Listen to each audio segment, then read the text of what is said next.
Welcome to today's live stream extraordinary full council meeting, coming from the Guildhall Council Chamber, to consider 3 proposals for admission to the role of honorary aldermen and alderwomen. I would first like to welcome the Very Reverend Canon Dr. Anthony Kane, Dean of Portsmouth, who will be saying prayers.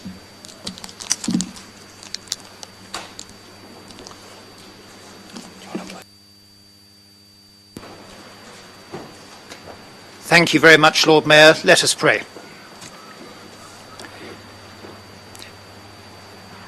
God of life and peace, as temperatures rise to record levels, we pray for those suffering in the heat, for our medical and emergency services, and for all seeking to address issues of climate change and sustainable life on this planet.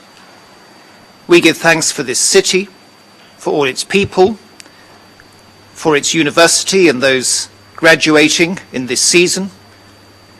And we give particular thanks today for those whose contribution to our common life is recognised through their admission to the role of honorary aldermen and alderwomen. And in relation to the wider business of today's council meeting, we ask for wisdom in debate and decision and a deep sense of the welfare and needs of the people we serve. In all things, may heaven's light be our guide. Amen. Amen.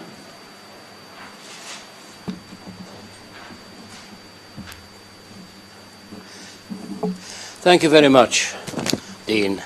You're very welcome, and you're most welcome to stay for the rest of the meeting, but we would understand if you have to leave at some time. Before you sit down, gentlemen, it is in order for gentlemen to remove their jackets. Thank you. Please sit.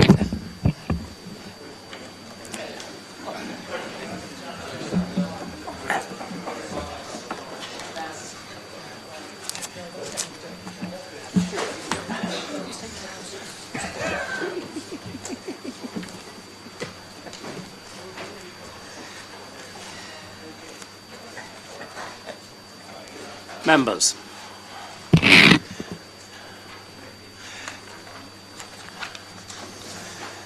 Members, I want to draw your attention to the COVID advice provided. The Director of Public Health has advised us that in accordance with the Council's risk assessment, she would like to encourage all of us to continue to wear a face covering when moving around crowded areas of the Guildhall and the Council Chamber.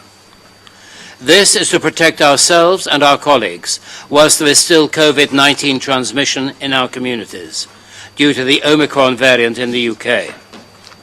We are in wave 5 of the pandemic, with cases increasing due to the BA5 subvariant, which is now the dominant strain circulating nationally, and it is more transmissible than previous variants.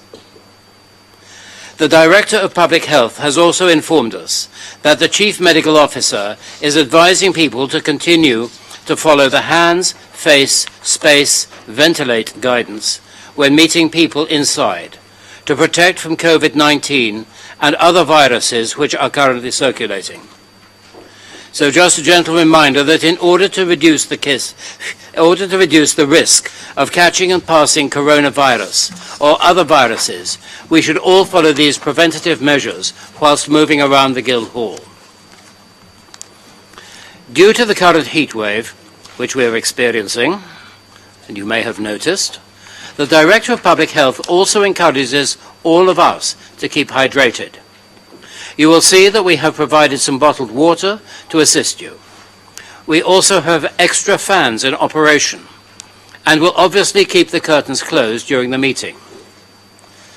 Please also feel free to remove any items which will make you feel more comfortable. I, for one, will be removing my robe after the extraordinary council meeting. Also, when we move into the later ordinary council meeting, I will be adjourning for 15-minute comfort breaks every 2 hours. And mindful of these challenging conditions, I would urge members to assist me in ensuring that all of today's proceedings can be concluded in a timely manner. With regard to filming of council proceedings, with regard to members of the public attending to make deputations to the council, the webcast will not show them speaking, but we will hear their words. For the attention of those members of the public wishing to record proceedings, the Council's rules prohibit the filming, photographing, or recording of members of the public, including those making deputations. The usual evacuation procedures. If the continuous fire alarm sounds, please evacuate the room and the public gallery by the stairwells. Do not attempt to use the lifts. Please assemble in front of the Queen Victoria statue in the Guildhall Square. Just to remind members wishing to speak that you simply press the talk button on the unit in front of you, and I will activate your microphone when I call you to speak. I will also turn off your microphone. Now, moving to agenda item 1 of this extraordinary council meeting. Members, if you have any disclosable pecuniary interests or personal prejudicial interest to declare in the items on the extraordinary council agenda before us, can you please indicate?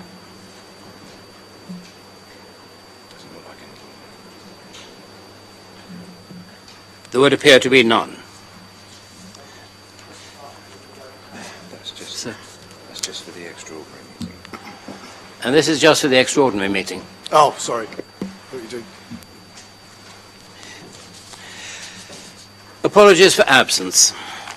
I have received apologies for absence from Councillor Symes, Councillor Holder, Councillor Robert New, and Councillor Weems. There have been no deputations received for this extraordinary meeting. In moving the Alderman and Alderwomen proposals, I would just like to confirm that further to all councillor notification this morning, the proposals in respect of Mrs. Jackie Hancock and Mrs. Margaret Foster have been withdrawn. Right. I have 2 hands up. Which is first? Sorry? Councillor Vernon Jackson. Thank you, Lord Mayor. I understand that Councillor Kadiri is away and that Councillor Lindstag may be late. She has a medical appointment. Councillor Barrett. Thank you, my Lord Mayor. I just wanted to make you and other members aware that I may have to leave this meeting early today. I have issues with childcare, but not just that, I now have a child who decided it was appropriate to start vomiting and have a high temperature, so I may need to leave at some point during the meeting, but I'll stay for as long as I possibly can. Thank you. All right, thank you. Councillor Bosher. Thank you, Lord Mayor. Could you please add Councillor Matthew Atkins to the list of absentees? Councillor Atkins, Certainly. who is not going to be with us today. Thank you very much, Councillor Bosher.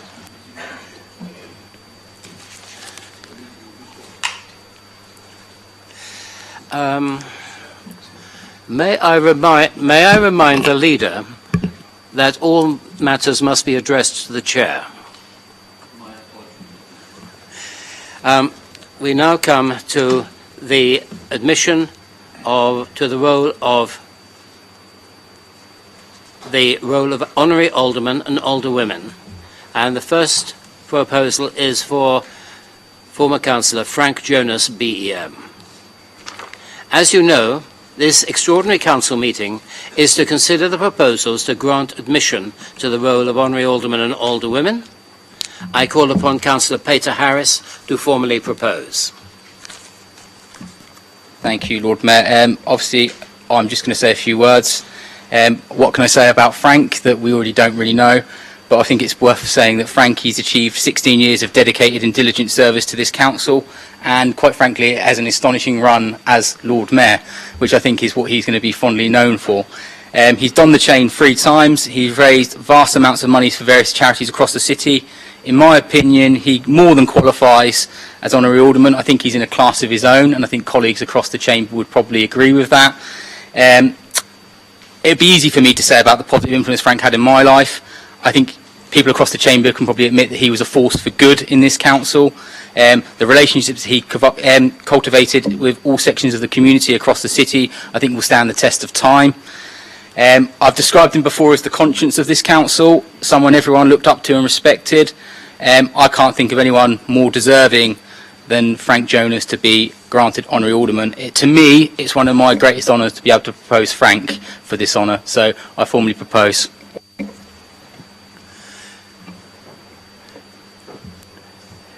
Is that seconded by Councillor Bosher?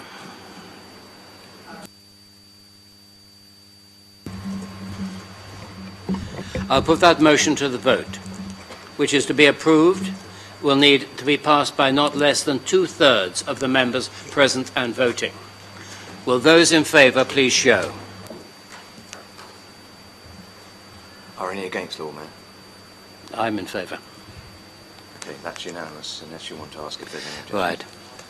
That appears to be unanimous. Okay. Okay. Councillor Hunt. Yes, I'm abstaining.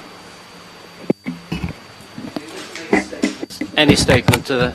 No. I'm abstaining.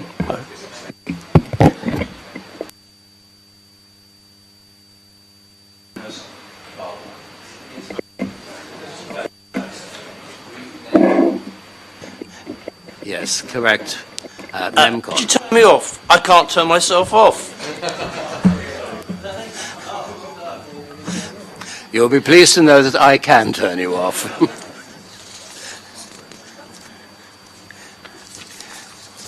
Right, thank you, members. The resolution is passed, and we will look forward to welcoming Honorary Alderman Frank Jonas, BEM, back to a future council meeting to receive the certificate recording this decision. The next proposal is to grant admission to the role of honorary aldermen and alderwomen. Is for former member and leader of the council, Donna Jones. I call once again on Councillor Peter Harris to formally propose. Thank you. It's fitting today that not you've got to get two in one hit, so I'm really grateful for members today. Donna served this council for 13 years, probably one more year than what she wanted to due to the COVID crisis, and in that time actually I think she, and I know Councillor Pitt can testify to this, there was a lot of cross-party working and a lot of helping hands, shall we say. But obviously not only did Donna serve this council make a significant impact here but across the city, but also the role that women play in public life. When Donna did things, it was often a first. She was the first female leader of the Conservative group in Portsmouth. She was the first female leader of the City Council. And after she left this council, she became the first female Police and Crime Commissioner. Donna was an exceptional councillor. She served with distinction, with a sense of duty. She meant what she said and said what she meant. And, you know, it's a fantastic honour for me to propose Donna Jones as Honorary Alderman. Thank you. Is that seconded by Councillor Bosher? Formally seconded, Lord Mayor. Thank you. Lord Mayor, can I call for a recorded vote, please? Need 8 members standing. Will members who wish there to be a recorded vote please stand? That is satisfactory. There will be a recorded vote. Will you please conduct the recorded vote? Yes, Lord Mayor. So, if those in favour of Donna Jones being admitted to the role of Honorary Alderman, please stand when their name is called. Please stand and sit when their name's called, sorry. Thank you. Councillor Shah, Councillor Mellor, Councillor Adeniran, Councillor Heaney, Councillor Smythe, Councillor Gerarda, Councillor Corkery, Councillor Sanders, Councillor Horton, Councillor Vernon-Jackson, Councillor Pitt, Councillor Brent, Councillor Lee Mason, Councillor Atwell, Councillor Barrett, Councillor Fielding, Councillor Madden, Councillor Zacherley, Councillor Brown, Councillor Ashmore, Councillor Smith, Councillor Simpson, Councillor George Madwick, Councillor Brian Madwick, Councillor Winnington, Councillor Jeffrey, and Councillor Coles, Councillor Bosher, Councillor Peter Harris, Councillor Norton, Councillor Geminu, Councillor Gosling, Councillor Swan, yes, and the Lord Mayor included in that, please. So those against, will they please stand and sit when their name is called? And are there any abstentions? Okay, we'll do the calculations for you, Lord Mayor.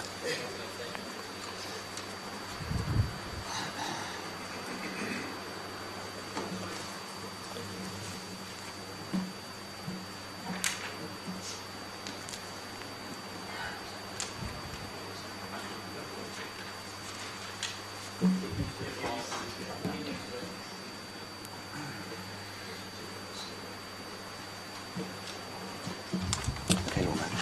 34-0, 1 abstention.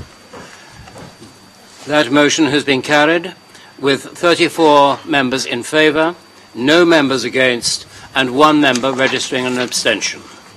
Thank you. The resolution is passed, and we will look forward to welcoming Honorary Alderwoman Donna Jones back to a future council meeting to receive the certificate recording this decision. The next proposal is to grant admission to the role of Honorary Aldermen and Alderwomen. It's for former member and Lord Mayor Rob Wood. I call upon Councillor Vernon Jackson formally to propose. Thank you, my Lord Mayor. I'm very happy to propose Rob Wood to be an honorary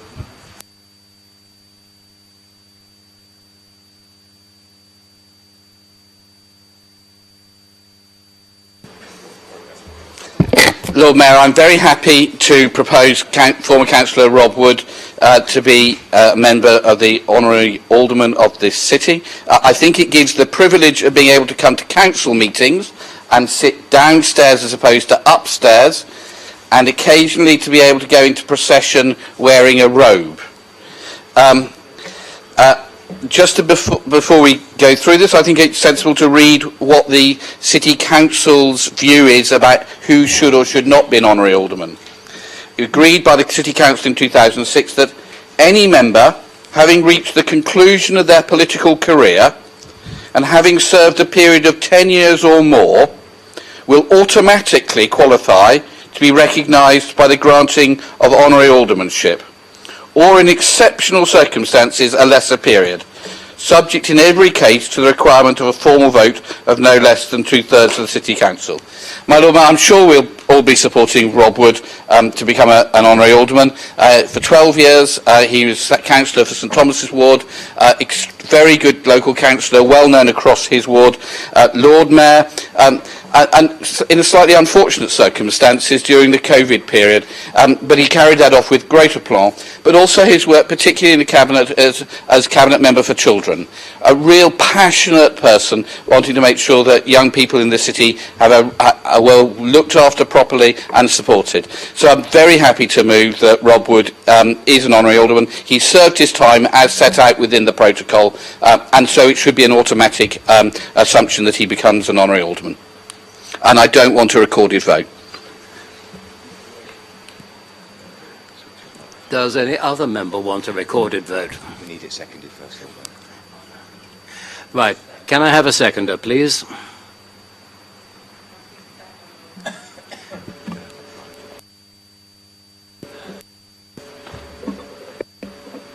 Happy to second, Lord Mayor.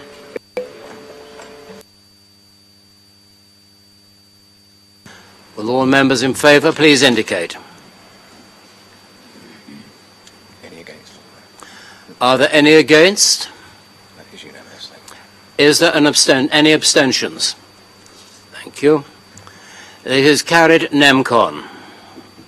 Thank you, members. The resolution is passed, and we will look forward to welcoming Honorary Alderman Rob Wood back to a future council meeting to receive the certificate recording this decision. Members, that now concludes the extraordinary meeting. I will now call a 5-minute adjournment. Please stand.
Members, please be seated.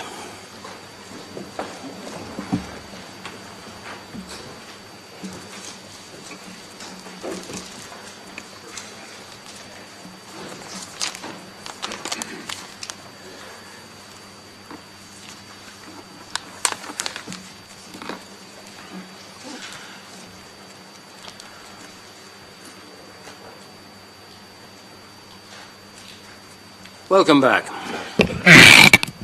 I will now formally open the ordinary meeting of the Council and begin with Agenda Item 1. Members, if you have any disclosable pecuniary interests or personal prejudicial interest to declare in the items on the agenda before us, can you please indicate?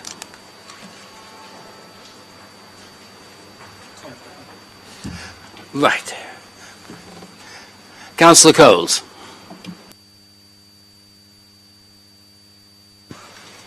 Thank you, my Lord Mayor. I have a personal interest in item 9, as I work for Portsmouth Hospitals University NHS Trust.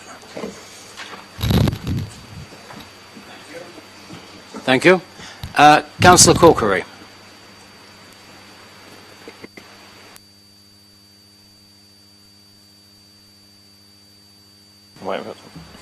Thank you, Lord Mayor. Also a personal interest in that I've recently started working for the NHS as well. Thank you, Councillor Corkery. Councillor Garada. I have a no. You're on. Yeah. Okay. Sorry, Lord Mayor. I have a personal interest. 12B. I'm an employee of Unite the Union.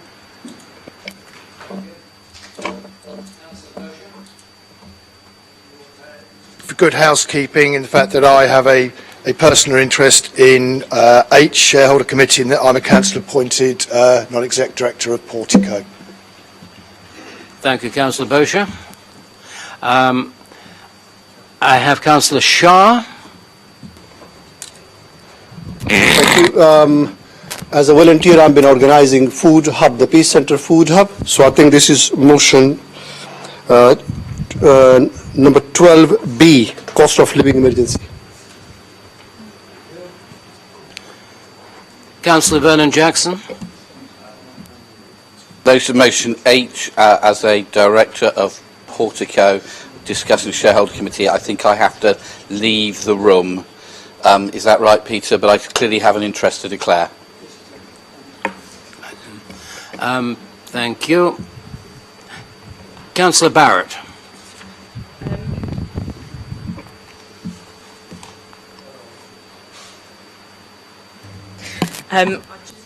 Declare a personal interest potentially as I work at a community centre in regards to the Hillsey Community Centre motion. And that is regarding which item? E. Yeah. Motion E. Thank you.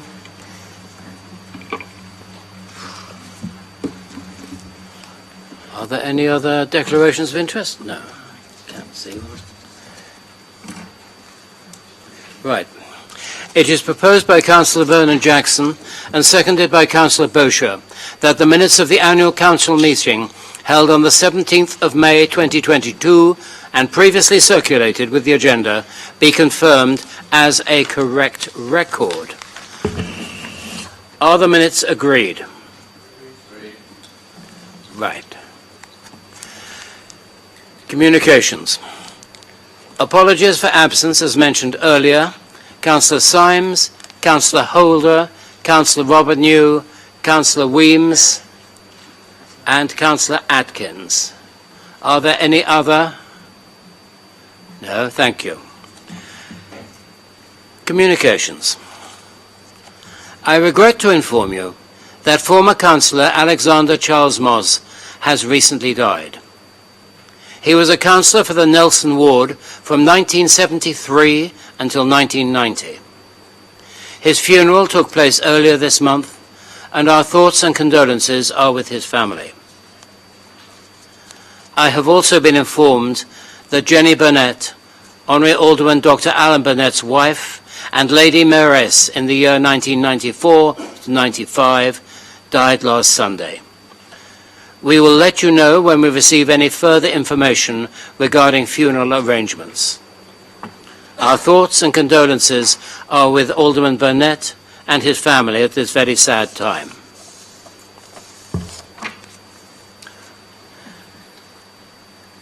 Thank you. Deputations under Standing Order 24. There are 5 in-person deputations for this ordinary meeting, plus 2 written deputations, details of which have been circulated on the green sheet in the chamber. Can I ask Ms Helen King to make your deputation on item 12A? You have 6 minutes and the bell will sound when there is 1 minute to go, and again at the end of your time. Thank you. The position to reinstate banking facilities in North End, to provide full banking facilities in the community, to provide a full service of vulnerable to particularly, these are vulnerable to particularly... Could you start again and speak a little closer to the microphone? You are not very audible at the moment. Speak into it. Oh, thank you. I'm sorry. Position to reinstate banking facilities in North End, to provide full banking facilities to the community, to provide the service to the vulnerable, particularly those with mobility issues. Background: in February 2022, Lloyds Bank and Halifax banks closed their branches in North End. Those were the only 2 remaining banks in the area. Barclays closed the previous year, along with Nationwide a few years ago. Having no banks in North End has meant that people now have to travel to the city centre or Cosham for their nearest branches. There is a post office in North End that offers some banking facilities, but it does not offer full banking positions. They are available at the bank. Some of the people affected have mobility issues and find it struggle to travel further afield. There is also costs involved. The same applies to the commercial traders who have to do daily banking, and they are restricted to the post office where there are often long queues. Desired outcome: I have to have a pop-up bank in the community centre or other locations in near or in North End. The library, which is operated by Portsmouth City Council, would be an ideal location for a pop-up bank. Otherwise, there are lots of community centres and churches in the area. Some local businesses may also be willing to host this facility. For example, Nut Cafe, which is Cafe Nut, is located near the junction of London Road and Derby Road, which is a prime location. The owner has offered to help with this.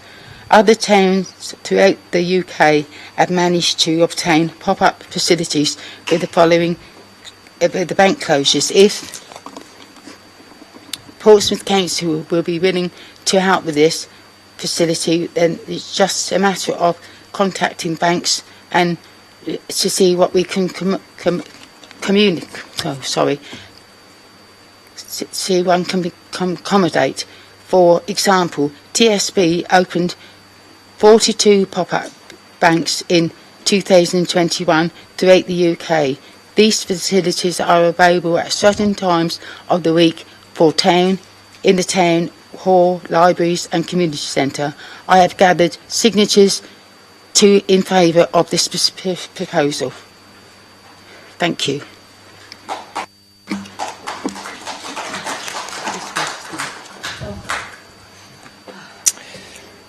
Thank you, Ms King. Can I now ask Paula Savage to make your deputation on item 12D? You have 6 minutes. The bell will sound when there is 1 minute to go, and again at the end of your time. Thank you. Thank you. Good afternoon, everyone, and thank you for this opportunity of being able to speak to you all today. I'd like to begin with a quote from an American woman by the name of Rachel Carson, who wrote a book titled Silent Spring in 1962. Rachel Carson tried to warn us about the spraying of chemicals on our food, our crops and the natural world. Her writings have been an enormous influence on me for over 2 decades. It changed the way I think, how I shop for food and how I grow my own food. The balance of nature is not a status quo, it is fluid, ever shifting, in a constant state of adjustment. Man, too, is part of this balance. So the pesticides and herbicides that Portsmouth City Council and its contractor Colas are spraying in our parks, playgrounds, road verges, pavements and housing estates are harmful to health, harmful to wildlife, harmful to nature and harmful to water and soil. In 2015, the World Health Organization warned that glyphosate, weed killer, probably causes cancer in humans. This is especially bad in this city, as so many of our terraced houses open straight onto the road and spraying could reach air bricks. Spraying in public spaces like parks and housing estates is a risk to vulnerable people like pregnant women, young children and our pets. We shouldn't wait for confirmation that it causes cancer. We should act now. Pesticides are also a key contributor to biodiversity breakdown. Many of the weeds that the chemicals treat are simply wildflowers providing much needed food for insects, which in turn are the food source of birds and other animals. The overuse of pesticides is creating a long-term ecological disaster. The Wildlife Trusts believe there needs to be a significant reduction in the use of pesticides, as they are destroying the very creatures we depend on for health of our natural world. European countries such as Belgium, Portugal and Germany have already restricted or banned their use, and over 80 UK councils are phasing them out. There are tried and tested non-chemical alternatives to managing weeds. Heat, mulching, hand weeding, brushing and strimming. There are even new non-toxic methods that kill Japanese knotweed. Most importantly, involve communities in weeding their own streets and parks, and communicate to communities that we can also just leave weeds where they grow. Untidiness is not the same as neglect. Let people know that the benefits of being a pesticide-free city outweigh the disadvantages. We all need to be more tolerant of nature. I launched a petition calling on Portsmouth City Council to phase out and ban pesticides. We reached over 500 signatures in a short time. Residents want to see pesticides banned. People are on board with this. A nature emergency was declared in this very council in February 2022. It declared that nature is in long-term decline and urgent action must be taken to reverse this. My understanding of urgent action is starting now and ensuring that any action taken is sustainable and effective. A climate emergency was declared in 2019. I gave a deputation. We need to see progress on these multiple crises, and I shouldn't have to stand here again and be engaged and asking for these kinds of actions to happen. The council should be engaged and actively seeking solutions. I was always under the impression that when there is a declaration like the climate emergency or the nature emergency, the latter word emergency means act now. I applaud the efforts this council has taken so far, and residents have loved some of the changes, like more trees, wildflowers, less mowing. I am asking the council builds on the work done to date and makes a lasting commitment to ban pesticides in public spaces. I would just like to pass a few photos round of examples of what the pesticides are doing in our parks, where we take our pets, where young children play, small animals run around, the wildlife, around trees. It's unnecessary. Thank you very much.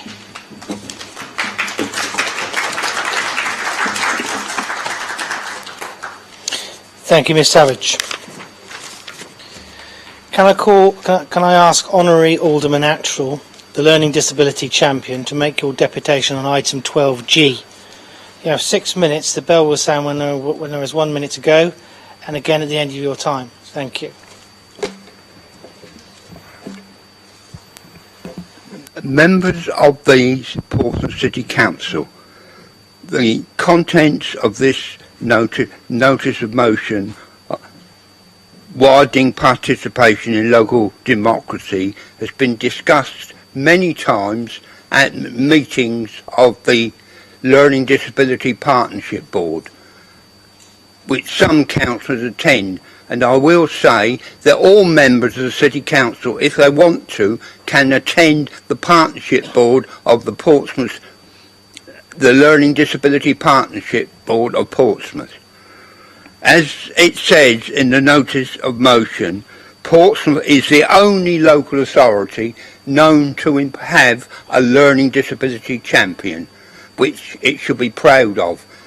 And because of this, recently this year, the Arts Council of Great Britain gave a grant to Portsmouth City Council of over £100,000 to promote volunteering people with learning disability to do voluntary action with a pre-service to give paid work in the city, which the City Council must be proud of.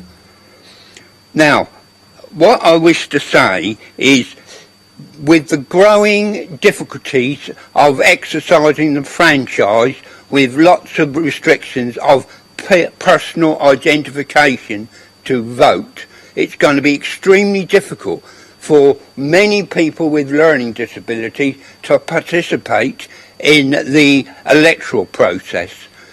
And also, I note that political parties do not have easy-to-read manifestos which people with learning disabilities can read, although the local government commission recommends that candidates for principal local authorities should have these sorts of election addresses. So I wish the City Council to get the leaders of the council together so we can have a proper hustlings for people with learning disabilities, so they know what the various political parties and the candidates stand for election, what their policies are for people with learning disabilities. And I know it's difficult to do, because why it's difficult to do is because the month of April is what is called purdah, and which means there is a difficulty in holding meetings by a local authority during the month of purdah. We have tried on a number of occasions to actually get a proper hustlings organised, but it's been extremely difficult, and I hope the City Council will pursue this, because it's going, and also we've got to get more people to participate in democracy. People with learning disability already find it difficult to vote, and with the changes in the arrangement for voting next year, it is going to be more difficult, because very few people with learning disabilities have ID, photo ID. They don't have driving licences and they don't have passports. They may have bus passes, but many don't even have bus passes. So I do think the City Council could be looking at this and help the learning disability community to get to more people to vote. We are going to have growing numbers of people with learning disabilities in Portsmouth. It's not been reported yet, but the census, which will be reported next year, in January next year, is going to show that in the next 10 years, the numbers of people with learning disabilities in Portsmouth is going to double. And this is a growing pattern. More people are surviving with learning disabilities. Therefore, they want to participate in democracy, and I don't see why the City Council could encourage it. It's not a political way, it's to the benefit of the citizens of Portsmouth, for them to be encouraged and supported to take part in the franchise. And that's why I've come today, to support. We've discussed this many times on the partnership board, and I thank the councillors who have attended for supporting the partnership board in its work. We Portsmouth also should be proud of the number of day services we provide. We provide excellent day service provision, and during the pandemic many of our day services were kept functioning, and one of our day services was awarded the British Empire Medal in January, and that's what we should be proud of. Portsmouth should be proud of. It doesn't publicise what they do like many other local authorities, and I wish they would be more publicising more of what the City Council does for people with learning disabilities. Thank you very much.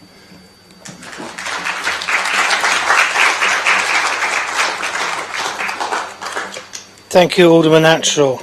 Can I now ask Mr John Stevenson to make your deputation on item 12J? You have 6 minutes. The bell will sound when there is 1 minute to go, and again at the end of your time. Thank you. Thank you, Lord Mayor. My name is John Stevenson. I'm a retired healthcare support worker, adult mental health. I've lived on Henderson Park for over 20 years, and I am angry. I'm angry because of the effects of the imposition of the 10% commission charge have had and continue to have on some of the most vulnerable Portsmouth residents. Tears, sleepless nights, anxiety, persecution, anger and injustice are all being experienced by what are mainly elderly, lonely, often infirm residents. I will give you an actual case. A person recently widowed purchased a home which is in a very poor state of repair. She spent a great deal of time and money having the home completely refurbished. Unfortunately, after only a few months, her father, who lives abroad, was taken badly ill. She had no choice but to put her home on the market so that she could move abroad to care for him. As luck would have it, she was able to complete the sale before the commission charge was imposed. If this had not been the case, she would have faced a bill of £17,000. £17,000. 2 years' pension. Think what an elderly resident can do with that. £17,000. Maybe fund a new hip or new knees. Just think of the relief for someone in constant pain to be able to fund this treatment. I was going to suggest maybe they could get a new car, but then with the PCC's policy on cycles, where cyclists rule the roads, pavements and sometimes even the cycle lanes, it's not a good idea. What will the council find to waste this money on? And if any of the councillors who voted for this unjust charge can justify this, I'd like to hear it. Some time ago, the income from mobile home parks was moved from the HRA to the general fund. This was done on the quiet, with, as far as I know, no negotiation. I asked the leader of the council why it had been moved. He said, "I don't know." Now, far be it from me to expect the council leader be aware of the decisions made by the council. However, it's left for me then to form my own opinion.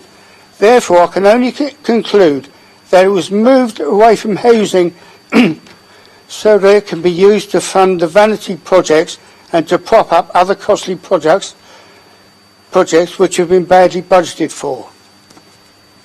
The burden for this expenditure should not be borne by mobile home residents for whom there is very little or no benefit. For a few years, the residents of Henderson Park have come under sustained attack from PCC. There has been virtually no maintenance.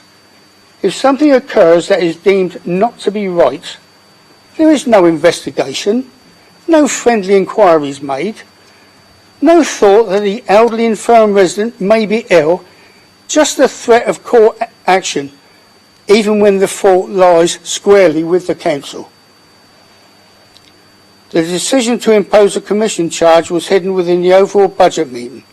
From talking to several councillors, not Lib Dems, it seems that it was not clear what they were voting for. Legally right? Maybe. Morally wrong? Definitely. Convention dictates that the decision would be ratified by the Cabinet Member for Housing. The Lib Dems found an underhand way of avoiding it. Legally right? Maybe. Morally wrong? Without question.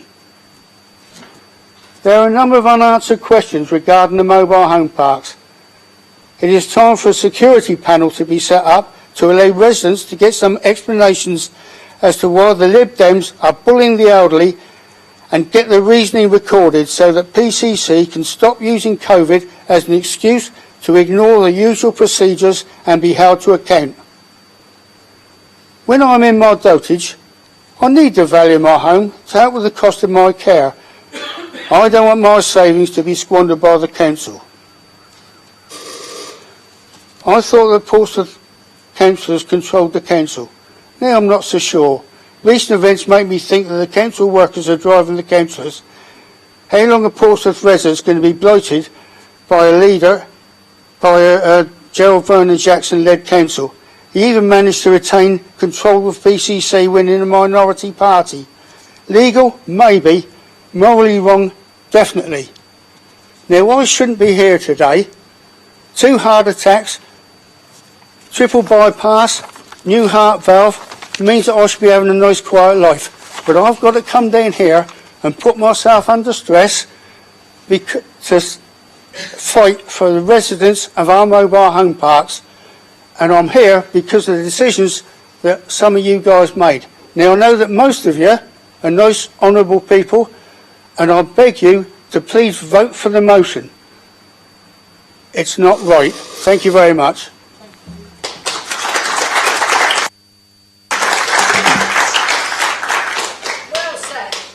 Thank you, Mr. Stevenson. Can I ask Miss Hannah Brent to make your deputation on item 12J? You have 6 minutes. The bell will sound when there is 1 minute to go, and again at the end of your time. Thank you. Thank you. As a former councillor for Cosham, I'm continuing to support the residents of Cliffdale Gardens and Henderson Road who are being penalised financially and cruelly by the imposed 10% charge on the sale of their home due to the joint Liberal Democrat and Labour budget that went through this year. Please listen to every word that John has said about how residents are feeling, the upset, the anger, the worry of how the charge affects them all personally. Every word in the notice of motion is completely true, and I urge all of you sat here today as councillors to really think about this and the impact that this charge is going to have on these people. I quote from the motion, "There's no justifiable reason for stripping Portsmouth homeowners of their assets in this way.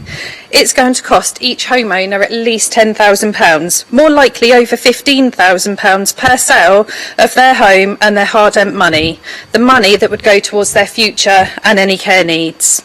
They've been through this stress before many years ago when they were told again through another Liberal Democrat budget that they would receive this charge, only for it thankfully to be reconsidered and reversed. The budget was not put through. The budget that was put through didn't require savings this year, thanks to government funding, and therefore it's completely unfair, unjust, and needs to be scrapped. We've seen the residents passionately protest before full council a few months ago, and some of them have braved the heat today, such as John, who has health problems, at their detriment, to really beg to you to reconsider this charge and the effect that it's going to have. It's really not good enough, and although you are saying that you're going to reverse the charge, it's still there for existing tenants. Some of them are vulnerable and elderly, not all of them, but why should they incur this charge on the future sale of their home. Could you imagine being sat here today with your homes being told that 10% of that money is going to be taken away from you and just put into a pot into Portsmouth? How would you feel if it was an elderly or vulnerable family member? You wouldn't be happy, I can guarantee that.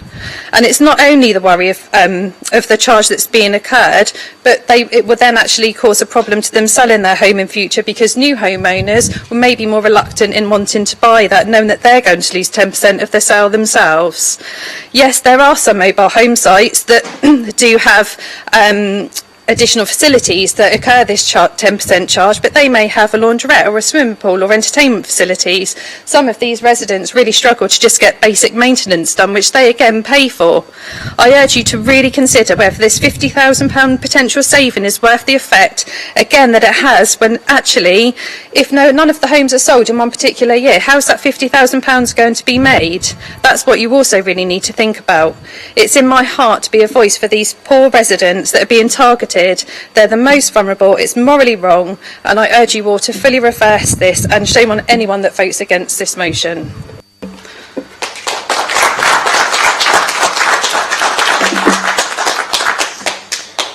Thank you, Ms Brent. Can I please now ask those who have made deputations to retire to the above gallery if you wish to watch the proceedings. Thank you. That brings us to the end of deputations for this meeting. There are no public questions. Thank you. There are no public questions. Appointments.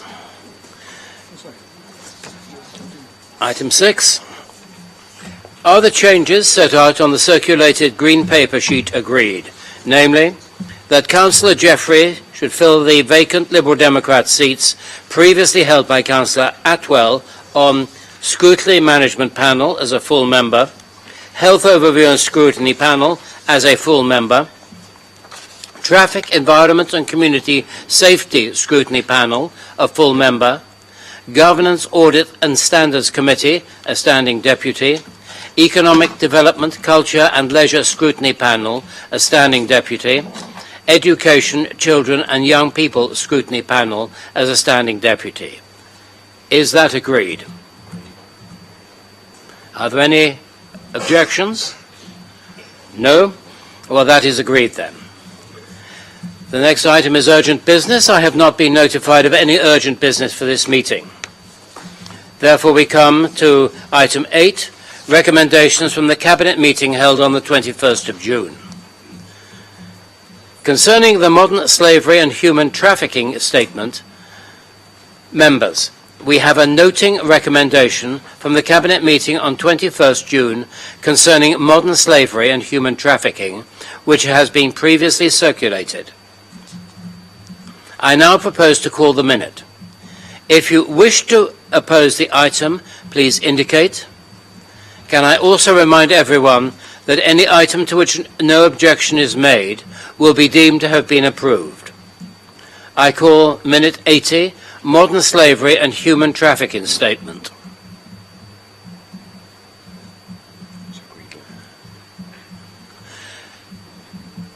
That is agreed, and we move to the next business.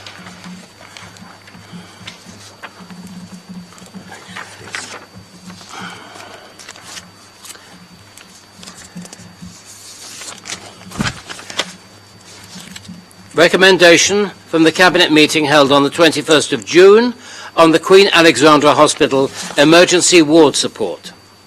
Members, a recommendation from the Cabinet meeting which met on the 21st of June concerning the Queen Alexandra Hospital emergency ward support has been previously circulated.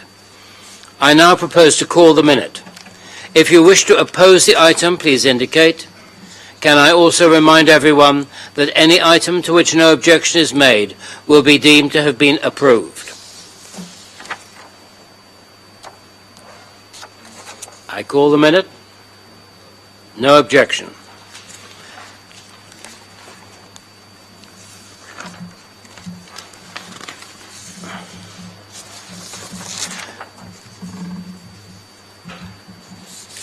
Item 10. Forward Plan Emission, Low Carbon Project Fund. Members, we are simply asked to note the omission from the forward plan and the publication of the omission notice in respect of Low Carbon Projects Fund report. Is that noted accordingly? It is agreed. Recommendation from the Climate Change and Environment Portfolio meeting held on the 18th of July concerning the Low Carbon Projects Fund. Members, a recommendation from the Climate Change and Environmental Portfolio meeting held on the 18th of July concerning Low Carbon Projects Fund has been circulated and is attached to the green sheet in the chamber. I now propose to call the minute. If you wish to oppose the item, please indicate. Can I also remind everyone that any item to which no objection is made will be deemed to have been approved. I call minute 5, Low Carbon Projects Fund. As there is an objection to minute 5, I now call for a proposer and seconder to the recommendation. Can I remind members details of any amendments are to be given to me in writing before the commencement of the debate.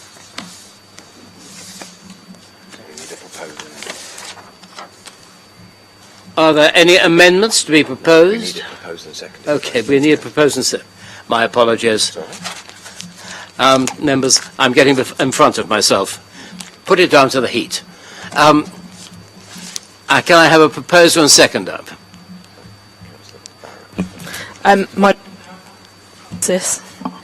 Thank you, Councillor Barrett. Is there a seconder? Thank you. Do you wish to introduce the matter, Councillor Barrett? Thank you very much, my Lord Mayor. The report from Andrew and the team brought before members today for consideration, in my opinion, is a really good report, but it does outline some pretty major things that will be needed going forward across the city to reduce our carbon, so that we can head towards that net zero 2030 target as a city.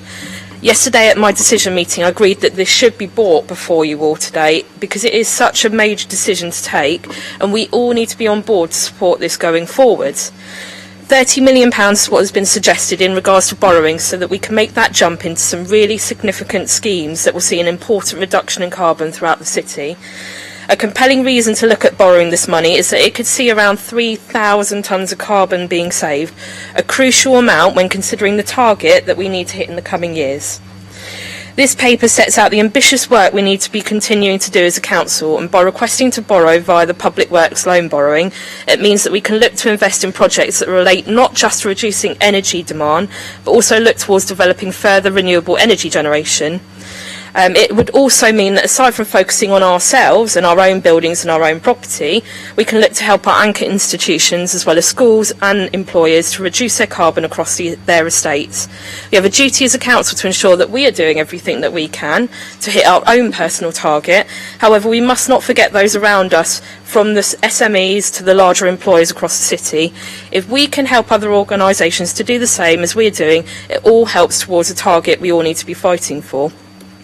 I do hope members have taken the time to read through the report, but I particularly wanted to point out 4.5 of the report, if anyone has it in front of them, which highlights some of the larger projects that we can proceed with and proceed with quickly.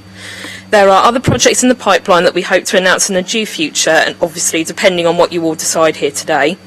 Lakeside, of course, is potentially the largest project alongside the solar canopies at the port. And that have been going in recently. There is also mention of a school project. Now, for clarity, this is Mayfield School. It would actually be an extension of an existing solar project already in place there. However, there is now the opportunity to expand it to create savings in regards to carbon, but also further financial savings for the school. Projects like Lakeside and Mayfield could see a saving of around 900 tonnes of carbon dioxide from being emitted annually. To show how significant 900 tonnes of carbon is, this would equate to taking around 550 cars off of the road each year. And we could also see 3,000 tonnes of carbon saved by using this money. I will let you do the sums yourself to work out the equivalent cars taken off the road to see how significant this could be for us. However, the benefits of investing in projects like these do not just result in financial and carbon savings, it will also result in additional awards such as better air quality for our residents, long-term income and green investment and green jobs. To assure members, due diligence will need to be taken in regards to projects going forward. Any project that this money goes towards will be subject to financial appraisal and approval. They also will not go ahead unless they can pay for themselves by returning on the capital investment being made. And it will also not stop us continuing to put forward for further funding from the government in regards to future LAD funding, HUG funding, or any other possible grants going forward. In fact, as I have the opportunity, I wanted to give you an update. We've recently won a further £350,000 after the team applied for further funding for low carbon heating. We were oversubscribed in the last round, so did not manage to do all properties that applied. However, we went away, we proved this, negotiated with Affordable Warmth Solutions CIC with the help of Agility to win this funding from their Warm Homes Fund, and we will now be able to help the 260 homes that we couldn't help last time round. The government know that as a council we are a good pair of hands to pass grants and funding over to, and we have been recognised nationally as an award-winning council as well as leading the way in the industry. We should be really proud of the energy team. They've done double the amount of installations and energy measures than the next closest authority on the list.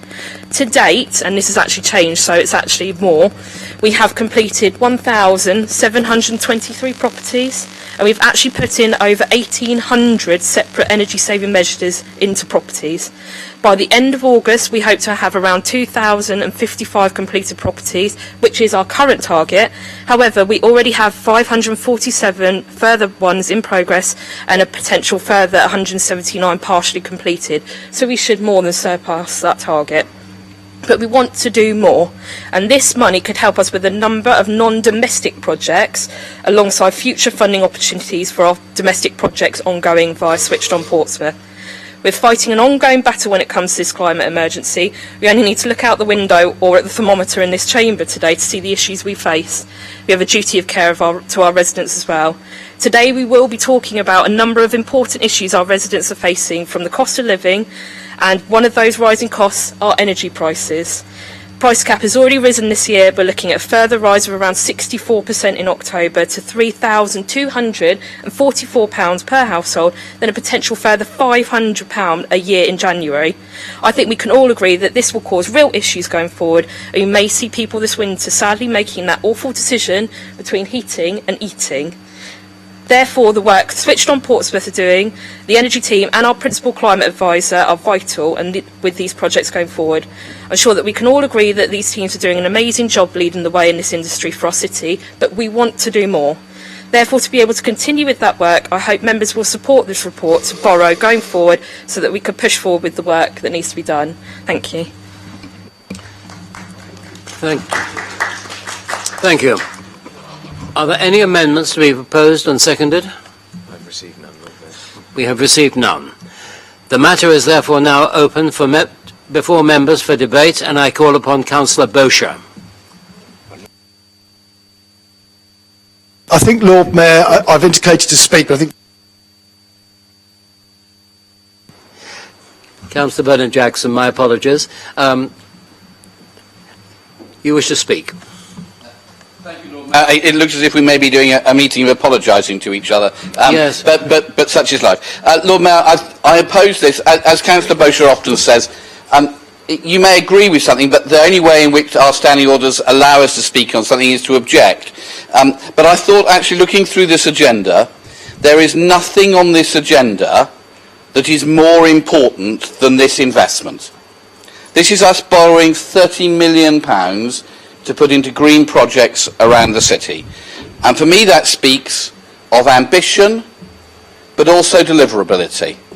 That we are investing in things that make a huge difference, but we are delivering them, and as Kimberly has just said, the list of stuff we're delivering is huge. So, Lord Mayor, this is, as Kimberly has said, potentially reduces CO2 production in the city by 3,000 tonnes a year. That's an enormous sum of 3,000 tonnes of CO2 not going into the atmosphere to heat us up every year because of this investment. And it's real things. If we make the decision to do this today, My understanding is that we will be at Lakeside next week starting the work.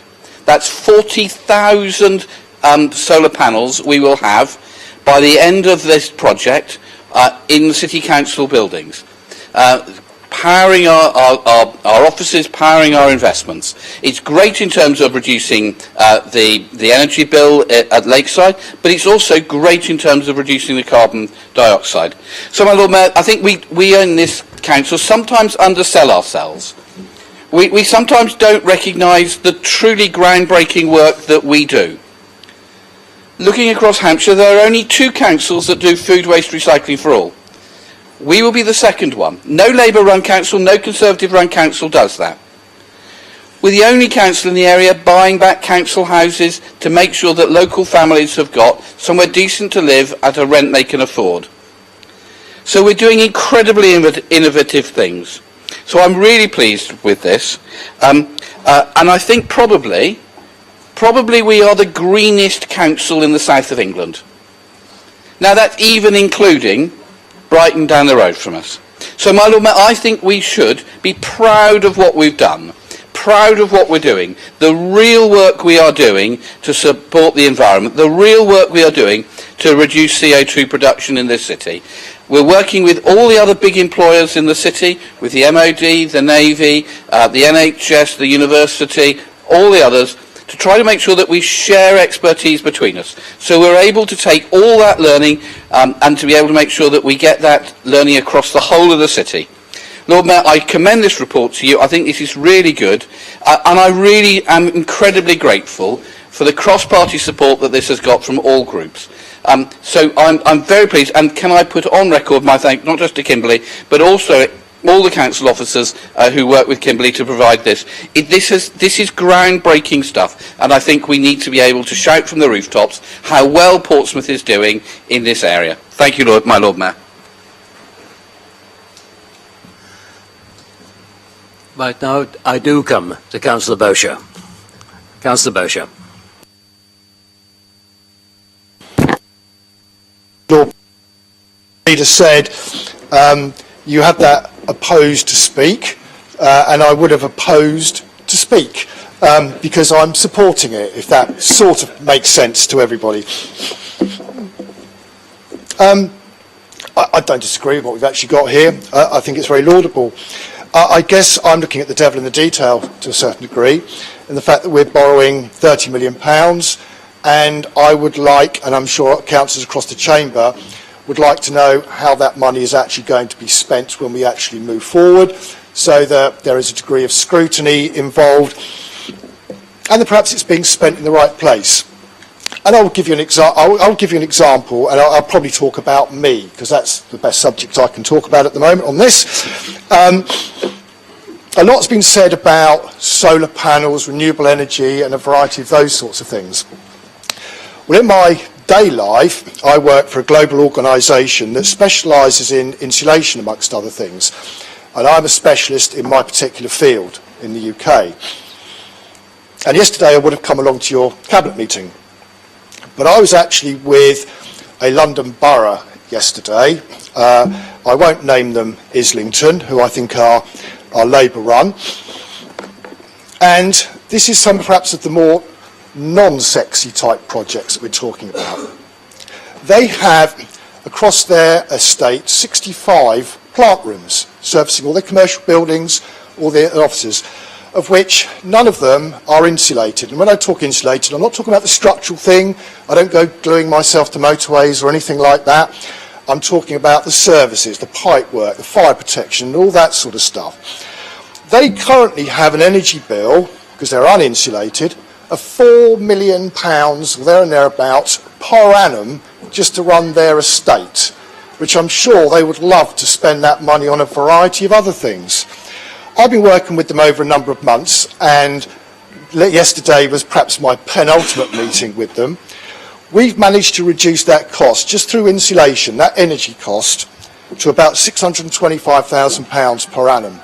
So that's best part of £3.5 million going back into their council tax investment. On top of that, there is somewhere close to 30 tonnes of carbon per annum being saved on that project work. Now, they're going to progress with that. They're going to go with capital investment, and that's the sort of thing they're going to do.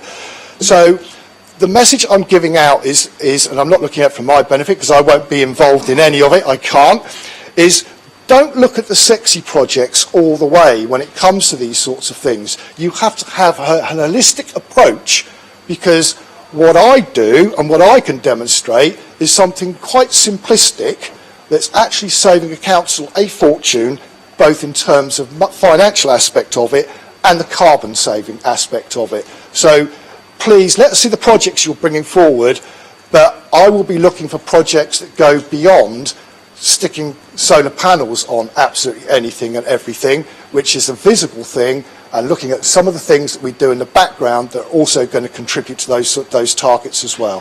Thank you, Lord Mayor. Thank you, Councillor Beauchamp. Since there are no other members indicating a wish to speak, I will ask the proposer to sum up. Thank you, my Lord Mayor. Firstly, can I thank you, Councillor Beauchamp, for your comments. I probably have focused a lot on the solar panel side of things, but just to let you know, of course, it's not just solar panels. We've got a lovely eco hub, net zero hub, sorry, in the north of the city at the moment. We're looking at doing some investment in green jobs across the city, but also not just green jobs. We're looking at things like ground source heat pumps, insulation. It could be anything and everything. So we have got some projects coming forward. I've just in this case kind of focused on some of the bigger projects. In regards to scrutiny, it definitely has to be scrutinised. I don't disagree with that at all. Obviously things will come forward to my briefings, and I'm more than happy to share with members across the council, because this will affect not just my portfolio, it will affect, I look around the chamber, it will affect everybody in every ward. So I think you should have that information going forward, and I would be happy for it to be scrutinised at any point. Just really to sum up, I just wanted to thank you very much. I just felt it was very important that I bring this to you all today, because it's probably one of the biggest projects that I will be looking at this year, and I felt it was really important that everyone had the chance to have their say, make comments, ask questions. I think we've done that today, and I look forward to seeing that spade go hopefully into Lakeside next week, and I hope that you all will come and have a look at some of the projects coming forward across the whole of Portsmouth. So thank you very much, everyone. Thank you. We will now go to the vote. Will those in favour please indicate? Will any to the contrary please indicate? Are there any abstentions? That then was unanimous.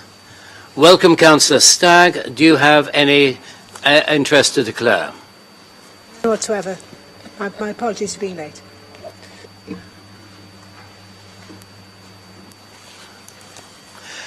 Right. We now move on to item 12, notices of motion. You'll be pleased to know that we have only 11 notices of motion before us today, so it could be quite a short meeting. As you are aware, all notices of motion on the agenda will automatically be dealt with at this meeting. Is motion A, North End Bank, proposed by Councillor Hunt and seconded by Councillor Fazakerley? So proposed, Lord Mayor. Is it seconded?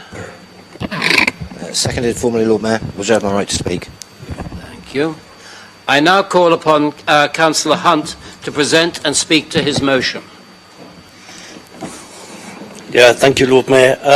Today, this notice of motion, we are urging the four big banks, especially HSBC, Lloyds, NatWest and Barclays, to meet with local councillors, North End traders and council officers to see how the council can support a bank returning to the North End shopping area. And we also would extend the invitation to the MP for Portsmouth North as well, because we want this to be a cross-party approach, as it's the most sensible way. We've heard from the local resident Helen King earlier, and it is her campaign, and she has launched a petition which has seen significant support and hundreds signing. And this again will likely be submitted to the Council in due course when it reaches its 1,000 signature target, but it has to be in around 6 months' time, so you will be hearing about this a lot. I'm really pleased residents have brought this to our attention, and I'm glad to be able to raise this in the Council today. We know that not everyone can use online banking or cash point services, and we know that not everybody can travel to Commercial Road or Cosham to use the counter services there. Bringing a counter service back to North End shopping area will help people with their day-to-day lives. And our research, around 20% of high street sales are made using cash, so having a counter service back at North End will boost our local economy. And not only that, North End has seen a number of new stores opening recently. At our Liberal Democrat street stall on Saturday, lots of people raised this matter with us. So we're delighted we're very pleased it's being raised today and looking for cross-party support across the council.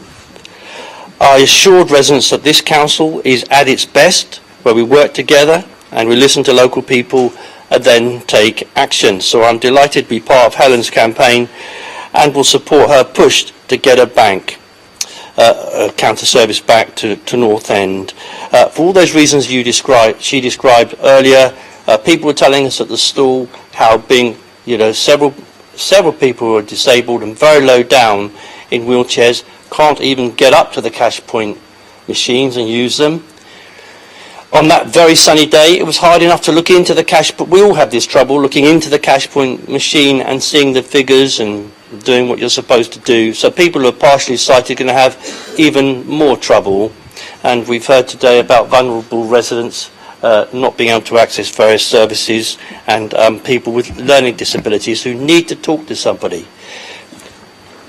Everything's gone online, we all know that. That's why retail is under the cosh somewhat. But the banks promised that they would not quit wholesale areas on wholesale, and they have breached that promise. So we're hoping very much that you are going to support this notice of motion and Helen King's campaign for a cash point, for a banking counter service. And last I would say, even when I go to a cash point, I stand there. I don't know about you ladies, but you're never sure whether somebody's going to come up behind you and start peering at what you're doing and grabbing your money and running off with it and all that sort of thing.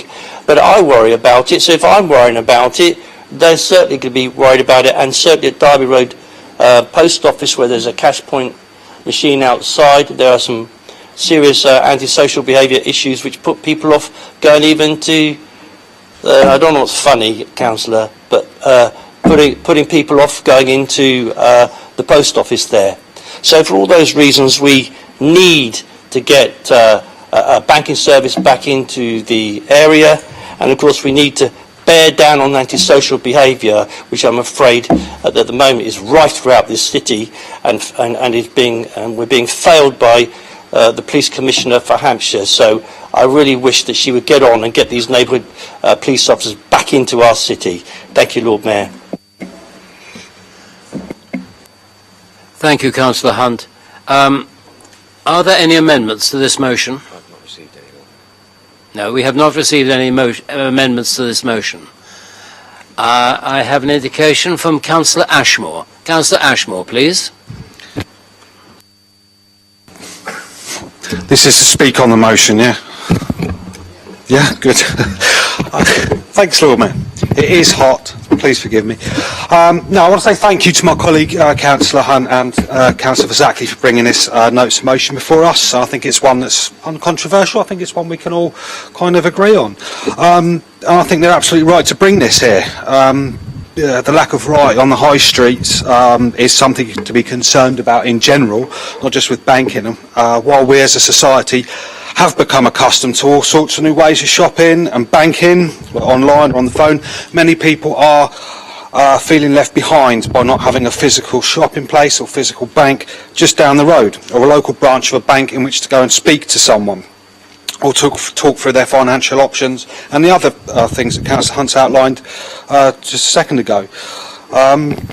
So online banking either can't offer those things, or just are not able to, offer those things, or just don't seem to be interested in offering the things that Councillor Hunt's outlined there.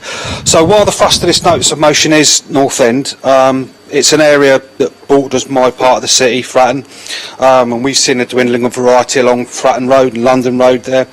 And there's a variety of reasons, such as a lack of subsidies, lack of interest from various central governments, that industries opting to pursue more of an online presence, cutting costs or poor advice from consultants, and so on and so on. But what matters now is the future. What matters in this chamber is obviously our residents, all of us, and they're telling us they want places like physical banks back in their high streets. So I welcome this call to get a bank in North End. I'll also add Fratton's voice to that, and I'm sure we can all add our own ward's voice to calling for more physical banks as well. But on another note, about getting more physical branches back in the city, I think there's something else I'd like to throw in there. And is it possible that while we can lobby for the big four banks, we can also lobby and campaign for other banks to get involved in that? It doesn't just have to be the big four there. Why can't we get one of the ethical banks, for example, back in the city? Because I believe that the reason we can't choose an ethical bank to use for Portsmouth City Council's finances is because of the rules we're bound to, that mean we have to have a physical branch in the city. So if we can get an ethical bank in, that means we can, at least gives us that option to be able to do more things ethically as a council, which I'm sure we'd all like to do. So yeah, thanks for bringing this here, Councillors Hunt and Councillor Zackley, and thank you very much, Lord Mayor, for letting me speak. Cheers. I have Councillor Zackley, followed by Councillor Norton. Councillor Zackley. Thank you, Lord Mayor. It's a straightforward motion that details basically a straightforward aim to seek the re-establishment of a bank or banks at North End. The shopping areas, I'm sure all of you know, is surrounded extensively by housing, and until last year there had always been a bank in North End, and we can go back decades, probably a century, I guess, but now there are none. The deputation speaker, Mrs King, explained how local residents are forced to travel, in most instances, to Commercial Road, and I think if you're luckily the member of the one bank that still exists in Cosham, you can go there. I'm a member of Barclays, so my next nearest bank would be Util. And when you lose banks, you also lose ATMs. There are less than half of the ATMs that were in place in North End still in existence now. So a combination of these factors gradually erode and make it more difficult for people to basically just have a banking service. We know that times change, IT improvements come through, online banking's available, and quite rightly so, people use that. But not everyone feels confident, and a lot of people miss the face-to-face service of actually going into a bank, and for whatever reason. It's nice to have one, basically. They also strengthen the shopping areas. North End has struggled. I don't think that's a secret. If you bring a bank back into North End, that helps boost the economy. You bring people in, many of them will use local shops afterwards. I welcome the proposal to include our MP, or should I dare hazard a guess, perhaps our future Prime Minister. Wonderful woman, am I right, actually? And we ask her to help raise the matter with ministers and attend future meetings. In reality, will we succeed in convincing a bank or two to recommit to North End? If I was a gambling man, I'd probably have to say the odds are stacked against it. But I think we at least owe our residents the opportunity to try. So I hope colleagues across the political spectrum will support this. You probably have your own areas where you've seen banks going. I think we can probably all share that it's good for the city, so let's try and bring some back. In this instance, particularly North End, but if anybody brings one back for another area in the city, I'd be happy to support that. Thank you very much.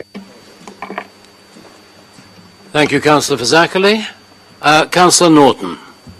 Thank you, Lord Mayor. It's that same old kind of, I wasn't going to speak on this, but I will. I don't quite know how we managed to get, or Councillor Hunt managed to get from banks to antisocial behaviour. He just can't help himself, can he? But since he's given me the opportunity to talk about antisocial behaviour on the back of his attack on the OPCC, I just want to very quickly say some of the things we're doing. To correct Councillor Hunt, we have recruited 600 additional police officers, Councillor Hunt, 498 to be in place by September, with an additional 102 in place by March of next year. here. So that will help with some of the presence that you're complaining about there.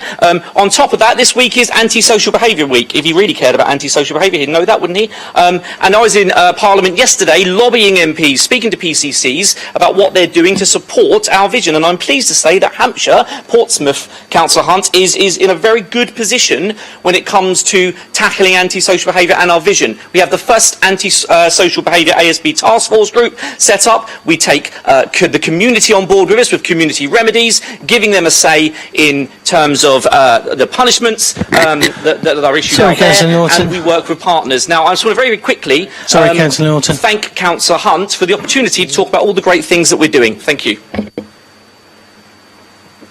He can't just link things, have random attacks and expect people not to defend themselves. Councillor Norton, I was going to do that. I was going to ask you... It wasn't the issue, but Councillor Hunt I was going to ask you just to issue. declare an interest. Councillor Norton, can you of course. listen Okay, sorry, to me?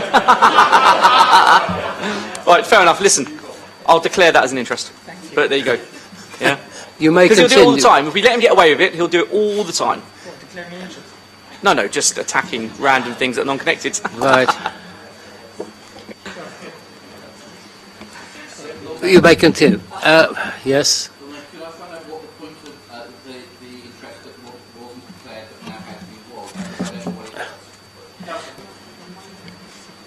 No. Yeah. Pecuniary.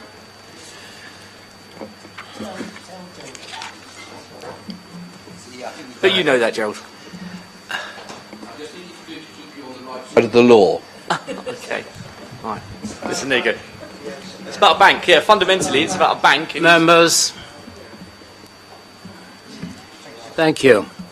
I would remind members when they're speaking of Standing Order 34A, little 2.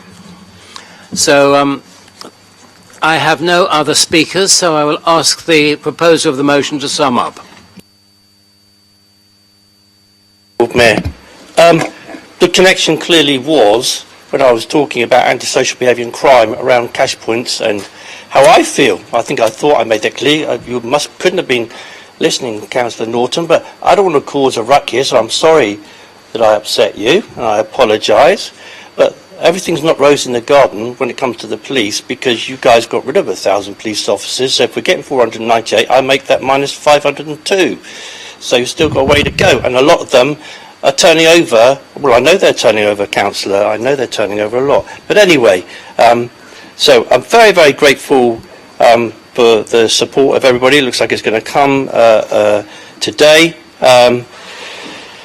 And that's about it, Lord Mayor. I don't want to prolong the statements. Thank you all very much for your support. We will do our level best, working cross-party, even with our Conservative colleagues and hopefully with Penny Mordaunt, who I wish the best of luck to today at 5 o'clock, is it, gentlemen, ladies?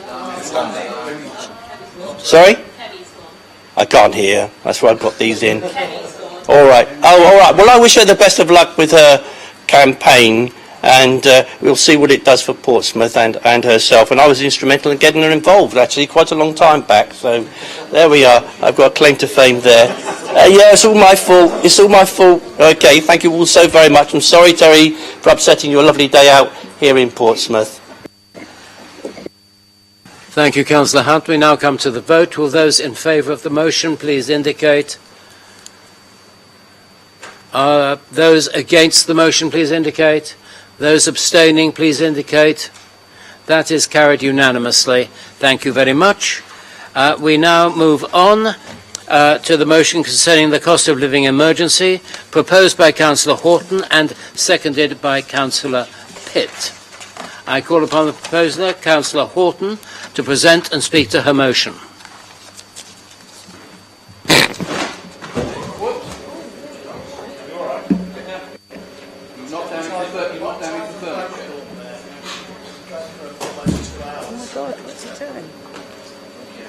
Do we have to propose in seconds? Do we have to propose in seconds? Do we have to say that, or is he said that? Yeah, come here.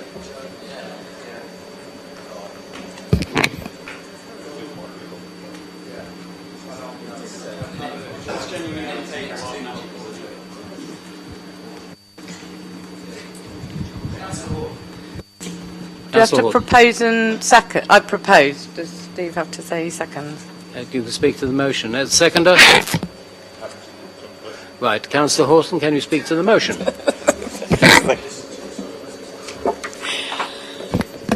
Thank you, my Lord Mayor.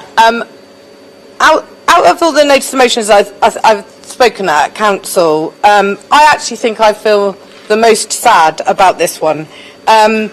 I think that most of us in this room can actually find some common ground in agreeing that thousands of people in our wards and across the city are genuinely suffering as a result of this cost of living crisis that we find ourselves in.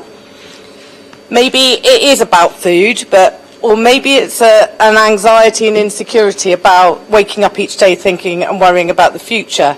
And despite this heat wave today, most people are really consciously aware of the cost of living prices in the months ahead.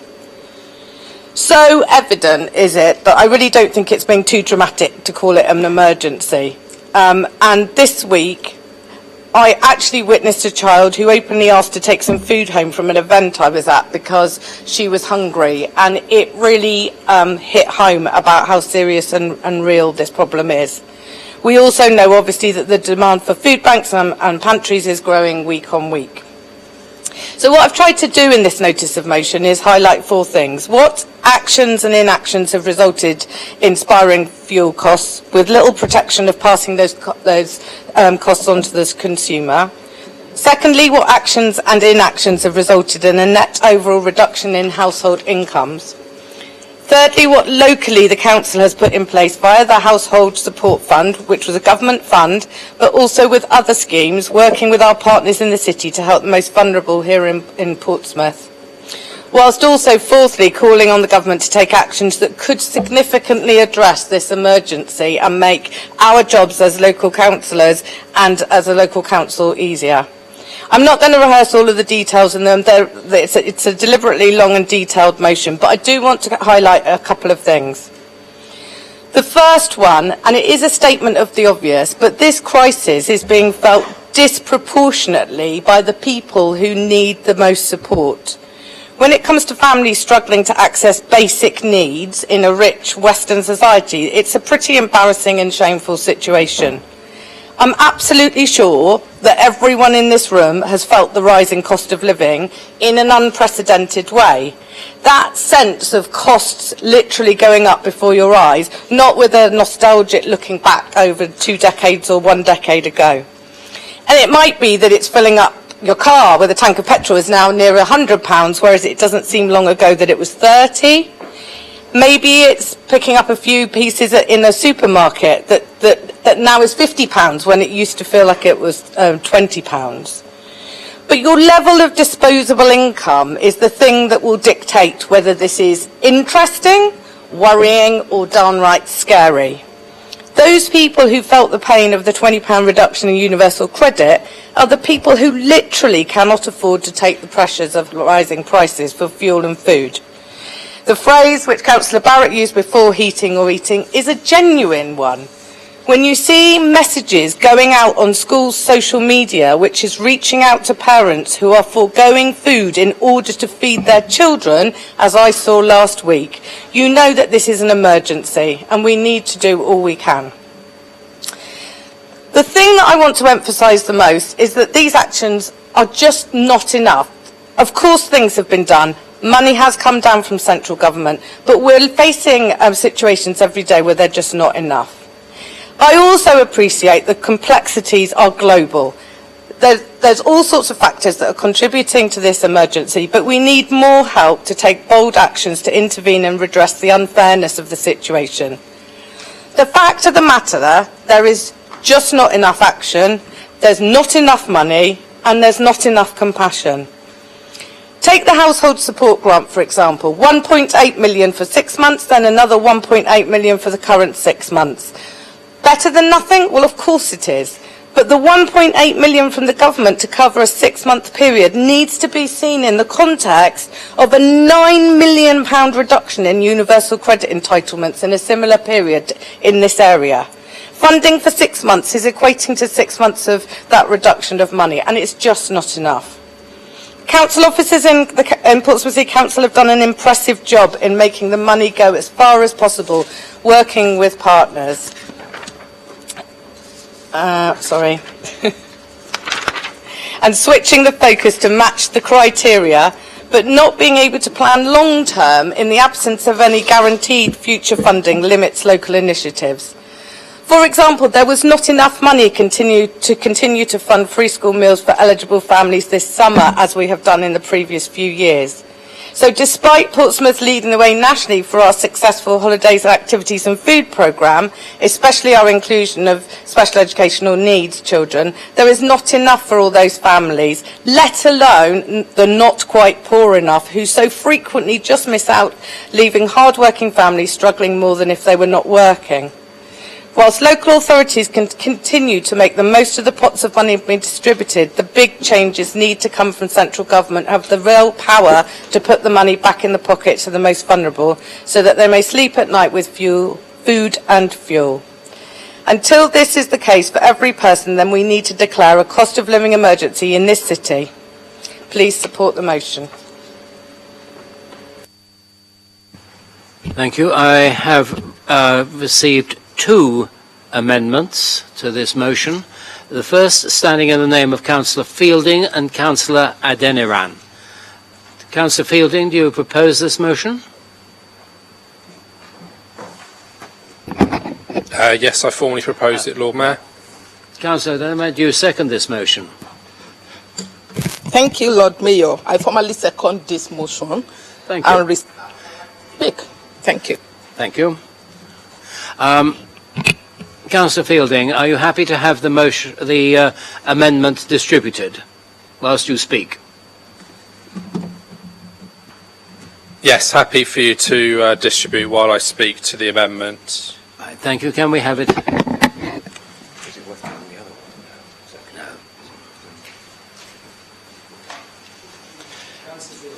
Thank you, Lord Mayor. In general, we agree with a lot of what the motion brings forward.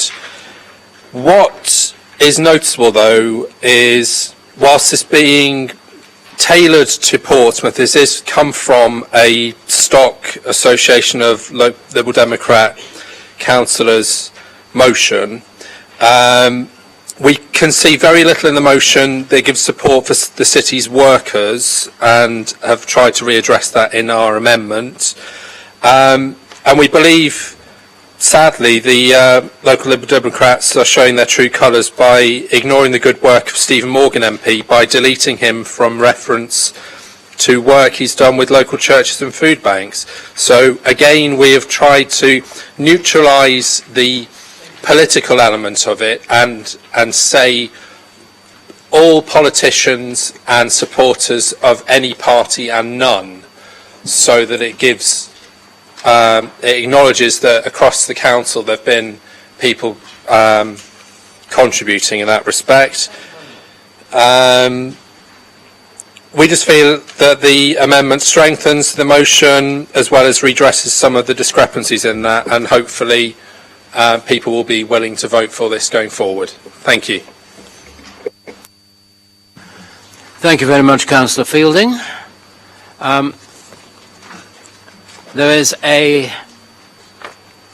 second amendment which stands in the name of Councillor Bosher and Councillor Gosling. Councillor Bosher, do you propose this? Thank you. Councillor Gosling, do you second this? Formally second. Thank you. Councillor Bosher, are you happy to have this distributed whilst you are speaking? Yes. Thank you very much. Councillor Bosher, the floor is yours.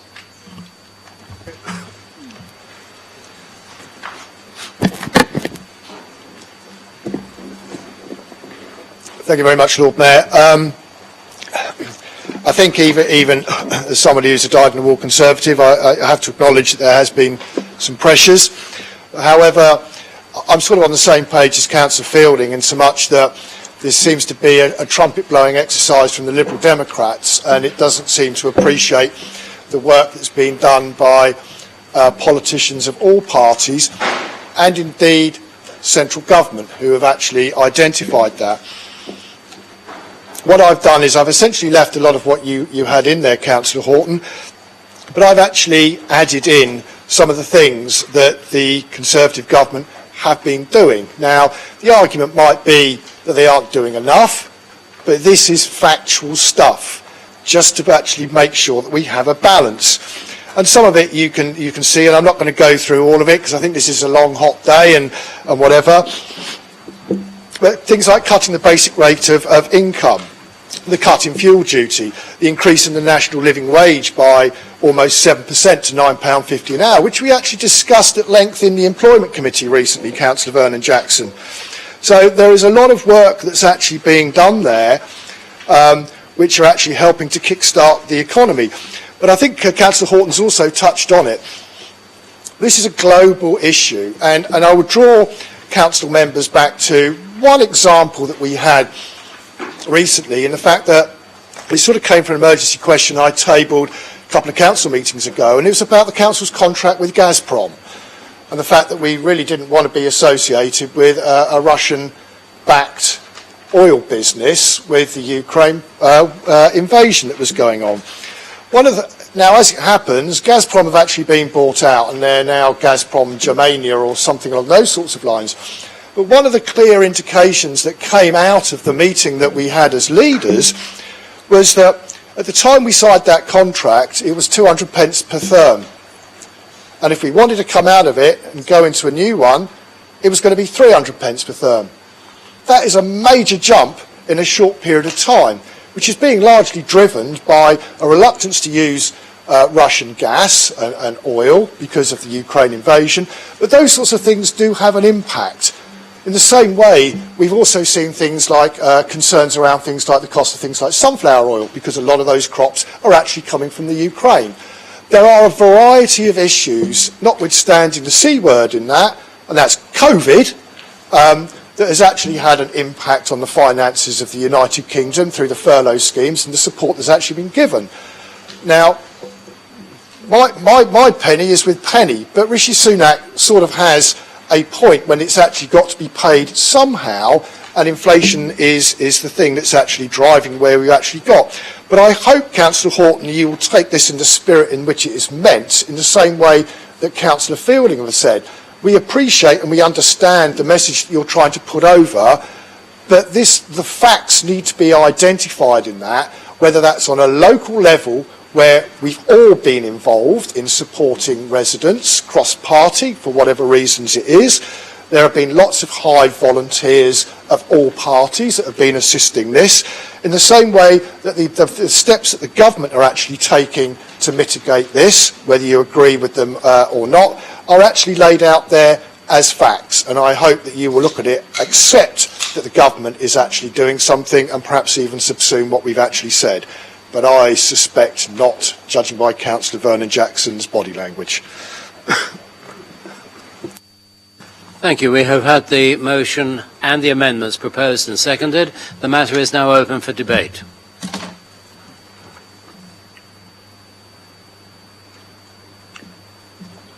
Right. There would appear to be no debate. Councillor Horton, can you...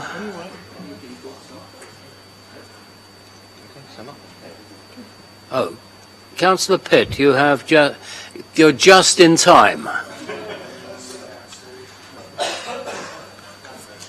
Thank you, Lord. No, I'm not going to. It just, unfortunately, though, does highlight the fact that everyone has to be right. And I'm not saying that our original notice of motion was 100% what needs to resolve this crisis. That certainly wasn't our intention. It was to highlight the issue. Raise the very important issue about the fact that an amount of funding is being allocated, but it certainly is nowhere near enough. Certainly to look at the issue around VAT, which tax consultants are saying would be a very useful way to address the cost of living crisis in some meaningful way. And also to look at the fact that we are doing a lot as a city around food banks, pantries, etc., to try and help the community. And if any councillors haven't visited any of the new pantries yet, please do, because you'll find there writ large the issues that are facing so many people in Portsmouth and across this country. And sit down and have a chat with people. Don't turn up and stand in the corner and have a chat with the organiser. They're not the people with the problem. But sit down and engage with some of these residents and find out what their real problems are. I'm very proud of the fact that at Cosham we took a derelict bowls pavilion that had been sat there for a very long time, desperately wanting somebody to do something with it, and work with the Hive to turn it into Cosham Larder, which is incredibly successful. I'm also very proud of the support that my own group in particular have given to other pantries in the city at key times of the year, and of the imminent opening of the new pantry in the John Pound Centre, taking up space that wasn't needed in the existing library provision in there. But as I accept that people always want to cheerlead for their own party, but there are a couple of things in these amendments that are a bit odd, because we've got Labour here talking, and I agree with them, about the need to reintroduce the £20 a week uplift for universal credit claimants. Yeah, it was their party, Lord Mayor, in the House of Lords just last week, who, when a Liberal Democrat peer proposed that we extend free school meals to every child from any household receiving universal credit, and not just those on the higher rate, to help those ones that Councillor Horton referred to, who are the just about managings. What did Labour do? Labour sat on their hands and abstained on that. So I won't be lectured by Labour councillors in here about what needs to happen, because when Labour as a national party were questioned on why they'd done that, they turned around and said, we're working on our own policy. Well, we're at least a couple of years away from a general election in all likelihood, so I'm sure that those people who are falling through the cracks and who would have benefited from that amendment, that could have perhaps garnered cross-party support, because let's face it, all of the people having a Conservative Party leadership debate can't even agree on what they should be doing to tackle the cost of living crisis. Perhaps that amendment might have come back and been passed, and those families would not have had to wait for the happy days to get a Labour government in order to be their saviour. So it's very kind of the other parties to lecture us. We're not pretending we're right, and we would have accepted reasonable stuff pointing out the great cheerleading things that they're doing, but lecturing us when there are gross failures going on is a bit rich, frankly. So I would urge councillors to really go out and engage with what some of these problems are. Make sure that they have an understanding of what's going on, and let's try at a local level to do what national parties are singularly failing to do, and that is realise that this is a national emergency, and at times of emergency we do best when we work together and not argue with each other.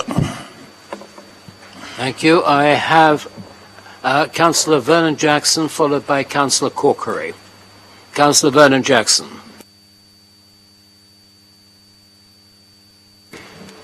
Thank you, Lord Mayor. I was just struck by what Councillor Steve Pitter said. I think from our point of view we're very happy with both amendments, to take them both on board, and that seems a sensible way forward, but I will defer to Councillor Horton on this. But I was struck, just to check if I had heard correctly from Councillor Pitt, that there was a proposal to make sure that those families who receive universal credit, therefore the people on the lowest incomes, whose children don't receive free school meals, would get free school meals, but Labour members of the House of Lords decided that wasn't a good idea, and decided to sit on their hands and it not to happen. Now, my Lord Mayor, I'm flabbergasted, I have to say, that Labour members of the House of Lords are going to condemn families in Portsmouth who are on universal credit, on the lowest incomes, to not getting additional support. Now, I find that frankly amazing, as I'm sure lots of people around the chamber do. But I have to say, and I do like the fact that we got amendments from both parties that will add to this. But I think Councillor Fielding is right. It is absolutely right to recognise the things that Stephen Morgan has done, and to thank him for that. But also, I think, to regret that when there was a motion in the House of Commons to reduce VAT, to 17.5%, he chose not to support that. Now that would mean we know VAT hits those families on the lowest incomes hardest, and yet Labour seems silent in their actions in the Commons and in the Lords on trying to address this. I do hope that in future Labour will up their game and will work with others to try to make things better. I think we're realistic enough to know that the Conservatives probably won't, but I do have higher hopes for Labour than I do for the Conservatives. So if you are able to influence our Labour members of Parliament and Labour peers, when there are opportunities to try to get more money into the pockets of those people on the lowest incomes, please do give us a hand, please do support us, and please don't sit on the sidelines or vote with the Conservatives. Thank you, Councillor Vernon-Jackson. Councillor Corkery. Thank you very much, Lord Mayor. I generally wasn't going to speak on this, but seeing as the Lib Dems seem so intent on dragging us into their fight that they're having with the Tories, like they usually do at these meetings, we usually take the approach of trying to sit out and play make constructive contributions, not get involved in this Punch and Judy show that Gerald so much revels in. However, when we are directly attacked, we will, of course, stand up and defend ourselves and rebut. So, I mean, on the kind of interesting interpretation of history that we've got around what happens in Westminster and how it affects Portsmouth, I mean, yes, kind of one obscure vote in the House of Lords is something that we can refer to. However, something else that I would also refer people to is 2010 to 2015, the coalition government where the Lib Dems got in bed with the Tories and implemented some of the harshest cuts to public services that led to real wages going down as a depression of the economy. That led to real impacts on communities in Portsmouth. It wasn't just some argument they had in full council or something that could be put around on social media. It meant that communities such as ours in Charles Dickens, already the most deprived community in this city, saw their living standards decrease year after year as a direct result of the government policy that Gerald's party was so keen to implement. And I've got a really interesting quote here, actually, from Polly Mackenzie, who was a special advisor to Nick Clegg during that period. And she said a little while ago, 4 years ago, Lib Dem ministers started agitating for a 5p charge on plastic bags. It took us months to persuade Cameron and Osborne. I don't think anyone's against it. A charge on plastic bags sounds reasonable. But what did they have to do in return? She said, we finally got the policy in on an eve of conference trade in return for tightening benefit sanctions. So that's the record of Gerald Vernon-Jackson's party in government, attacking people on benefits so that they can get their other policies put forward. So we will not stand here and be lectured on what happens in Westminster, partially because we don't really care. We're more interested in what happens in Portsmouth. We want to know what's happening in the local economy, how local workers are being supported. And that is largely the substance of our amendment. We want to know what this local authority can do to use its power to boost wages and tackle the cost of living crisis. And we know there's one key policy that could be implemented by this cabinet tomorrow if it so wished, something that we've been campaigning for the last couple of years, living wage accreditation. That would see thousands of local workers see their pay increased overnight, including 2,500 frontline social care workers. We've been campaigning that for the last couple of years. This cabinet failed to put it in their budget amendments and their budget proposals, and we hope that changes in the coming year. So that is the substance, Lord Mayor, of our amendment. As I say, I did want to kind of correct the record there, so I think selective interpretations of history are dangerous, and I'm sure we could all look around the room and found something that someone once said in an obscure meeting or an obscure debate in the House of Lords. But as the Labour Party, Lord Mayor, in this city, we're much more interested in the policy of this council and how it's affecting our constituents. Thank you, Councillor Corkery. There are no other speakers indicating, so I will ask Councillor Horton to sum up and also to indicate whether she will accept one or other or both of the amendments. Thank you, Lord Mayor. I'll start off by saying that I'm happy to subsume both of the amendments. I was kind of half expecting the one from the Tories to list the other stuff that was going on, but I'm sure you'll forgive me for not listing all of the money that has come in making that point. I just want us to bring us back to the emphasis of this. And genuinely, it's interesting, isn't it, always to listen to the political mudslinging. But I did deliberately put that point in my speech around that child, because that's who I was thinking of when everyone was arguing. And I just want to bring it back to the fact that I actually do think that we collectively, as councillors, are going out every day doing the best for people in our city, and we need to pull together to work on this emergency. So I think I'm just going to leave it there. Thank you, Councillor Horton. We now come to the vote on the motion as amended. Will those in favour of the motion as amended please show? Will any to the contrary please show? Are there any amendments? Abstentions. Abstentions. Sorry, it's hot. Any abstentions? No? In which case the motion is carried unanimously. Thank you. I now propose to have a 15-minute break, since we've been going for just under 2 hours, and in 15 minutes time at 17 minutes past 4 we will recommence. Thank you, members.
be seated.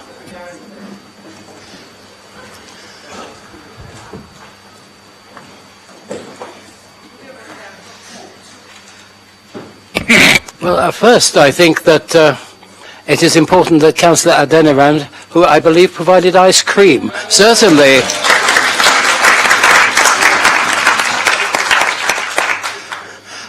I think that should be minuted. Well, every meeting.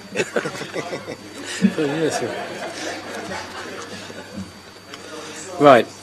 We now move on to motion C. This is the motion concerning licensing legislation proposed by Councillor George Madwick and seconded by Councillor Brian Madwick. Make sure I don't turn over 2 pages at once.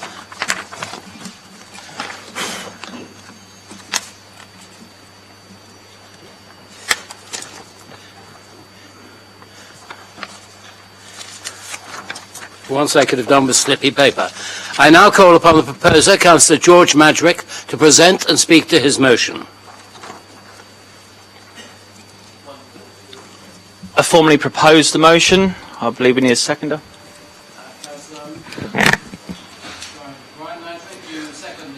I second the motion, Lord Mayor, and reserve the right to speak. Thank you. Good afternoon, members. So, I've been a councillor here for 14 months now, and this is the first motion I'm putting before council because I think it's important. I'm not going to bore you by rereading the large motion that I wrote up, but please take a minute to read it. What I am, however, going to do is pass a photo around to my colleagues to my left and right, and hopefully they can pass these around the room so you can get a real understanding. John Smith, could I just pass it to you? A real understanding of what the issue is surrounding this. I spoke to a local person that's involved in local politics yesterday, and he didn't really understand my motion. So I thought instead of going into real complex terms, which I was planning to do, I'll just fire out some statistics and some facts that hopefully all members across the board here can understand. So the major problem here is that as a council, our licensing policy is really rigorous, and it's something that not just me, but members across this house have done for years. And our policy is good. It's being undermined, however, by another local council, Wolverhampton. Now, a Freedom of Information request based in 2019 stated that Wolverhampton, bearing in mind they're a similar size to us as a city, granted 15,000 private hire taxi licences.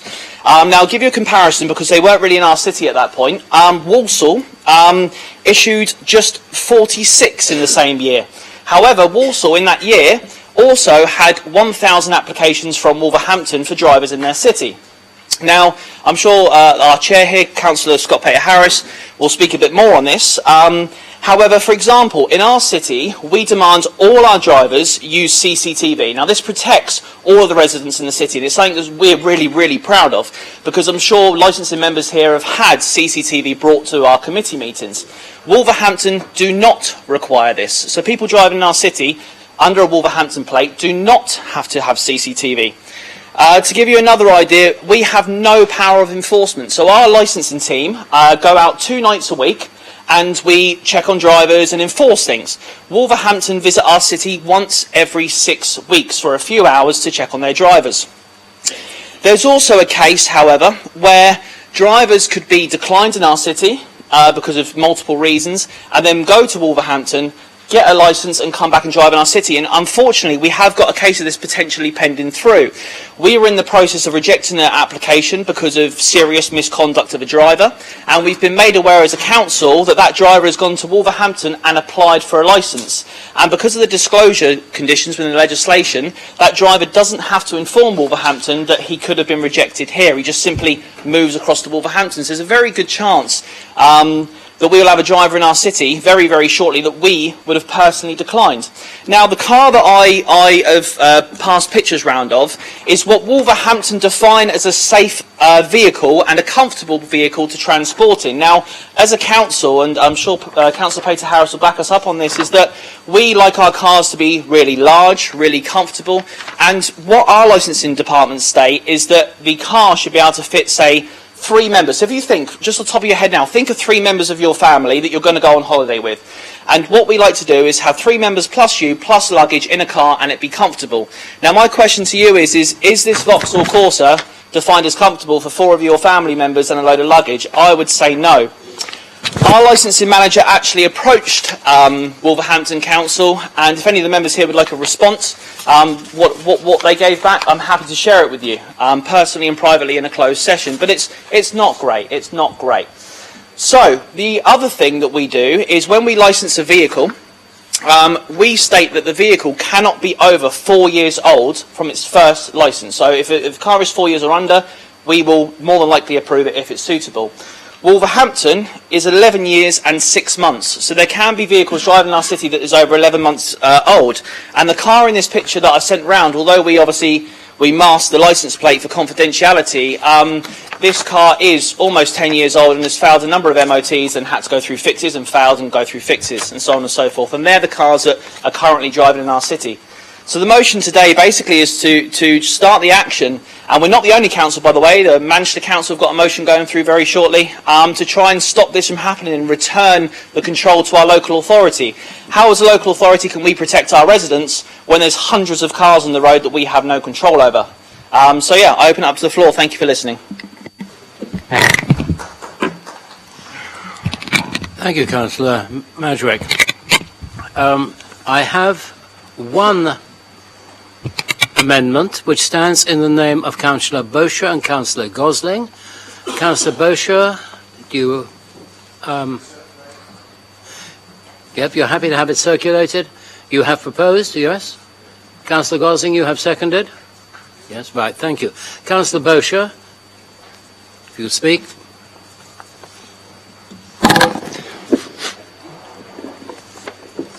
Thank you very much, Lord Mayor. I guess I sort of find myself as a rose between two thorns, having just followed Councillor Madrick there, and no doubt my colleague Councillor Peter Harris will probably be indicating to speak very shortly. But really, my notice of motion, my amendment to the notice of motion is not really to object to anything that Councillor Madrick has put forward. It's largely just to tidy it up a little bit and firm it up, and I hope that in the spirit of the fact that we are supportive of it, he will actually accept it.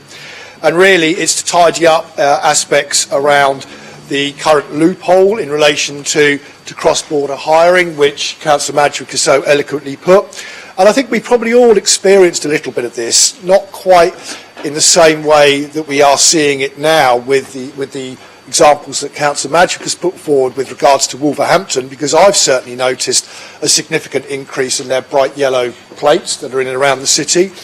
But certainly when we went through this deregulation and cross borders, I'm sure a number of us actually noticed the number of haven't registered taxis that were actually beginning to operate significantly in the city. So we were experiencing it before on a much more local level, that this has got to the point where our licensing department are literally losing complete control over all aspects relating to the safety of the residents of our city, because that's essentially what we're talking about.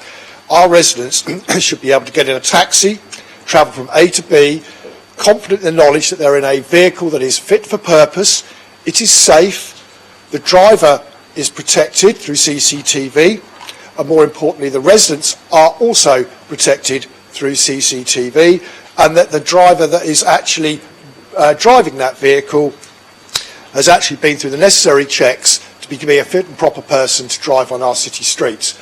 That is where we should be, that's where I would want us to be, and I'm sure that's where everybody in this chamber would want us to be, particularly when we consider that it is sometimes a preferred mode of transport for single females late at night. They should be comfortable and confident that when they get into a taxi, they are going to get to their destination safely. That is a situation that we cannot guarantee in our city at this moment in time, because of the nature of what's actually happening with regards to the licensing of our vehicles in Wolverhampton. Lord Mayor, I'm not going to elaborate any further. We have the Vice Chair and the Chair of Licensing who are significantly more expert in this than I am, that I will defer to. Suffice to say, my reason for moving this amendment was largely around the fact that it's asking for the Chair of Licensing to write a letter amongst its detail, and Councillor Peter Harris can hardly ask himself to write a letter in an amendment. But I will defer to others, and I hope that this is a positive debate around what is something I think not only affects all political parties in this chamber, but also affects our families, vulnerable or otherwise, that actually want to use taxis as a mode of transport to get around our city. Thank you, Lord Mayor. Thank you. I must apologise to members. We ran off inadequate numbers of copies of the amendment. More copies are being printed as I speak, and they will be distributed to all members. If we can come to the speakers who have indicated, I have Councillor Coles, followed by Councillor Madden, followed by Councillor Peter Harris. Councillor Coles. Thank you, my Lord Mayor. I'm pleased to see this motion come before full council today. Having been a member of the licensing committee for several years, cross-border licensing is, in my eyes, a major issue. Portsmouth has some of the strictest regulations for taxi and private hire drivers, something I believe can only be a positive thing. However, drivers being able to bypass these and obtain their licence from local authorities with fewer parameters only serves to dilute the strength of Portsmouth's licensing governance and reduce our ability to provide the public with safety to which they are entitled. I agree that local authority licensing departments should have the power to take any necessary action against any driver operating within their borders, regardless of where the driver has been licensed. The current legislation only serves to cause division and confusion and are not in any way a workable solution. This issue needs urgent attention, either by restricting the ability of drivers to operate outside the authority in which they are licensed, or by introducing a more functional cross-border solution to taking action where appropriate. I'll be supporting the motion. I don't think I've got any problem with the amendment either. It looks good. And I thank both the councillors Madrix for bringing this to full council today. It's great. Thank you. Thank you. Councillor Madden. Thank you, Lord Mayor. Could I also welcome this notice of motion and congratulate... sorry, Lord, it is me. You look a bit sorry. I thought you... Honestly, I've had my haircut. Sorry, Councillor Madden, we are all listening to you. I thought you thought, Christ, who's that?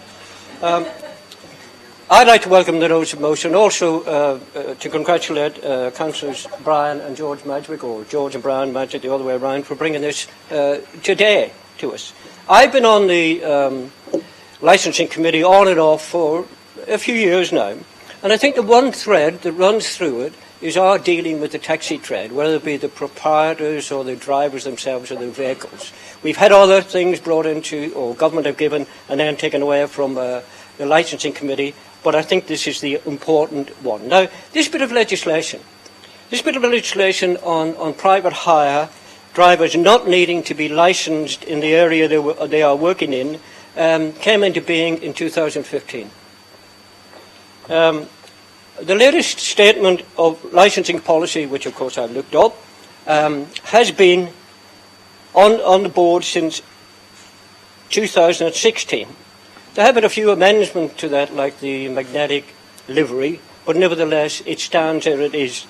And I read something that I think we are a good authority, we are an excellent authority in relation to licensing, but reading the introduction again, this really came to me, and I thought it was a wonderful paragraph, and I think encapsulates what we want to do and all sorts of things, including the last notice of motion when Councillor Cockery was talking about getting down to the local level.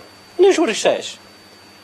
An overriding emphasis on promoting a local policy based on local needs and have due regard to local experience and evidence from local people is of paramount importance. Isn't that wonderful? I was at the meeting, I didn't remember that until I looked at it again. Now, if this notice of motion is carried today, which I have no doubt it will be, although I shall leave it down to the mover clearly to decide whether to accept the amendment or not, but I have to say it is not the first time that we as an administration or as a council have been involved in this issue of cross-border licensing. Along with Andy Burnham, who of course we know is the Mayor of Greater Manchester and having serious problems up there even, we, in the shape of the leader of the council, Geraldine Jackson, and Sheffield and Birmingham made representations last year about this cross-border licensing. I haven't seen. I did ask for the response. I couldn't read it, but I believe that this effectively fell on deaf ears. So there's a loophole in the law which local authorities have been trying to get closed. The nomination, as per George and Brian, clearly states reasons for the problems we have with enforcement of taxis or license or private hire from outside the city.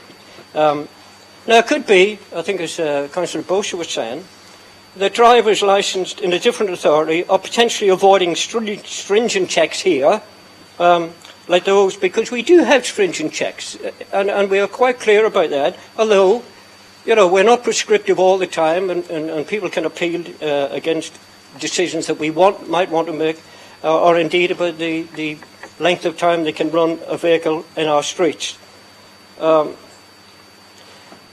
If we don't have people in Portsmouth applying to be private hire, we are going to have, and do have, a loss of income. I just give one example, which I asked for, and that is that it deprives our licensing department of vital funding as well. When licensing staff need to deal with a complaint from a member of the public, officer time clearly has to be used to establish where the vehicle came from in the first place, and then contact that licensing authority. That clearly is costing officer time as well as everything else. I should add, though, to be fair, that the DFT, yes, it did recommend that they set up reciprocal arrangements for authorising authorities to check vehicles licensed outside the area, but did not say that there was any recouping of the costs that were incurred.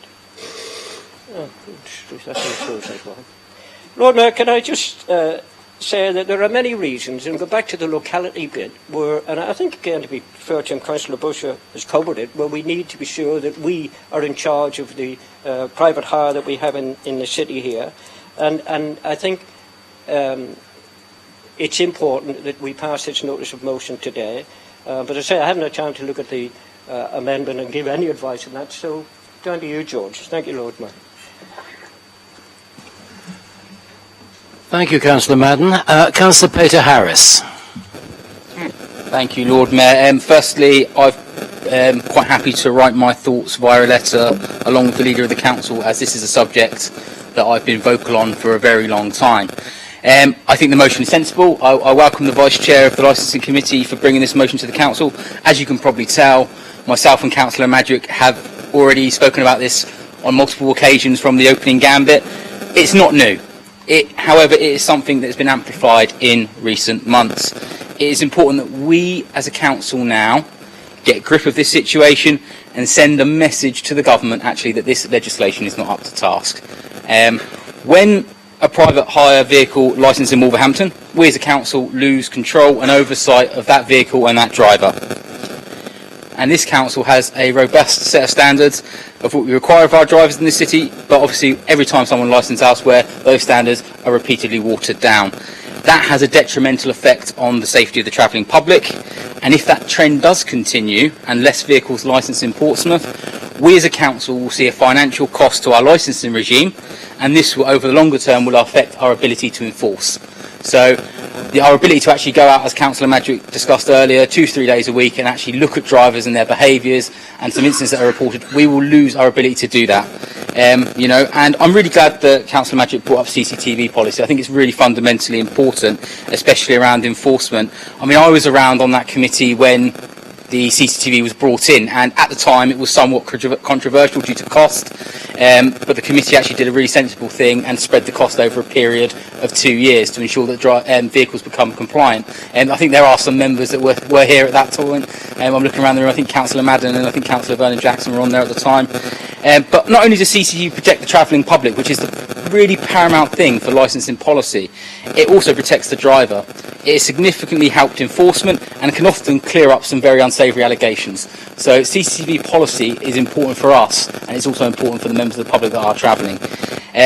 Obviously, when a car registers in Wolverhampton, we lose that immediate response. It can often take time for us to speak to a counterpart in Wolverhampton and say to them, we've had an incident. That can take days before they respond, which I don't think is acceptable. But I think Wolverhampton as a council have taken charge against other councils, not just here, up and down the country. I can give you an example of, let's just say, they've taken cars working in Birmingham, Coventry, Walsall, Blackpool, Leicester, Nottingham, and as we've heard as well, the Greater Manchester area. So they are fundamentally abusing the legislation for their own ends. That, to me, is not right. But also, it's about the quality of the vehicles that they're allowed to be used. And I think it's really helpful that Councillor Madrick has put that the picture around today. On my way to the council today, I see a Dacia Dustbuster that was operating as a taxi. No, by means, it's a four-seater car. We would never, in our wildest dreams, put that out as a vehicle that we would allow for the safety of the travelling public. Also, an interesting one. I spoke to a driver yesterday who phoned me. It was a story about a Wolverhampton vehicle. This is a private hire vehicle working on a taxi rank, applying for hire, because it was a silver vehicle pulling up, applying for hire, which, one, if it was enforced by us, it wouldn't be able to do that. It would be within the licensing office probably within 24 hours. And two, effectively what they're doing is illegal. So, and we've got no control over that. The drivers literally have to sit there and allow it to happen. That's not acceptable. And that's why I think it's important for this motion and this amendment to say enough is enough. Greater Manchester have put a similar position forward to the government in recent weeks regarding cross-border hiring. I think that's the right thing to do. I hope the amendment is going to be taken forward by the proposer. He's nodding, so I think that is going to happen. I think it strengthens the motion and gives a united view of this council, which I think is important on this issue. I think we all need to be singing from the same hymn sheet. I've always said, and I've been quoted in the press as saying this, and I hope they quote me again, if you work in Portsmouth, you should be licensed in Portsmouth.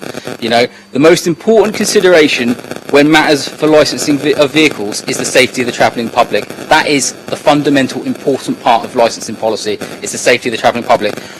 When vehicles license elsewhere, that we don't have that assurance, we don't have that control, and we don't have the level of enforcement. So I really commend the motion and the amendment. So thank you, and thank you, Lord Mayor. Thank you. Councillor Vernon-Jackson. I just wondered if it might be interesting for colleagues to hear a text of an email that I've received from the LGA on this issue.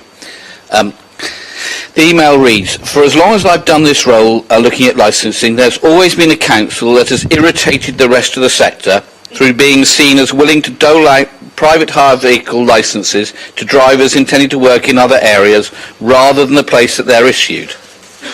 Wolverhampton has held the mantle for several years now, and it's taken it to new scales, meaning that they generate loads of fee income and invested this into a pretty good system that can process applications quickly and for less, which exacerbates the issue by making them more attractive to drivers. I generally understood their standards were pretty similar to those of other licensing authorities. However, and that it was the fee and the speed that attracted people rather than the lower standards. So it would be useful to understand if that's not the case. Generally, the NR3 database, which the LGA set up and which the government has now mandated, helps prevent drivers from getting a licence if they've been refused one elsewhere by ensuring that information is available for councils to review. But it's not clear from your email whether you're talking about drivers or vehicles. So I think that's something we need to pick up with them. I've copied in a lady in Wolverhampton to be aware of it, and the ire that they are attracting, and generally they seem pretty unrepentant about it. That said, if Portsmouth could raise this with them, we'd be very happy to support. So I hope that's useful. I think this is a general cross-sector thing, and I think people at the LGA would be happy to work with us to put pressure on Wolverhampton, particularly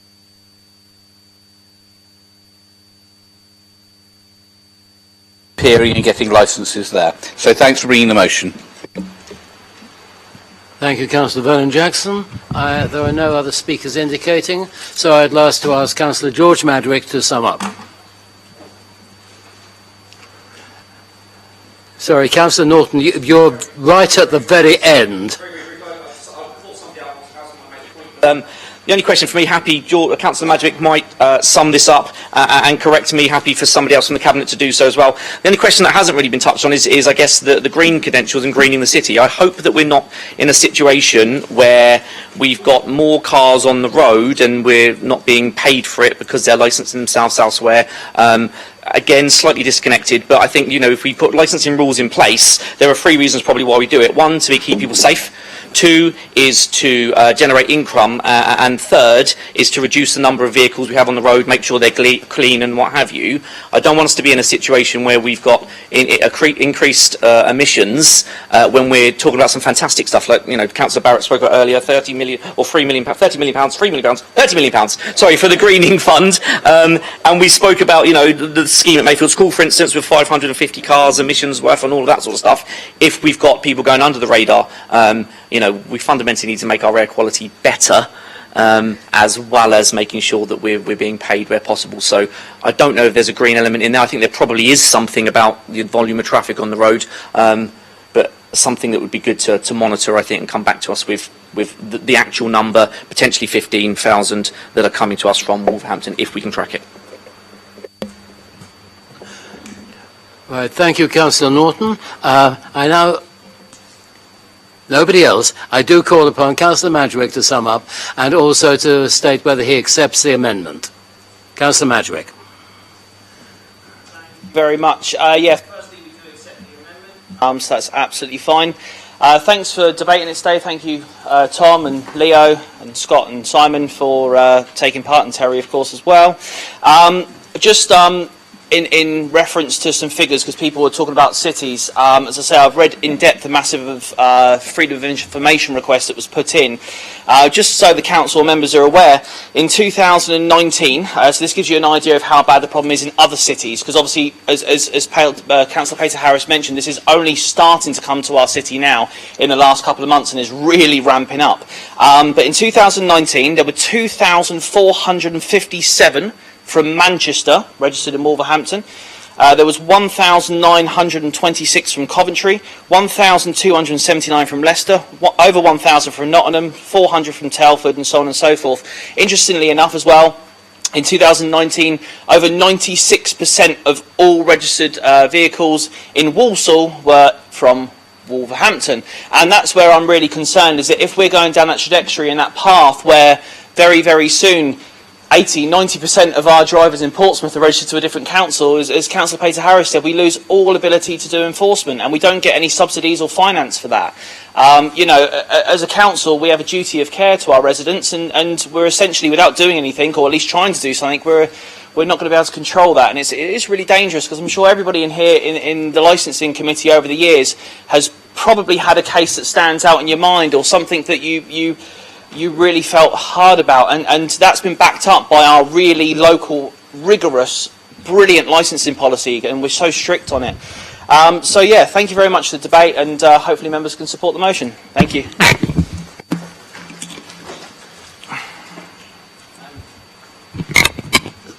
So you have accepted the amendment? Indeed, yes. Yes. So I now call upon members to vote. Those who are in favour of the motion as amended, please indicate. Are there any to the contrary? Are there any abstentions? That is carried unanimously. Thank you very much. We now move on to motion D, a motion concerning the phasing out of pesticides and weed killers in Portsmouth, proposed by Councillor Gerarda and seconded by Councillor Smythe. I call upon the proposer, Councillor Gerarda, to present and speak to her motion. Lord Mayor. Colleagues, I'm proposing this motion because there's a growing evidence about the dangers of unrestricted use of pesticides, and in particular of glyphosate. This evidence suggests that there are 3 significant harms that pesticides cause: harms to our environment, to wildlife, and to public health. Firstly, in terms of the environment, the detrimental effects of pesticides on fauna as well as flora is widely documented, as is the decline pesticides cause to biodiversity. Pesticides are toxic chemicals designed to be deliberately released into the environment. Although each pesticide is meant to kill a specific pest, a large percentage reaches a destination other than their target. That means they reach our water systems and decrease the general biodiversity in soil. With the addition of chemicals, water retention is reduced, which is necessary for plants to grow. Secondly, pesticides are dangerous for wildlife. A recent academic study found that glyphosate seriously damaged the ability for wild bumblebees to keep their colonies at the right temperature. Pollinators, like bees, are vital in supporting and maintaining ecosystems. We need bees to fertilise our crops and pollinate trees and flowers that provide habitats for wildlife. It has been estimated that it would cost farmers in the UK 1.8 billion per year to manually pollinate their crops, so bees are very important indeed. Thirdly, there is increasing evidence that pesticides are a danger to public health. They are toxic, and exposure to them is linked to a range of serious illnesses and diseases, from respiratory problems to cancer. Indeed, the World Health Organization's International Agency for Research on Cancer classified glyphosate as a probable human carcinogen in 2015. Pesticides can be acutely toxic with symptoms such as sore throats, coughing and skin irritation. And in the long term, pesticide exposure has been linked to the development of Parkinson's disease, asthma, depression and anxiety, among other health issues. In my role as spokesperson for climate change and the green recovery, I'm regularly contacted by worried parents and guardians who see pesticides being sprayed while on school runs. They are worried about the impact pesticides are having on their children's health, as well as to the environment, and so they should be. There have been very disturbing findings by a unit of the Centers for Disease Control and Prevention in the US. Their recent study found that out of 2,310 urine samples taken from a representative group of American children and adults, nearly 2,000 were laced with detectable traces of glyphosate. That's 80%. Residues of glyphosate have been documented in an array of foods made with crops sprayed with glyphosate, including baby food. Let that sink in, baby food. The primary route of exposure for children is through diet. This is incredibly worrying, given that it is what is understood about the toxicity of pesticides. The danger to health is one beyond the general public too. At present, the Council uses a variety of pesticides in hard areas and landscapes, parks and open spaces, cemeteries, schools and communal areas of housing land. This poses health risks for workers spraying these pesticides. Something happened right on my doorstep last week that really sums up why we need to ban pesticide use. A butterfly fluttered by and paused outside my front gate, resting on a weed for a spell. I'm gutted because I tried to get my phone out to capture this footage to really demonstrate why this motion is so important, but unfortunately it fluttered away into the neighbour's garden. What happened on my doorstep demonstrates the importance of this motion and why we need to phase out the use of pesticides in public places. As Friends of the Earth rightly says, weeds are just wild flowers that grow in the wrong places, but they don't need to be poisoned. These weeds, like other wildflowers, are food for wildlife. We need to create more wildlife corridors to support urban biodiversity, not toxify our built environment further. If, as a council, we have called a nature and a climate emergency, we need to take bold action and we need to take it now. A motion to review pesticide use came to full council in October last year. As a result, a report about banning pesticides went to Cabinet in March 2022. It was acknowledged that the Council's approach is to work towards a reduced minimal use of pesticides and an integrated or pesticide-free solution wherever possible. But the trials of alternatives were very limited. We need more meaningful investigation into the alternatives and a stronger resolve to see what works for our city. And residents agree. In just 3 weeks, over 500 people signed Paula Savage's petition to ban pesticides from public places, and 12 environmental activists and groups signed an open letter to group leaders to back this motion. The motion calls on Cabinet to commission trials of non-chemical and mechanical alternatives for weed management and control. We ask that the local communities are involved in becoming a pesticide-free city, including inviting residents to take part in trialling other methods. We also request that the Council delivers a phased withdrawal from the use of all pesticides over a period of 3 years.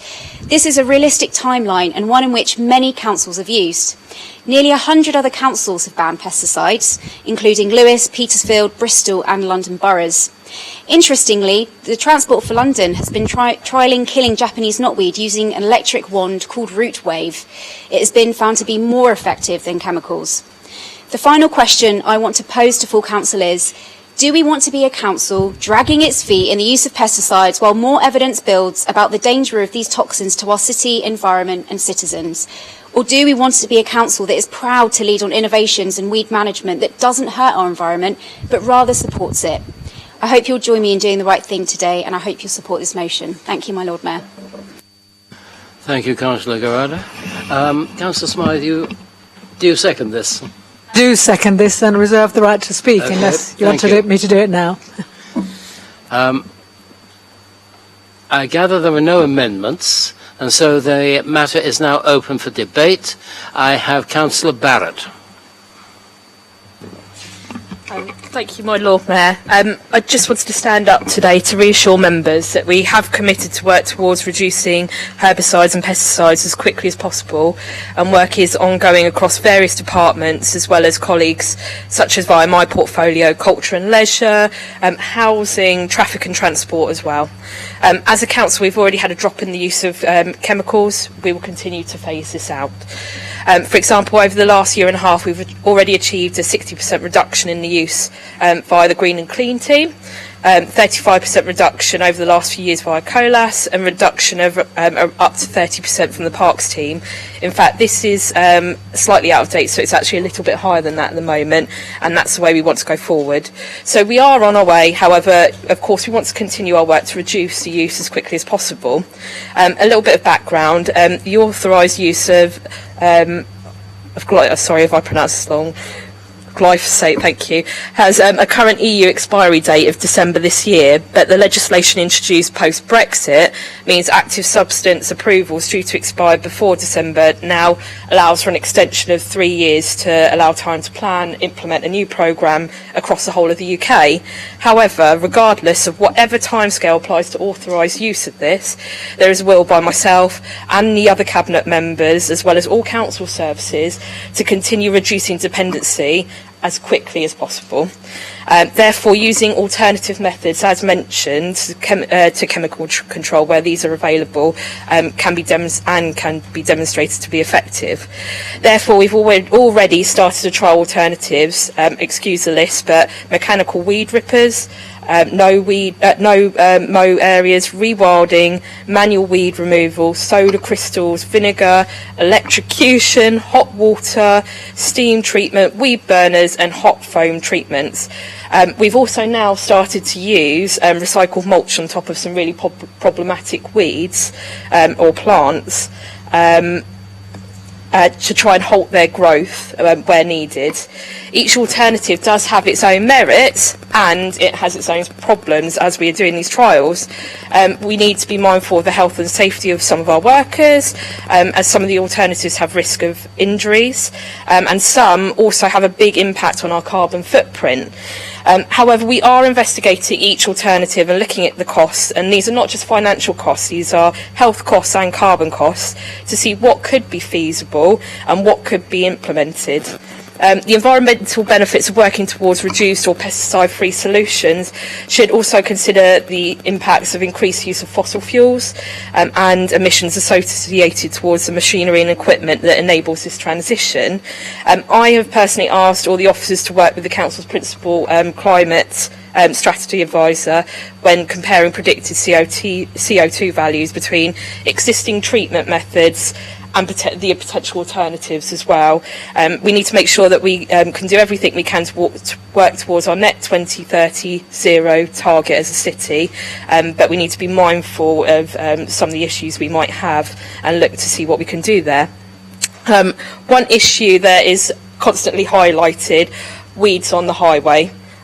We do have a duty of care to residents to make sure that there are no trip hazards or risk of injury. One of the pesticide-free cities, which are currently facing issues with their outright ban due to residents tripping over weeds in the pavement and needing hospital treatment, and therefore looking to take legal action.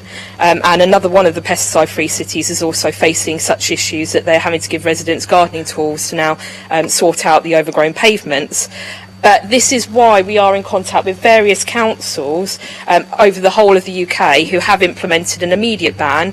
But we are also talking to those cities, like Councillor Gerarda has mentioned, who have started the phase out, so that we can continue to share ideas, trial results between all of us, and any information that might be deemed appropriate. However, as we have the opportunity to look at alternatives, we also have the chance to look at other ideas. I've taken time and I'm working with some of the green groups across the city, such as Friends of the Earth, who are feeding back ideas to me constantly to make changes. They recently shared their Greening Portsmouth report with the Cabinet, which is absolutely fantastic, and I do hope everyone has a chance to read it. It has some great suggestions to look at to make some changes and do some trials in regards to not removing weeds from forecourt areas, walls, and to see where there can be some ownership over some of our communities, looking to keep those intact but not causing problems, which is a fantastic thing to look at. I spoke with them last night at their monthly meeting, and we're intent on meeting ASAP with our officers in the next few weeks to discuss further ideas. I will highlight that a good chunk of the information I've told you today is from the report approved by Cabinet in March this year. It's a good read, so please do go and have a look. But it is heartening to see that environmental issues really are at the core of concerns of our residents. It's something that I feel really has changed over the recent years, and it just shows that people do care about the environment they live in and do have this concern as well, which is quite rightly important to consider. I wanted to thank you so much, Charlotte and Judith, as well, for bringing this today for discussion for all of us. I do hope it's been helpful in some regards to members and to the public today. Thank you to the deputation today as well. It was really good to hear. But I hope it's useful to hear some of the steps we are taking to reduce these chemical needs and look to alternatives and proceed as quickly as possible. So thank you very much.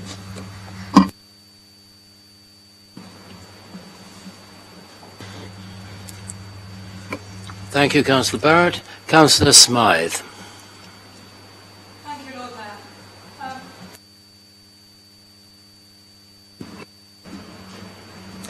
Can you hear me now? Thank you, Lord Mayor. I just wanted to take the opportunity of seconding this very important motion, of drawing attention to the resolution at the end of the motion, when we do request that the Leader of the Council provides biannual updates to members on the progress of this initiative. I appreciate very much what Councillor Barrett has been saying, but you will all know me by now. I do like to see some deadlines and some time cut-offs, and sometimes when we can scrutinise progress. I want to draw your attention to the Friends of the Earth report, and also to the wonderful walk that a number of us, Councillor Horton, Councillor Atwell, Councillor Gerarda and myself took with Friends of the Earth when we looked at all those fantastic examples of wildflowers growing in the streets, and wildflowers being the source of food for insects and a lot more diversity and biodiversity across the southeastern part of Southsea and Eastney and Craneswater. It was well worth going, and something that would influence the report they put out.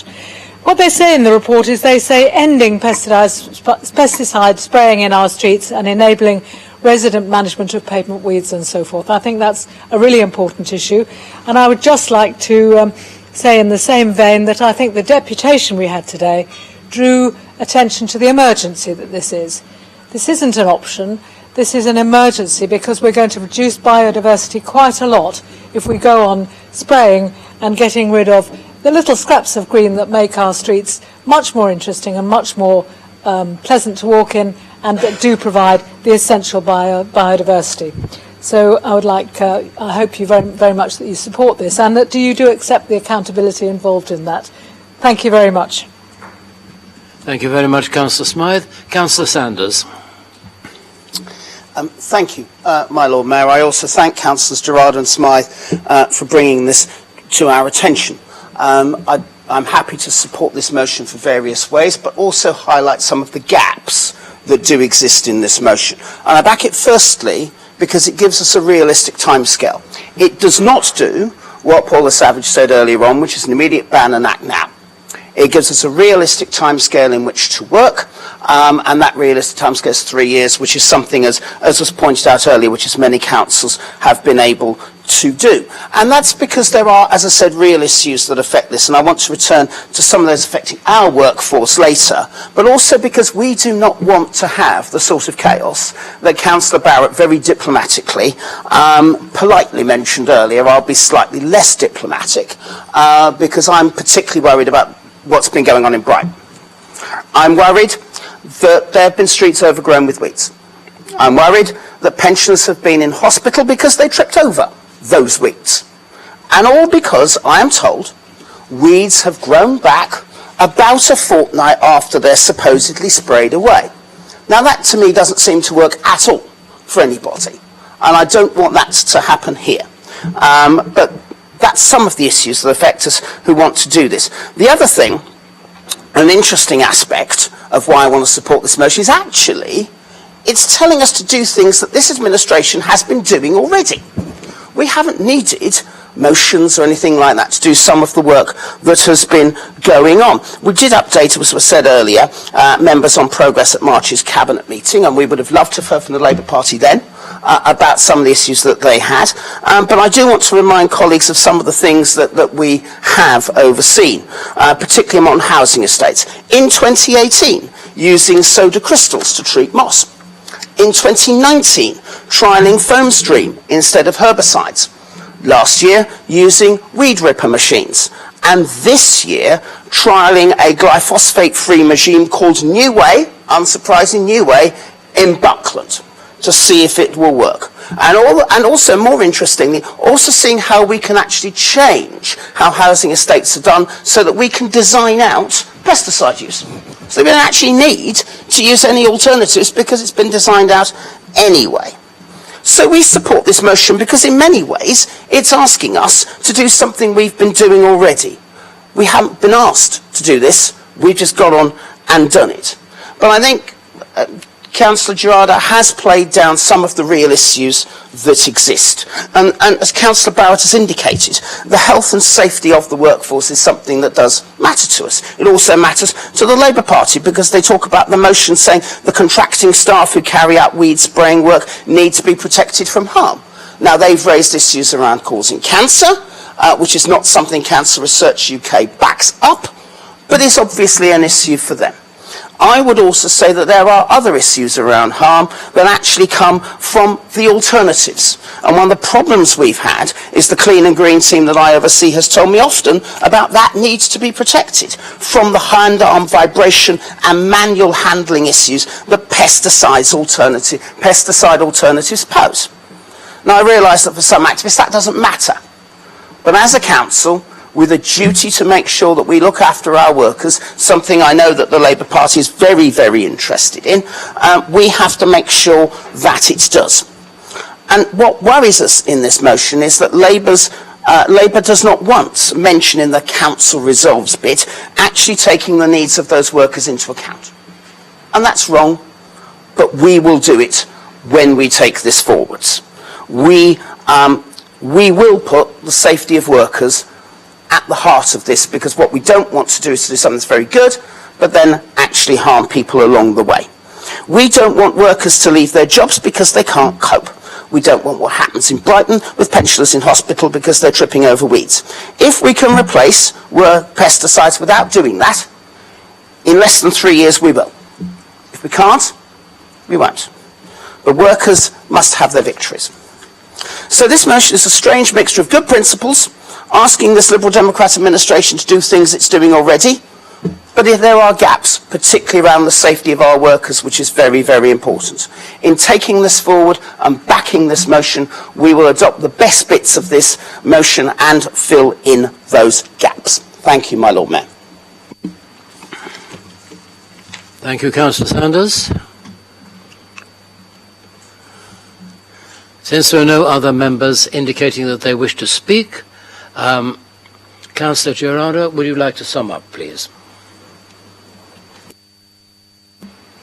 Thank you, my Lord Mayor, and thank you to Councillor Barrett, Councillor Smythe and Councillor Sanders for their views and for sharing their thoughts. Thank you very much. What I would say in response to the trials that have been taking place in the report that came to full cabinet, obviously it's great to see that the council is taking a proactive approach to reducing the pesticides that are used, and you know, we can see that from what was put in that report to cabinet before the elections. What I would say though, what it fell short of is actually saying how we're going to do more as a council to actually completely end the use of pesticide use. And I felt that the conclusion fell quite short of what we would expect a sort of action of the council leading the way in banning pesticides to do. It basically kind of said, oh, well, look at us, we're already doing quite a good job, and let's pat ourselves on the back, and pretty much we can't do anything else. And I think that's a real wasted opportunity, because we want to be the leaders in tackling the climate and ecological crisis, and we have to do that by banning pesticides. Pesticides are toxic to the environment, and they are toxic to people as well, so that's really critical. In terms of the output of other alternative methods of weed management, absolutely we need to consider their sort of carbon output, but also that has to be balanced with the impact of biodiversity, which is also damaging our planet. So it's about both things being considered equally. And I think, as I say, what would be good is to have more meaningful trials of the different alternatives in a more meaningful way, because there was a sort of summary table at the end of the report that went to Cabinet, and it listed all the alternatives. And I found some of the criticisms of the alternatives, some of them a bit odd. For example, oh, well, vinegar, it's a bit stinky. And it's like, well, it's not the end of the world if something that we're using is a bit stinky, if actually that's safer for the environment and for the people involved spraying it, and it works just as effectively. I don't really think that's a legitimate criticism as to why we might not use that more frequently in areas across our city. In terms of the really important point, thank you, Councillor Sanders, for pointing out about the impacts of staff. We are the Labour Party, yes, we are part of a wider Labour movement. The sort of health and well-being of workers is of critical importance to us. That is at the fundamental of our core values. What I would say is the pesticides queues could potentially cause huge issues for council workers as well. I don't think it's unfair to sort of say that the World Health Organization, in saying that pesticides are probably a human carcinogen, is something that we should ignore, given the sort of prestige of that global organisation. So there's lots of evidence to suggest that it could be cancerous, and frankly, why should we put our workers at risk? So yes, I think considering other alternatives, and of course making sure that they don't cause other issues or injuries, absolutely. In terms of the unfortunate situation with Brighton, yes, it is really awful. I had a feeling that the administration might focus on the one of the 80 councils where something has gone wrong, rather than focusing on the 79 councils where things are going really well. And I think, again, the collaboration that I've heard about is great. We need that to find out what's going wrong and what's working well. But again, we can and we must do better than focusing on the one council where things are going wrong. In terms of local environmental groups, they are the ones that actually approached me because they were actually quite angry and furious as to the poor sort of outcomes of the previous motion. And, some of the groups such as Friends of the Earth, Greenpeace, Package Free Larder, really reputable local and national organisations who really want to see this happen. As Councillor Smythe pointed out, the main thing about this is we need a timeline. I don't think we should do anything that isn't smart, and I don't mean smart as in intelligent. I mean it's smart as in specific and measurable, achievable, reliable and time-bound. And I think what this motion does is give us that 3-year window where we can really test the alternatives and find things that work for us as a city. So thank you, everybody, and thank you, Lord Mayor. Thank you, Councillor Gerarda. Now come to the vote. Will those members who are in support of the motion please show? If there are any to the contrary, will they please show? Are there any abstentions? That again is carried unanimously. Thank you very much. That concludes this motion, and we now move on to motion E concerning the Hillsea Community Centre, proposed by Councillor Simpson and seconded by Councillor George Madgwick. I now call upon Councillor Simpson. You propose the motion.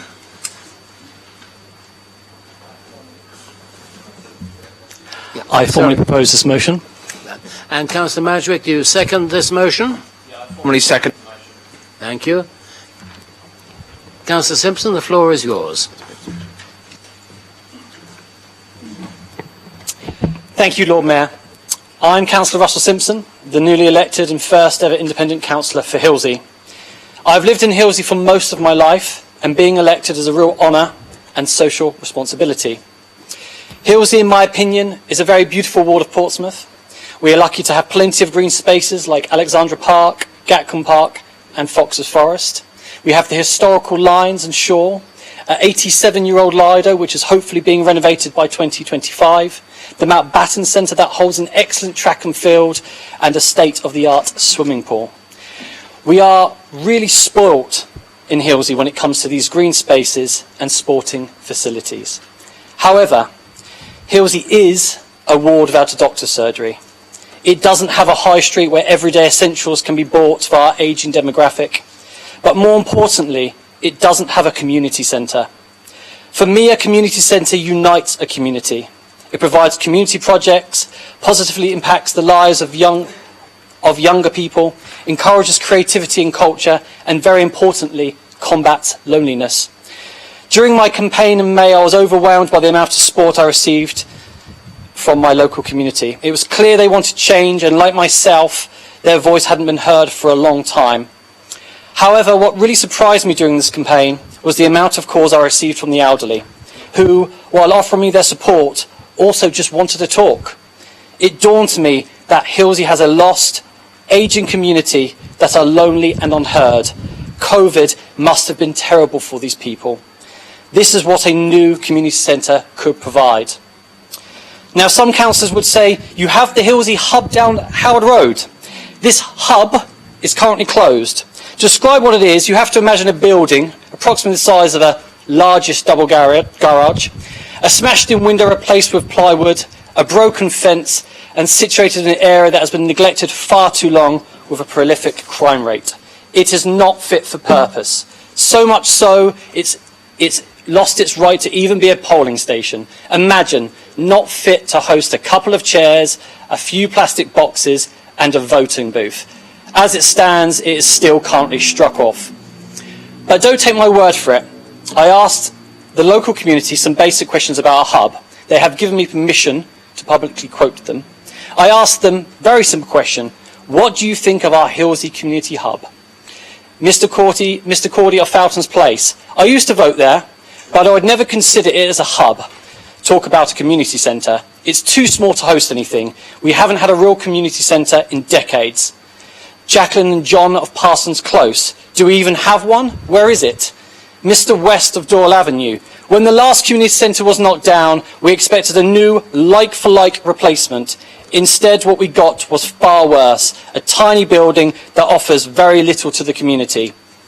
There were many more, but they were very similar to the ones above. This closed excuse of a hub is not good enough for the residents of Hilsey. The youth deserve better, and our vulnerable elderly deserves better. If considered today, I am open to suggestions of where a new community centre could be situated. It needs to be in the heart of Hilsey and not tied into another project for political point scoring. It needs to have its own identity and be close to residential homes for easy accessibility. I now open it up to the floor, and thank you very much for listening.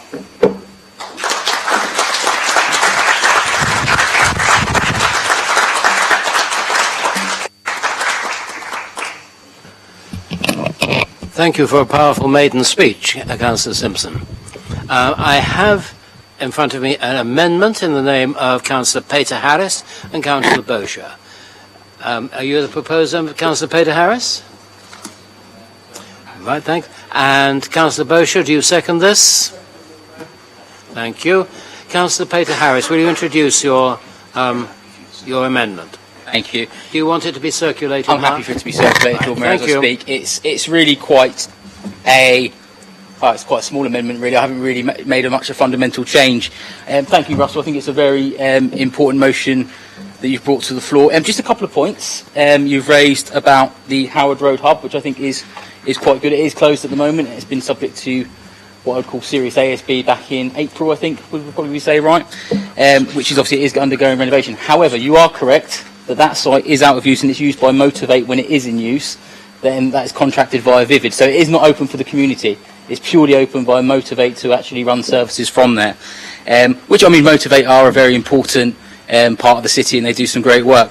But I think the notion you've made about elderly residents, I think, is important via COVID. And I thank you for bringing it to the council today. I think you've opened up something that is far more important than you and I. I think it teaches the community obviously needs something there. So what I'm asking really in the amendment is to obviously ensure that the councillors and group leaders are kept informed throughout the process by all possible locations when potential sites are identified. And I think that was important when your speech, Russell, when you said about the potential sites not to be tied into another project but to have something standalone on its own. And I believe that the amendment will add weight to that, and I think it's something that myself, yourself and Dan can work heavily together on, and I really look forward to it. So I hope you should see in the amendment. It's a very small technical one, but I think it gets the point across. So thank you. Thank you, Councillor Peter Harris. The matter is now open for debate.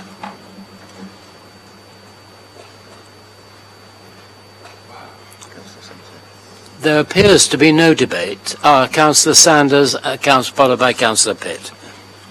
Councillor Sanders.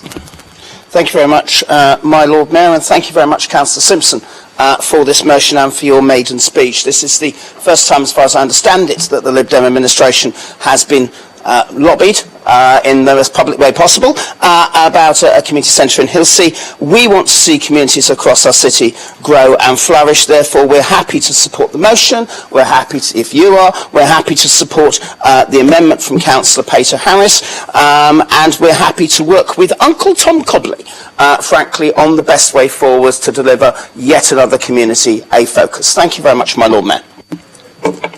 Thank you, Councillor Sanders. I have no idea who this Uncle Tom Cobley is. He doesn't appear to be a member. Councillor Pitt.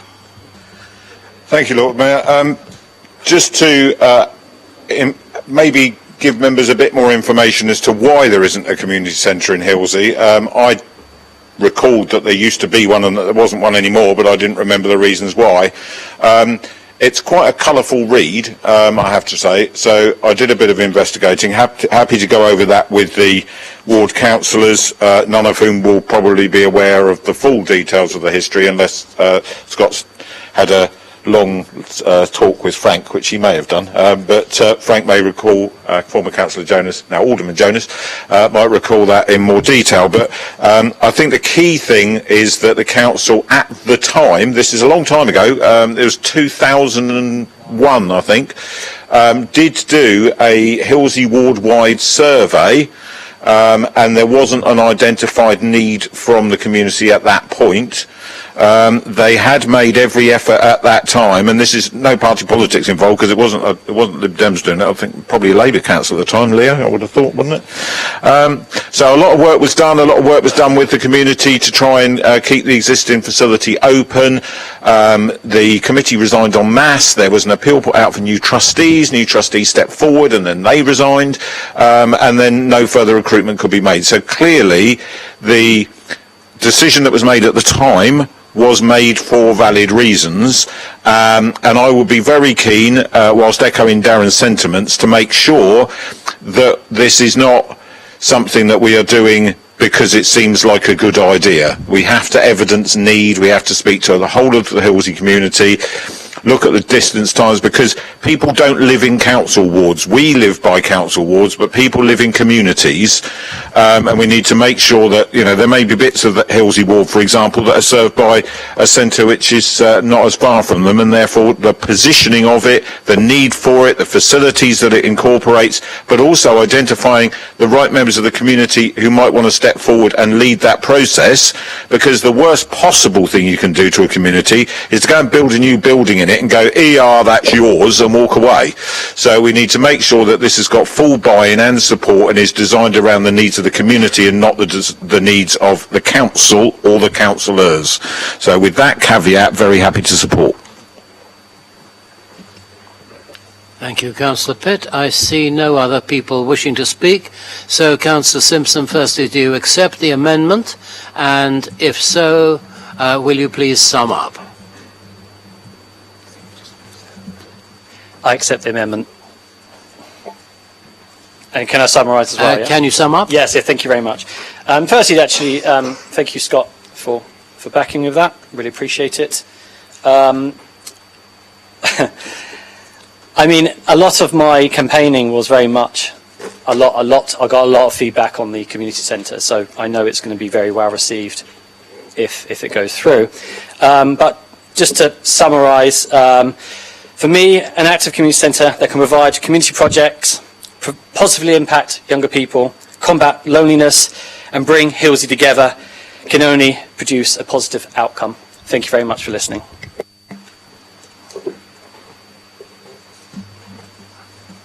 We now come to the vote. Will those in favour of the motion as amended please show? This is a remarkable show of unanimity. Those against, please indicate. Anybody abstaining?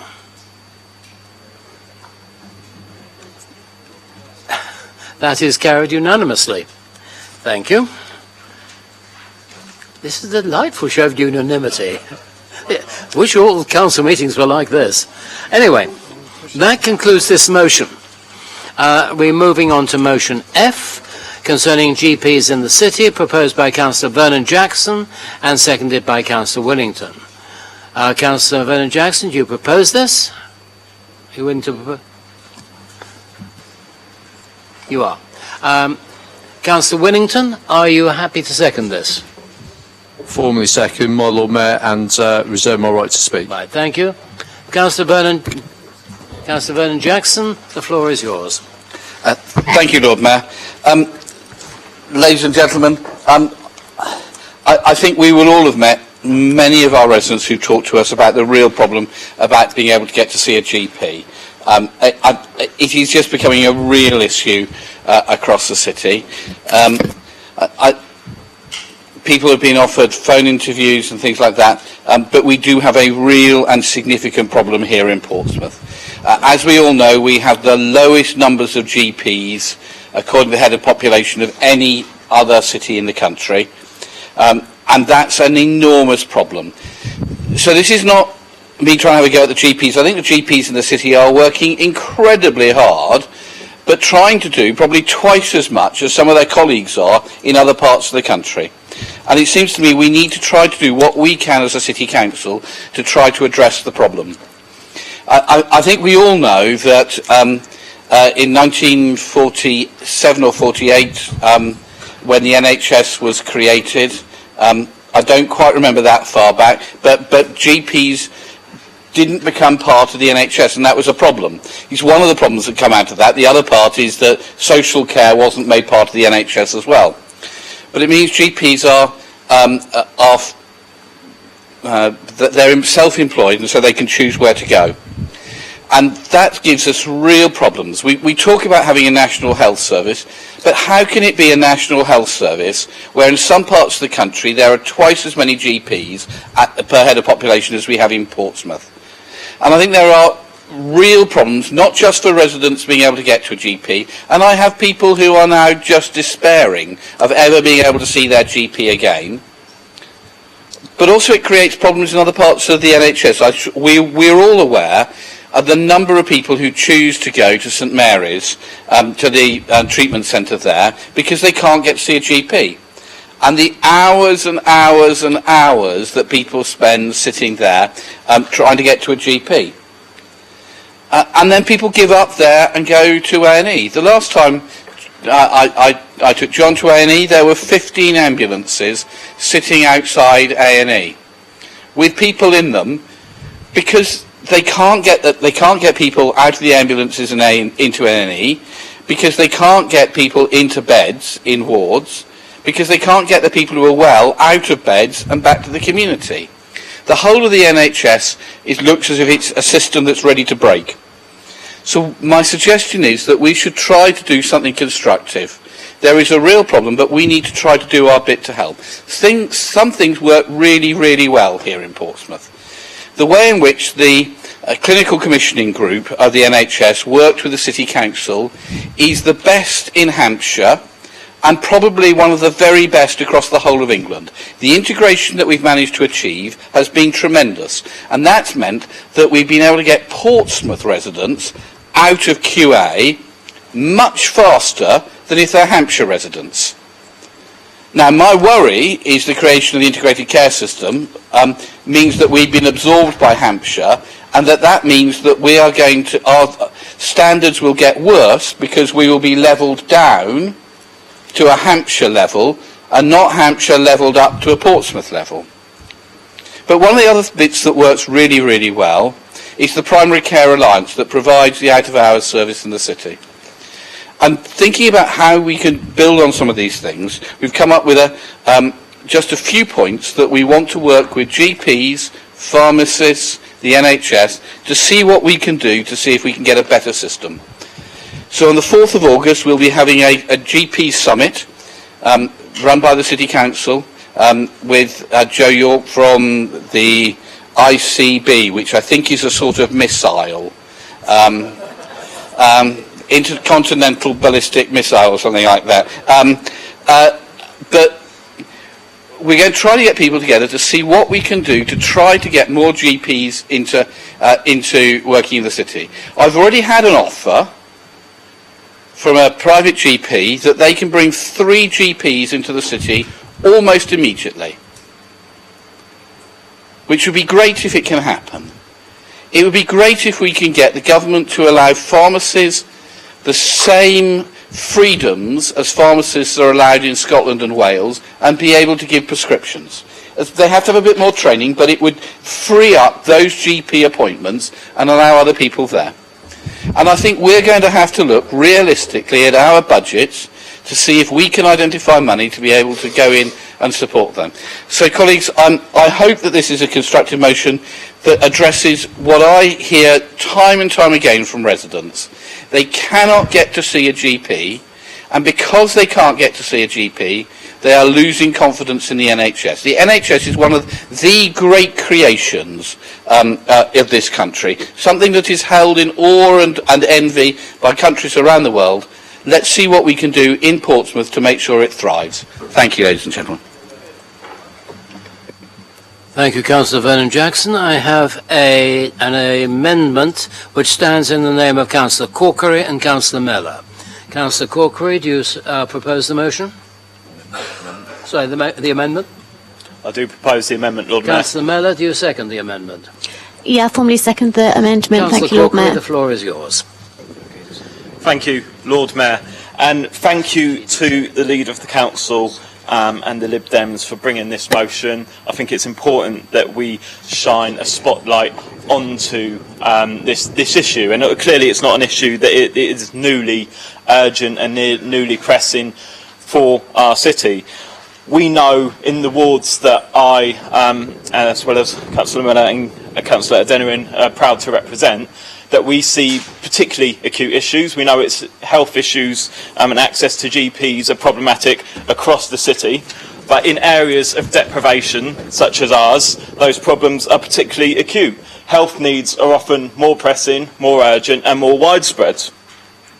And what we have seen since I've been elected, the short time I've been elected, 3 years, we've seen 3 closures of GP practices in our ward alone, directly impacting on the residents that require that healthcare. So we saw Hanway Road firstly go in Buckland, then Guildhall Walk, obviously in the city centre, and now the John Pounds surgery has been closed, hopefully temporarily, but we'll come on to that a little bit later.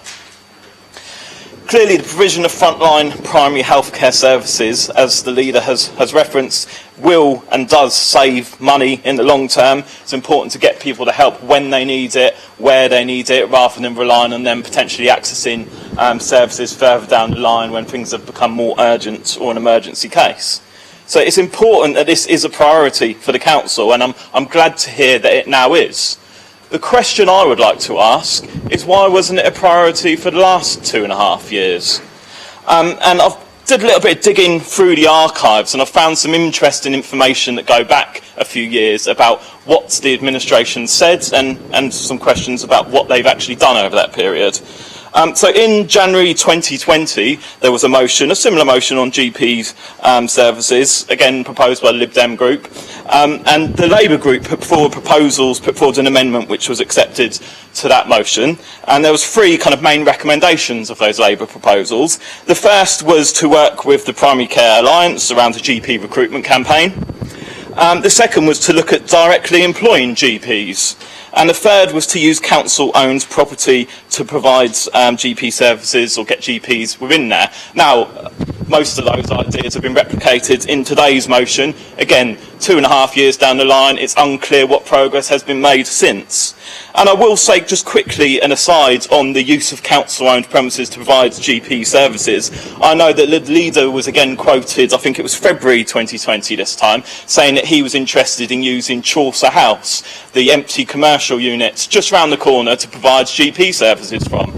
Now, if anyone's been past Chaucer House any time recently, that unit is still empty, and most remarkably, it still has hoardings on the side of it that says this would be a perfect location for a GP surgery. Does anyone want to set one up? Now, when the Guildhall Walk surgery was closing down, their main issue was premises. They were having their rent hiked up and they couldn't stay there, or the CCG was unable to continue paying rent for them to stay there. So they were looking for new, affordable premises that might be suitable for a GP surgery in the city centre that they could negotiate a decent deal on. We, as the ward councillors, directly lobbied the Cabinet at that time and senior officers to make those premises available to the Guildhall Walk practice. We were told it wasn't possible. I'm not quite sure why, because those premises are still empty to this day. They still have the hoardings up that say it would be perfect for a GP surgery, but unfortunately when there was an opportunity to put a GP surgery in there, all of a sudden it wasn't possible. Back into the archives, so February 2020 there was a petition launched to save the Hanway Roads medical practice, and the response from the administration said that the City Council, in response to this, in order to take meaningful action on this important issue, was going to organise a three-way conference between the CCG, the GPs and the City Council. Now, I would be interested to know if that has happened. As far as I'm aware, and the people that I've spoken to within the Council and the CCG says it hasn't. I know that one all of a sudden has been organised for the start of next month, which is good, but again, that's 2.5 years down the line. That same response, as I was already referenced, kind of talks about the use of premises, and it specifically mentions the John Pound surgery, which the building there is, again, council owns. There have been property issues and lease issues going back many years. That same response in February 2020 said that the City Council was going to resolve these property issues and get GP services back in there. Guess what? 2.5 years down the line, that building is not being used for the provision of GP services. We have been actively lobbying for that to happen, but the council has not got its house in order to allow that to happen. And people will remember a question that was put to full council earlier this year. Councillor Fazakerley, then the Cabinet Member for Health and Social Care, responded to give assurances, say he would be in contact with the community group that came to speak to us. No contact has been made. Councillor Winnington will also know that since then, since he became the Cabinet Member, we have contacted him again. Again, no response has been received. I know people are busy, but if this is genuinely one of the top priorities of the administration, I would ask you to work with us and the community in order to get things in order. And just to move on, Lord Mayor, in order to conclude. Just in conclusion, I guess, to make the point, we are supportive of the motion. I think it is good that this apparently is now a top priority of the Liberal Democrats and of this administration. That is music to our ears. We are very keen to work with them, and we have particular needs and aspirations in our ward to work with the community in order to ensure that people have access to the health services they need. I do think it's important, though, that we hold people to account, and that when things are said in this chamber or when things are said in the local media, that they are followed through rather than just headline grabs at the time. So hopefully this time things will be a little bit different, and we do look forward to working with the administration to ensure that we resolve this in our city. Thank you, Councillor Corkery. I have Councillor Fazakerley. A point of order. It is this on. It's a point of order directly related to the motion, the amendment that Councillor Corkery just brought up. It is factually incorrect. Is this 39B? It's 39A, I believe. Yeah, I haven't spoken. It's 39A. So it's incorrect, and I'd ask him to withdraw part of this. It mentions, referred to myself directly as Cabinet Member for Health, Wellbeing and Social Care at the time. I'm struggling, and I apologise. The guy that came and gave the deputation, I think his name was John, if I've got that correct. I'm going from memory. I believe that he spoke on behalf of the Portsea Action Group. Certainly, following that meeting, I replied to him. I thanked him for coming down and taking the time to speak, and I did give the assurance that he be kept updated. So, if he's not been since, then that's my apologies, but it's factually incorrect to say that we did not get back to him, because I did, and I can dig out the email and willingly send it to members as proof. So I just ask you, I take the point you're making, but I think it's false for you to claim that, claiming I took no activity when in fact I did. Thank you.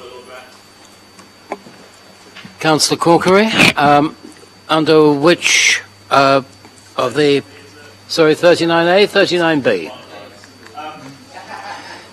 I'm afraid Councillor Fazakerly strayed from the full import of 39A. I trust you will keep to the standing orders. Of course. Yes, Councillor Fazakerly, happy to correct the records if you did respond kind of relatively soon to the representative of the community group to say that you would ensure they've been kept up to date. I guess the issue we're raising is that then subsequently to that assurance, nothing has seemingly happened. I mean, I would invite you perhaps to use a speech as part of this debate to say which follow-up action you did take as a cabinet member at that time.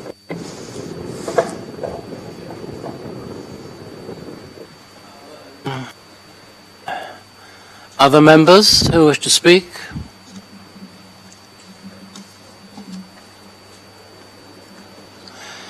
Councillor Winnington, followed by Councillor Fazakerly. Councillor Winnington. Thank you, my Lord Mayor, and thank you, everyone. And it's good to be back, ladies and gentlemen. But I come back and I'm finding that we're fighting a similar battle to 2.5 years ago. As Councillor Corkery correctly said, and I'll come back to some of the things that are absolutely not right that he talked about, this motion, or a very similar motion, came 2.5 years ago. I would remind, of course, everyone that this was 2 months before the COVID-19 pandemic came upon us and put all of our NHS locally into utter turmoil, as it did everywhere else in the UK.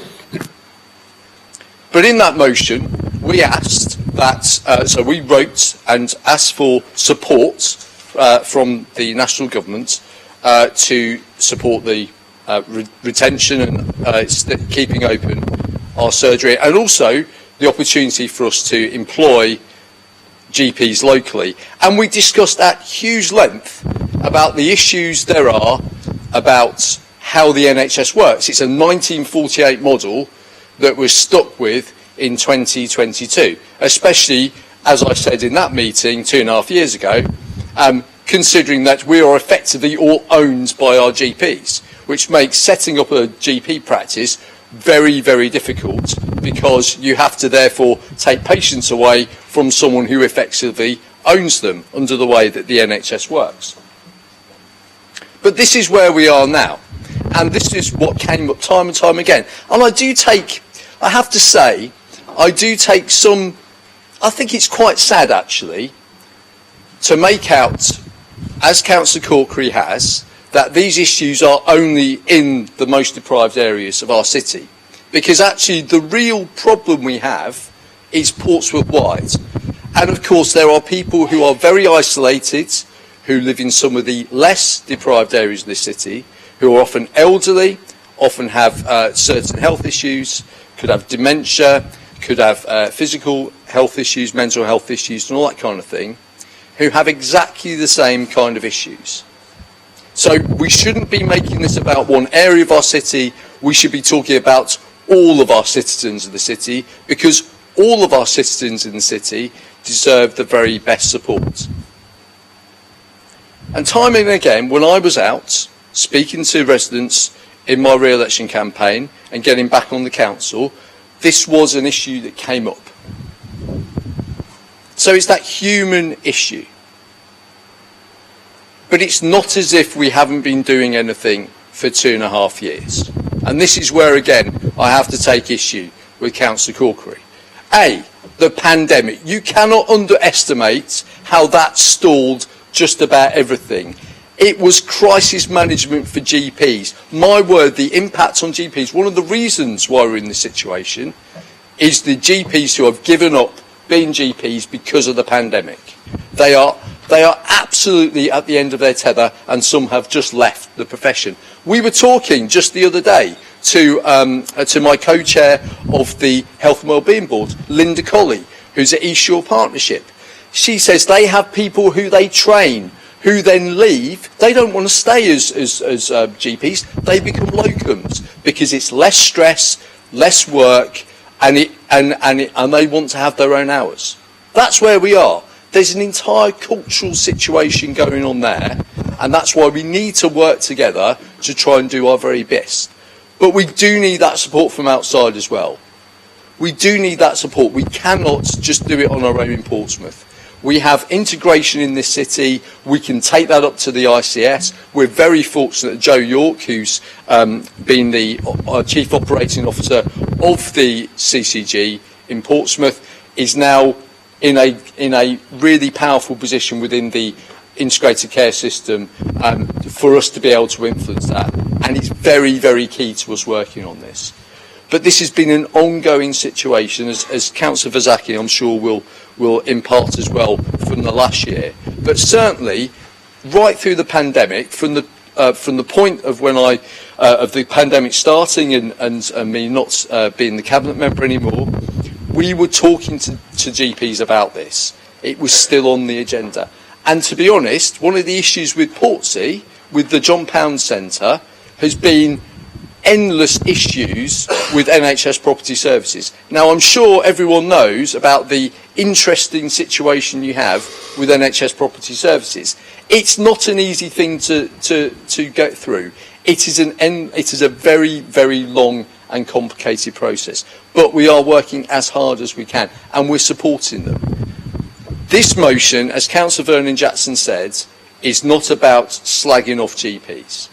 This motion is about supporting our GPs locally, but looking to say what we can do as a city to support our residents, no matter where they are, no matter what their needs are, for them to have GP services that we can work with. But it's also how do we work with the Primary Care Alliance? How do we work with physiotherapists? How do we work with OTs and other primary care? How do we work with pharmacists and make that work really well? That's what this is about. We're having that meeting on the 4th of August. I will have a report coming back to my portfolio meeting. It might even come to Cabinet as well. And we'll really sort of engage people in that. But we have to start from where we are. We already had this issue before we got that data from that came out saying we had the least in the country. We knew that was an issue, but we are working on this, and we can all work together on this. Could you wind up, please, Councillor Winnington? For that. Thank you very much, my Lord Mayor. Thank you. I now have Councillor Fazakerley, who I think this is your speech rather than your attempt at a point of order, yes? Correct. Thank you. Sorry for my previous attempt at a point of information stroke clarification was not delivered particularly well. I'm just responding because Councillor Corkery asked me to make comment. I will reiterate again that I did make a response. The difficulty with this was that council meeting was on the 16th of March. Within about a week or so we're in Purda. I would have happily, as I extended at the time, gone and met with these people, had a meeting to explain, but we can't do that during the Purda period, hence the reason why the email was reassuring him that we did recognise the importance of it. This was a motion that was supported at full council. Guy came and gave a deputation. He asked a question, very relevant, and there's no way that in the position that I held that I felt I want to let him down. I was always open with the opposition spokesperson, Lewis and Kirsty at the time, and Jeanette, who's now moved on.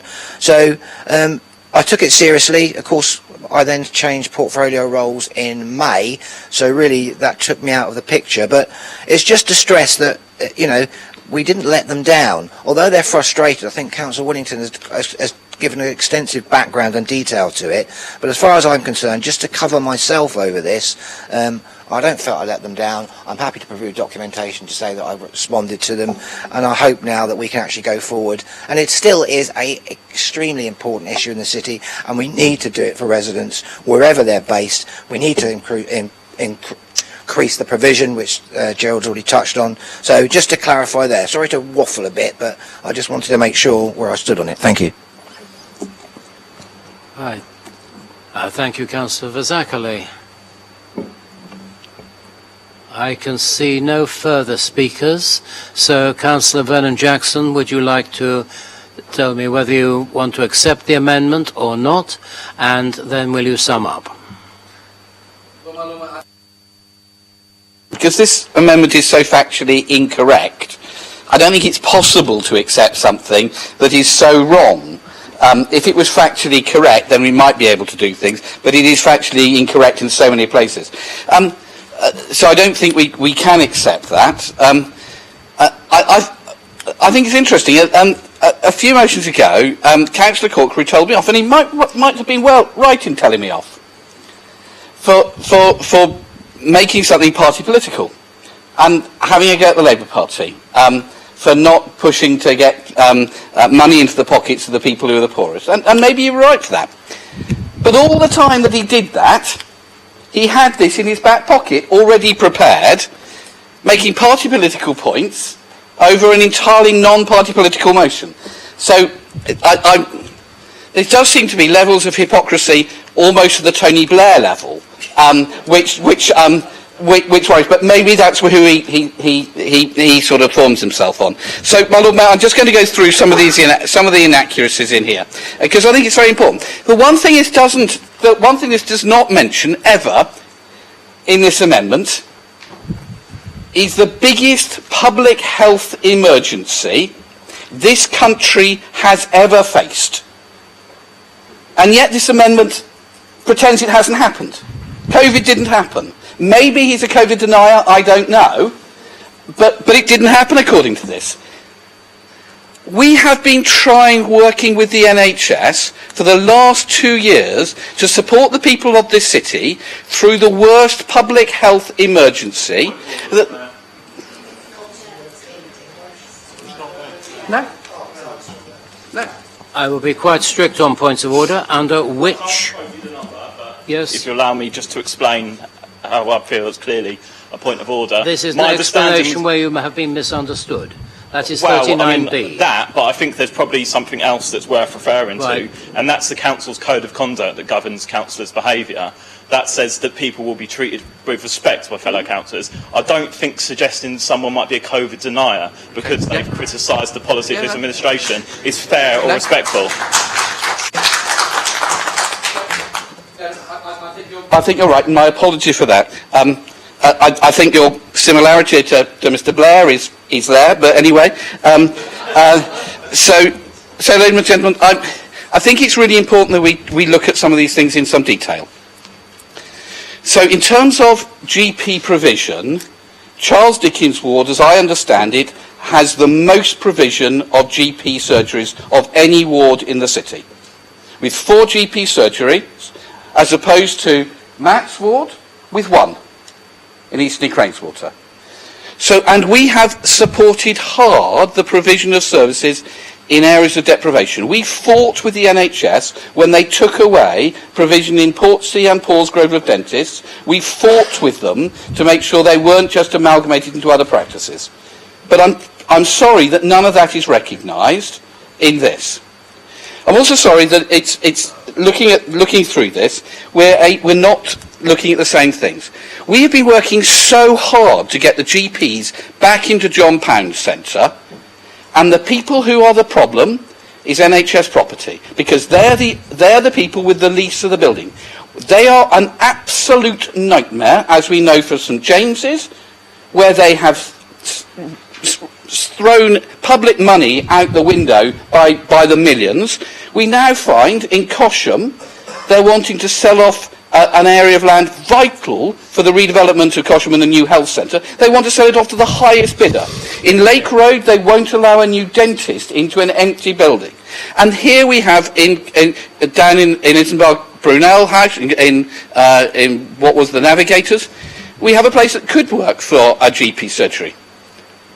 The issue is, the fit-out cost is over £150,000 just to put in the walls, the water, the electricity.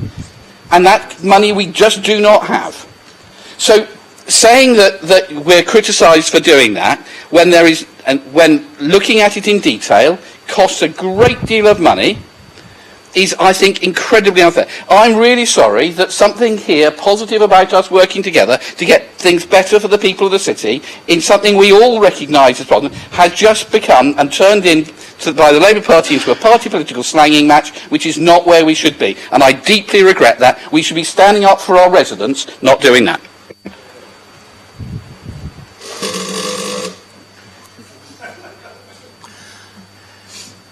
Councillors, we have an amendment and then a substantive motion. I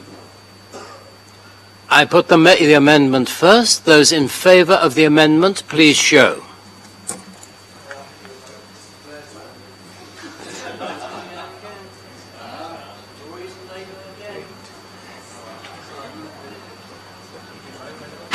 (16), Lord Mayor.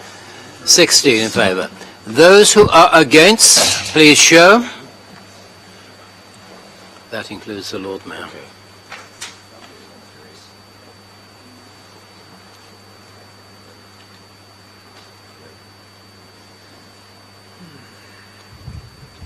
(18), Lord Mayor. The amendment is therefore lost. We move to the substantive motion. It's the original motion. Which is, yes, Sorry. the original motion, the substantive motion. Will members in favour of that please indicate? Members who are to the contrary, please indicate. Any abstentions, please? Sorry, was that an...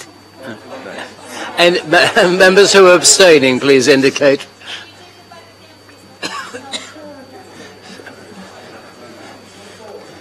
Sorry, Councillor Mellor, I did not hear that. Could you... Would you be able to do the vote again, please, because Shah was otherwise occupied and wasn't included in the original fours.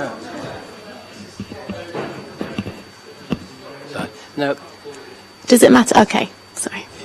It would be contrary to good practice to run through that once the vote has been taken. Okay.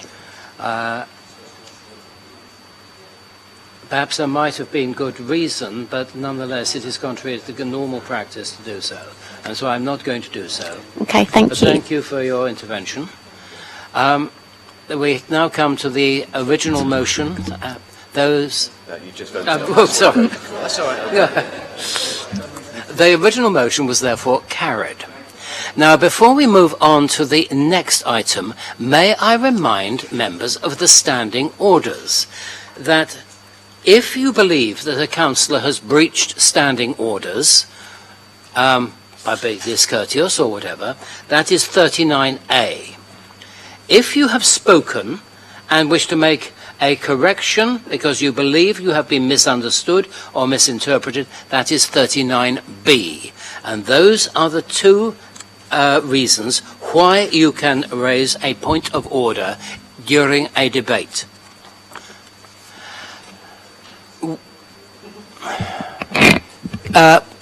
Councillor Barrett, Councillor Vernon Jackson.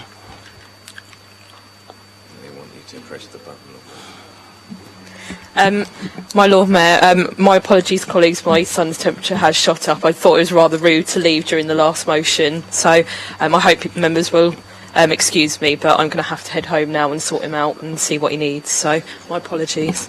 Right, thank you for the explanation. We hope that everything you find is well. Councillor Vernon Jackson, you indicated. Yes, my Lord Mayor, I think, and I'd take advice from City Solicitor, I think on this one I'm conflicted as a, because I am a director, a council-appointed director of Portico. Oh, is it? Am I not there? Oh, sorry. Sorry. I was being over-optimistic, my Lord Mayor. Sorry. Members. Members. I have Councillor Lee Mason wishes to speak. Thank you very much, Lord Mayor. Just to say that you had said we'd be breaking about every 2 hours, and we've now been going 4 hours, so I would suggest it's time for a next break. Since we returned, we have been going 1 hour and 43 minutes. We might get through the next one, and after the next one, I think it will be a correct time to hold a brief adjournment. So you have the time for the adjournment in your own hands, members. Oops. We now move on to motion G, the motion concerning widening participation in local democracy, proposed by Councillor Corkery and seconded by Councillor Mellor. Councillor Corkery, do you propose this motion? I propose the motion, Lord Mayor. Thank you. Councillor Mellor, do you second this motion? Motion, Lord Mayor, and reserve my right to speak. Okay, thank you. Now, I'm sorry for that delay. This thing is not behaving itself as well as I would like. So, Councillor Corkery, the floor is yours. Thank you, Lord Mayor. This motion, I mean, it's relatively self-explanatory and one would assume uncontroversial, but I'm sure there's people in the room who can prove me wrong on that one over, of course, the next 10 minutes or so. Lord Mayor, this motion is about the importance of active involvement in democracy, including but not limited to voting in elections and obviously council elections that are particularly relevant to us. I think we as elected representatives, we as a local authority and we as citizens need to make sure that we're doing all that we can to make democracy and elections accessible to all and promote engagement across the board in those elections and democratic processes.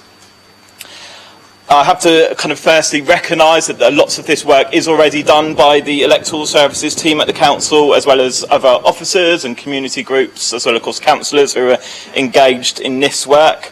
However, I do think that there may be opportunities to develop and strengthen that as we go forward. Fundamentally, this motion stems from discussions, as were referenced earlier, at the Council's Learning Disability Partnership Boards.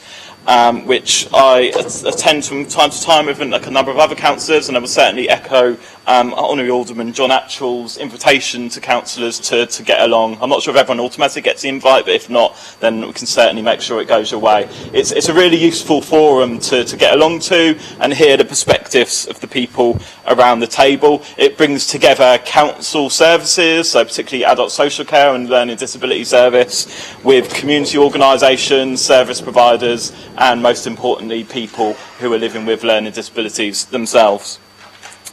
So a discussion that was had at one of those meetings was about elections, and actually we had someone from electoral services there to talk to people about the how people can get engaged in the democratic process and also any additional support that may be available for people who need it. We kind of asked the question of what more do people there think could be done? What could we do as councillors? And this is really where this motion comes from, primarily the feedback to that question. So, I mean, just to kind of obviously touch on as well the work that the Learning Disability Partnership Board does, I think it's really important. As I said, it works really well as a kind of collective organisation, bringing together those different organisations and individuals, and I think it's just worth recognising and kind of placing on thanks to that board, because it's probably one of those things that happens behind the scenes. The public and probably lots of us don't know about really this sort of good work that does take place behind the scenes. And of course, as former councillor Atchell pointed out, we are privileged to have the only local authority learning disability champion in the council, and I know that John does really great work in advocating for the needs of that community within the council. I know he's kind of not shy at all with going around to different services and different managers and ensuring the needs of that community are met, and also out in the community ensuring that other organisations and employers and service providers are doing what they need to do. So there's three kind of main recommendations, or there was in the original motion. It got amended slightly to get past the legal requirements. But basically what we were asking to be looked at, as Honourable Alderman Attrell mentioned, a particular ask was around easy to read and accessible election materials. Now that's something we did take away and look at in the Labour Party initially at least, and it's not easy and it's not cheap to get any kind of professional service to do it. So that is a challenge, but it is a challenge that has been put to us. So I think it's something that probably collectively across party we can perhaps try and look at as time goes on. Something that I think we can do, and it would be much more straightforward, again referenced in the deputation, was a request for an accessible hustings event. I know the issues around Purda were referenced, but I think if we're doing it maybe as political parties and not an official council thing, that should be fine. We've had an offer of a venue from one of the learning disability service providers who runs a community centre stroke cafe, and they'd be willing to host it there. And I think the idea would be that we would get a representative from each of the parties along, just to be able to have a kind of discussion and a chat with particularly people from the learning disability community, but there may be an argument for extending it out to other kind of marginalised and excluded communities also. And then a last bit which I put in just to, I guess, provoke some wider thinking about what it is the local authority can do on this, is to ask for a report back to a future meeting to look at the ways and the opportunities for promoting greater accessibility and resident engagement in local democracy. So I won't take any more of our time, Lord Mayor. I think I've set out the basics of the motion and look forward to any further contributions. Right, thank you very much, Councillor Corkery. There being no amendments, this is now open for debate. Councillor Vernon Jackson. Thank you, Lord Mayor. Thanks for the notice of motion. Very sensible, very happy to support it. I had actually the pleasure of doing a learning disabilities Hustings one election a few years ago at a venue, not a council venue, but in a venue in Portsmouth, which was very interesting. And it was good to do, and I'm sure we can do them. So we've got a record of doing this stuff already. I think the bit that worries me is something that we looked at last time, which is the number of people. Sorry, I meant to be addressing the Lord Mayor. Is government policy which seems to be designed to drive down turnout at elections, not to encourage the turnout at elections, and I think that is worrying. I think the other thing is we have to be realistic. That my understanding of the research is that the thing that drives up election turnout the most is the volunteer work political parties put into campaigning.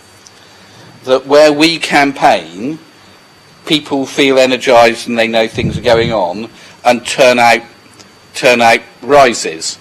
And so, looking at the motion, I think our congratulations should go to Matthew and John. Where's John? Matthew and John, for getting your turnout in your ward up to 42% by the work that you've been doing. And I think that it does kind of set a test for the rest of us to be able to do the same. So very happy to support this. Very happy to make sure that we see if we can get this stuff to happen.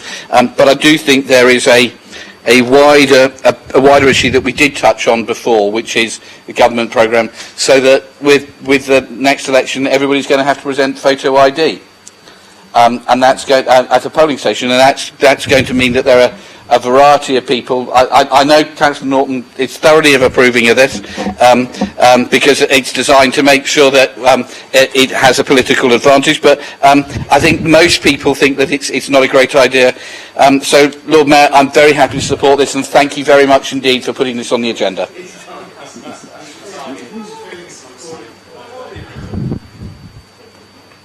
Thank you, Councillor Vernon Jackson. Councillor Whittington. Thank you, my Lord Mayor. Just to thank Honourable Alderman Attrell for his deputation earlier, and I was at the Partnership Board yesterday, and I know you were very passionate about that there as well, and you got a lot of agreement from across the whole of the Partnership Board. So I know this kind of thing is really seen as important within the learning disability community, and your voice on this and your experience on this is always really valuable, especially when looking at learning disabilities. As we all know, members, we've got a briefing on Friday, which is about some of the issues that we've got coming up in the next couple of years, including ID, having to have ID to vote, which looks like it's going to come in next year. And I think the onus is on us, and certainly from the learning disability point of view, which comes under my portfolio, I certainly, with any of the updates we've got from the council that come from things like that, then we need to make sure that is. But as Councillor Vernon Jackson also mentioned, I think some of the other areas in some of those other parts of our community that are going to have particular issues with this, not least older people, where I think that's going to be, because for us as a council, what we're going to have to do is make sure, and I know lots of work is going on with this, but making sure that we get our communications right, because some of our more electronic communications won't work as well for older people as well as people with learning disabilities, and also other people who are more vulnerable as well. So I think there's a lot of things we can do. So I really thank this motion for bringing up the particular issue with learning disabilities, but also we have to consider those wider issues as well about participation, especially with voter ID coming in next year. And I think the onus is on us as a council to make sure that we're getting the information out there in any of our forums. We've got the Learning Disability Partnership Board, we've got other forums as well. We can make sure that we do that, and the onus is on us to raise the awareness and let our electoral services and other other bits of the council know, so that we can engage with that. So thanks very much for the motion. Very happy to support. Thank you, Councillor Winnington. There being no other member who is indicating to speak, Councillor Corkery, would you please sum up? Thank you, Lord Mayor. Yeah, just a very brief summary and summing up from me. Fundamentally, this motion is about doing what we should all be doing anyway, and kind of reaching out to all parts of different communities within our ward, ensuring that people feel included within the business of local government, and ensuring that they feel, I guess, inspired or motivated to go out and make that choice to vote when the time comes around. Of course, democratic participation isn't just about voting. It's not just about putting your X in the box every May. There are lots of other different ways, and I'd say things like the Learning Disability Partnership Board, for example, are examples of democracy in action, particularly where they're giving people with those lived experiences and who are accessing those services the voice and the platform to directly engage with the people that make those decisions. So I think anything that we can do around those kind of forums as a local authority, we certainly should. In terms of the comments from the leader who's wandering around turnout, I think it's clear we definitely have got very energetic councillors in Eastern and Craneswater across the board. It's probably also got something to do, as I referenced within the motion, about deprivation and inequality, and turnout very closely correlates to that around the city. So it's probably a mix of different factors, but I think we need to recognise that also. So hopefully the motion will be passed. Hopefully we can work across party on, at very least, organising a kind of cross-party accessible hustings in advance of the next local elections, and also starting discussions about what other work we can do. I'd also like to see this report come back to a full council meeting, perhaps building on the briefing that happens on Friday, to look at wider issues around exclusion from democracy and voting in Portsmouth. Thank you. Thank you, Councillor Corkery. I now put this to the vote. Those in favour of the motion, please show. Any to the contrary, please show. Any abstentions? That is carried unanimously. Councillor Lee Mason, you will be very pleased to know that we have now been going on for 2 minutes less than 2 hours, so I think it is the right time to call for a 15-minute adjournment. But I haven't. So it's a 15-minute adjournment.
Please be seated, members. I trust that members are now suitably refreshed, and if we can keep to the discipline which you have shown so far,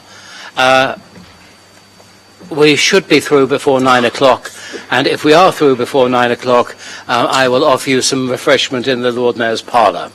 However, 9 o'clock is the cut-off time. Councillor Vernon-Jackson, did you have a point of order you wish to make? Next notice of motion, I have a personal and prejudicial interest as a director of Portico, and therefore will have to leave the meeting. Right.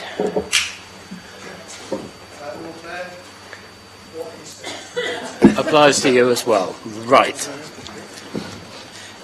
We have motion H, a motion concerning the reinstatement of the shareholder committee, proposed by Councillor Peter Harris and seconded by Councillor Brent. Councillor Peter Harris, are you proposing this?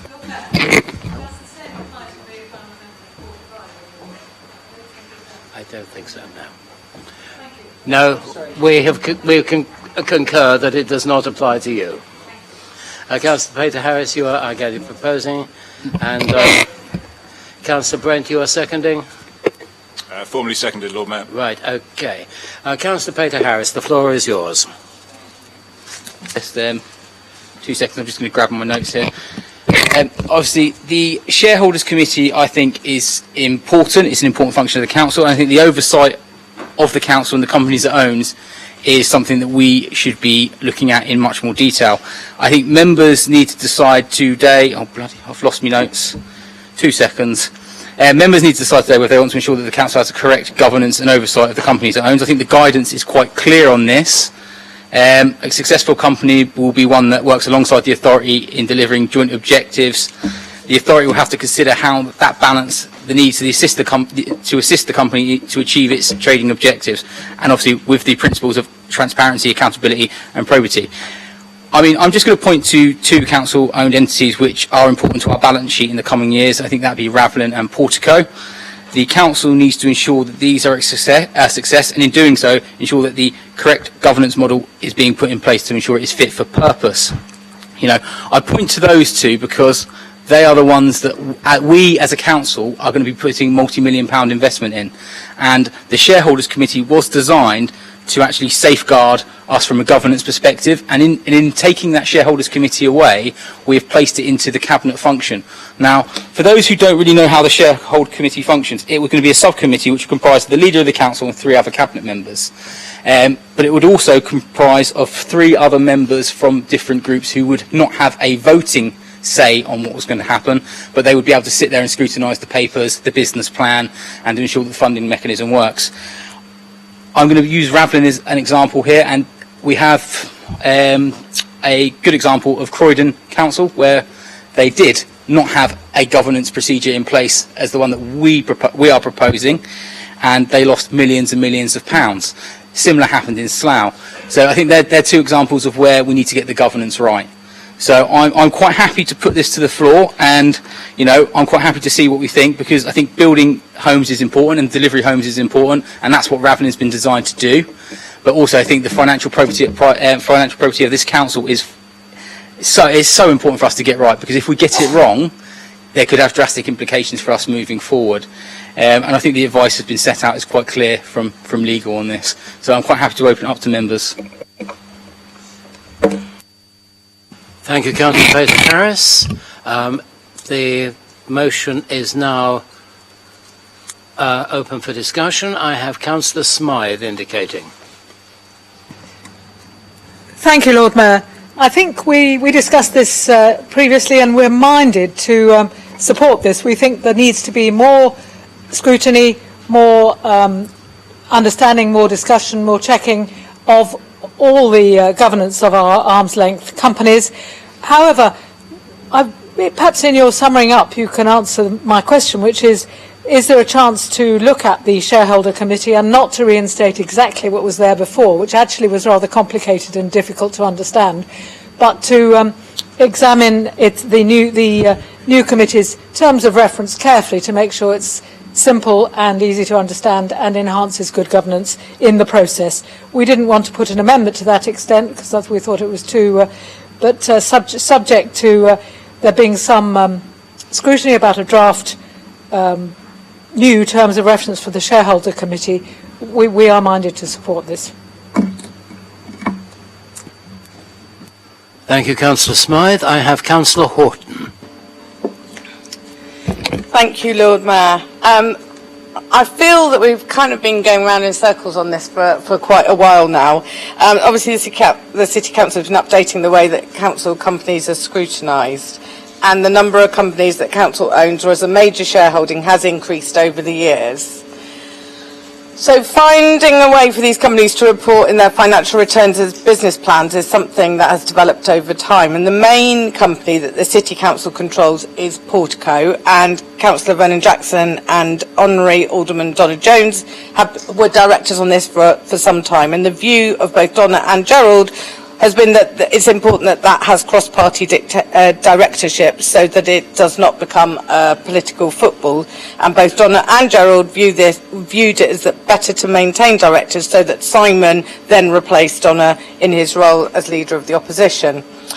So there was one meeting of the subcommittee after quite extensive, and I remember it was during the pandemic, very, very long online training.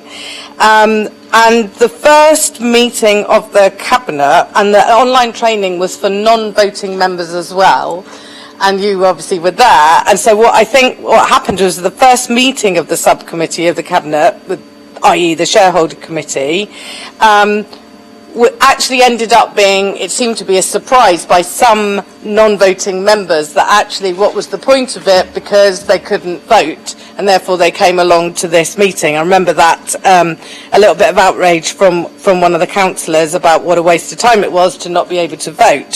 So, but the view taken at the time was it was better to involve all members of the Cabinet at a public meeting so that accountability and that scrutiny would be there for all members of the opposition to come to that meeting. And then, if I remember correctly, there was a discussion about, well, how would that then not be conflated with the business to do with the Cabinet? And so there was a suggestion that there would be a separate bit of the Cabinet meeting to distinguish it from, as it were, other areas of business that were going through versus the shareholder committee. So there was some delineation around that this is not the same as the separate subcommittee, but it is different to business as usual.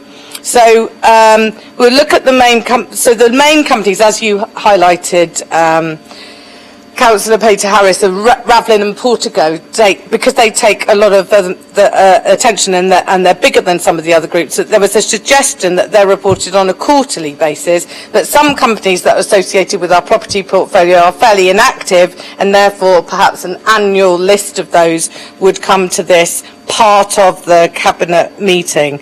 To make sure there is cross-party scrutiny, we're also looking at Government Audit and Standards Committee to review the business plans and financial returns of those council-owned companies. So I think it has I think all of this was rehearsed, then it went, and then it was kind of decided that maybe it wasn't serving the purpose that it was. So unless someone wants to correct me if I'm wrong, I think the position we came to was to have this separate bit of a Cabinet meeting to allow that maximum scrutiny.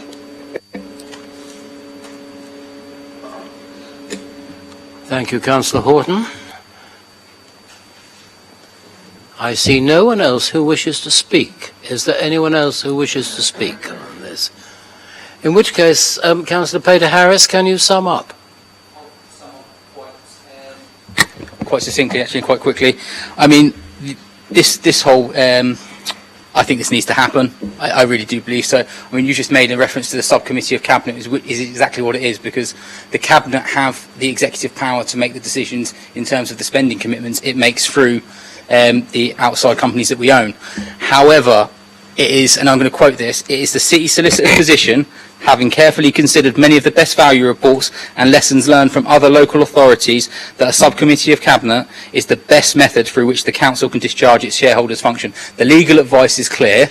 We should be having it, and we should be doing it. And I take Councillor Smythe's points on board about how we do that. I think it's important that cross-party, from Labour to the Conservatives to the Liberal Democrats to the Portsmouth Independent Party, that we are all involved in that process. Because this isn't our money that we're dealing with. This is the taxpayers' money. These are the people of Portsmouth's money that we're borrowing against to ensure that we can build homes, so we can have a fully functioning port. And I think we need to give those projects the oversight and governance that they actually deserve. And that's why I've brought this forward. And I really hope that members can vote for it today. Thank you. We now come to a vote. Will those in favour of the motion please indicate?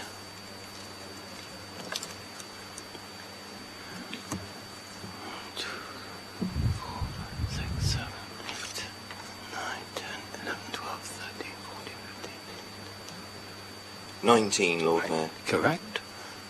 Those to the contrary, please indicate.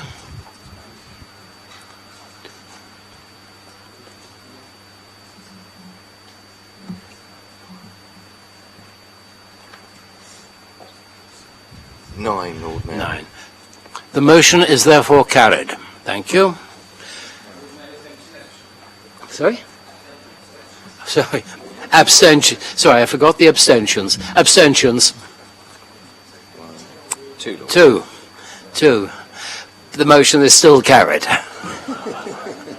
You'll be pleased to know. It is my fear that at some stage I will come up with a motion and the abstentions will have it. Shall we try and see if the others are back? Shall we try and get... Yes. Well, there will be a short break now while we get the other members back.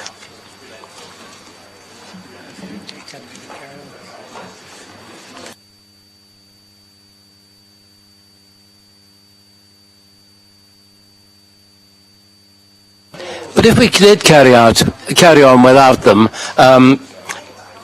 Councillor Peter Harris, they might not be able to vote for the next motion. Heaven knows what might happen.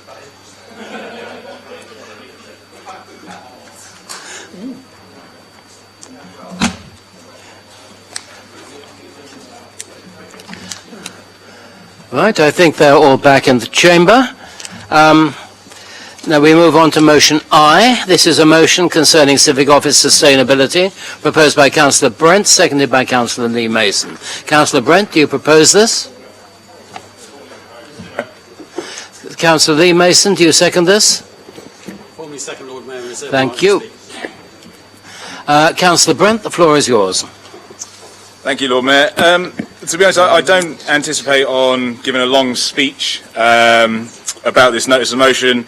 This motion was prompted from a resident who visited the ward surgery that we run, and it was a feeling that resonated with me, was that it was his disappointment in our civic offices, his frustration, and the accountability that local councillors should put upon the administration in ensuring the services are as efficient as possible. I've only really highlighted a few sort of comments from the notice of motion. I think this is a very fair notice of motion, reasonably factual. And the things that I've highlighted, it says that the civic offices does not function effectively. And I've got a few crude sort of analysis that I have done from information that an officer has sent me, and I'll run through that in a minute. And I think one of the most important things as a local councillor, of all of us here to all of the residents that put us in this chamber, is that it's vital that taxpayers receive the best value for money. It is now time to look forward. I know I've used the word normal in apostrophes, but there will potentially be a new normal after the COVID pandemic. So just to look at a few of my crude analysis as to where we are. So this was on the actual costs of 1920, 21, 22, and there will be a little bit of a comparison to the budget put forward this year. So I'm looking at the premises costs of the civic offices. It's strange, but it seems to be that lots of residents have come to me and they notice that there aren't as many members of staff in the civic offices. So I've just got a few numbers really. So pre-COVID, before that the measures were put into place on social distancing, the capacity of the civic offices was roughly 2,500 officers. Now, so Portsmouth City Council staff will take up roughly 1,900 of those 2,500 seats in the offices. Working from home prior to the pandemic, roughly, again this is very crude, would be 100 to 200 of those members of staff. If we look now, the individuals working from home will be roughly 1,500. So that means that there are around 80% of officers in this council currently working from home. That would put the current civic employee count at between 200 to 400 officers in the council working for PCC. If you were to break this down for the premises costs and break it down per employee, as to what it would cost residents and the taxpayer, it would be, so prior to the pandemic, it would be that you were getting £800 worth of premises costs per employee. Now, that would be crudely £8,000 per employee. That's me being very unfair. So if I go to the lowest estimate, it would say that you're going to say it was £700 of taxpayers' money per employee prior to the pandemic. That has now gone up, and this is me imagining that there are as many officers in the council as possible, has gone up to £4,000 of taxpayers' money per employee. So that's gone up 5 times. So taxpayers are paying 5 times the amount for employees to be in the civic than they used to. Interestingly as well, it seems to be that the capacity is reduced, but we are also now spending more, and this is based on the budget that's been put forward, in cleaning of the civic offices, which I understand with the COVID pandemic, but if there are less people, there are less mess, but we are spending more money. We are also spending more money on refuse collection and disposal at the civic offices. I'm more than happy to share any of the numbers that I've worked out to anyone and the percentages there are. So even though we've got a lot less officers in the council, we are spending £250,000 more in electricity. We are spending £250,000 more in gas. And that is based on 1,500 of the 1,900 members of staff now potentially working from home. So I find that we are spending more, we are generating less, and we are running at a reduced service. I do not find this to be an acceptable situation. So if we look at what I'm actually asking for, what this notice of motion is asking for, it is trying to bring a report to the council for us to look to what the new normal should be. How are we going to get the best use of the money that we can and be efficient? So the current market value, again, crudely, is roughly £5.9 million for the civic offices. There is a potential capital gain in that, but I understand that then those services would have to go somewhere else. The last comment is one of those where I would love to hear an answer, and I'm sure one or maybe two of my colleagues may mention it as well, but I'd like to know what the findings were from the Working From Home working group, which, from my understanding, I'll be happy to be proved wrong, hasn't met yet. So if we are looking for the new normal and we are trying to understand the efficiency of members of staff working from home, why hasn't the Working From Home working group actually met yet? I would implore all councillors who want the best value for money to vote for this motion. Thank you. Thank you, Councillor Brunt. Is this a point of order? No, right, okay. I have 2 amendments before me. The first one stands in the name of Councillor Gerald Vernon-Jackson, correct? And seconded by Councillor Steve Pitt, correct? Right, Councillor Gerald Vernon-Jackson, the floor is yours. Yeah, circulate them. Yeah. Circulate them, please.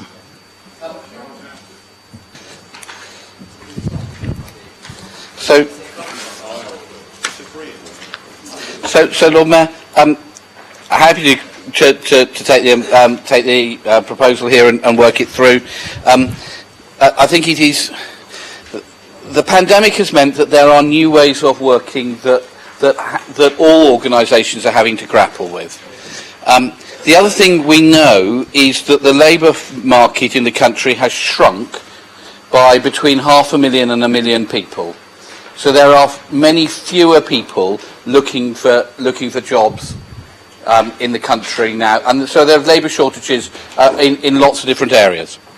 And what things that COVID had taught us is that there are different ways of doing things, and sometimes more efficient ways of doing things.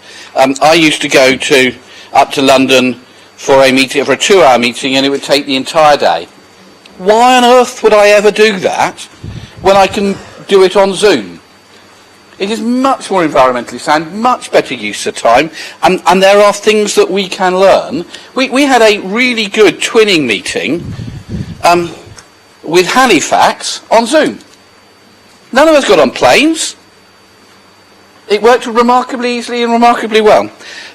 So I think there are things that we can learn. The other bit that we need to be conscious of is that because of the labour market problems, holding on to staff is quite difficult. And we've got people being tempted away. Going back to the motion we had about GPs, we've got GPs who now say they will only do consultations online. They won't meet any patients. And because of the shortage of GPs, GP practices are having to say yes to that. And so we've had we've lost a lawyer here, as I understand. Well, Peter's lost quite a few lawyers, but one lawyer was tempted away by a job with the promise that they never had to go into the office and they never had to go to court. They could just work from home. And we can't compete with that.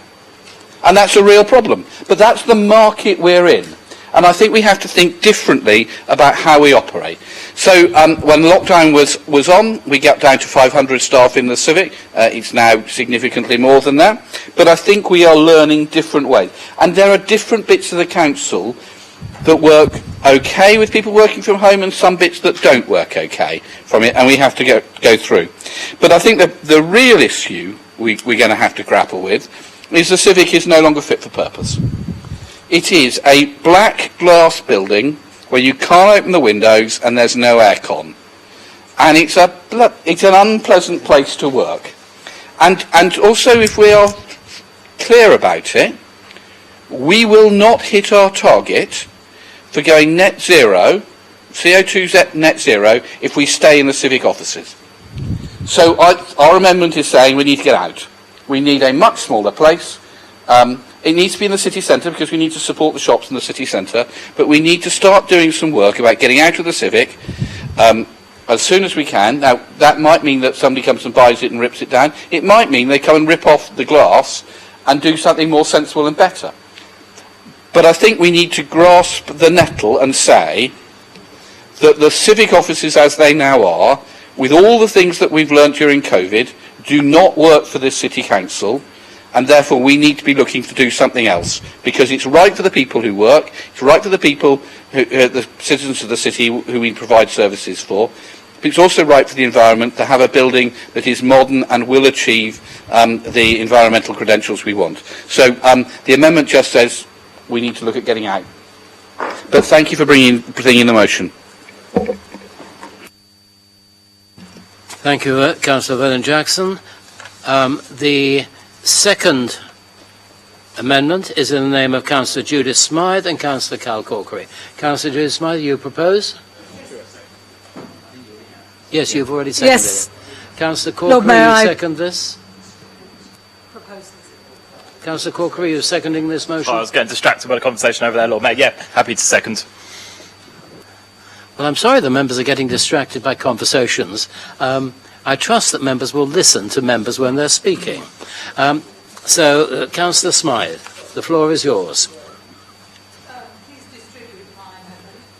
Thank you. My amendment is extremely simple. We just wish to delete the first sentence of the second paragraph. We think this is a really important issue, and we are glad to see this motion has come forward. We didn't think it was particularly helpful to say, however, the Council regrets that the Liberal Democrat administration have not facilitated a return to normal yet. You have actually explained that a little bit to us, but but we would propose that we delete that. We think it does need a total rethink, but we don't think that's a very helpful premise to start it with. And that's all I want to say.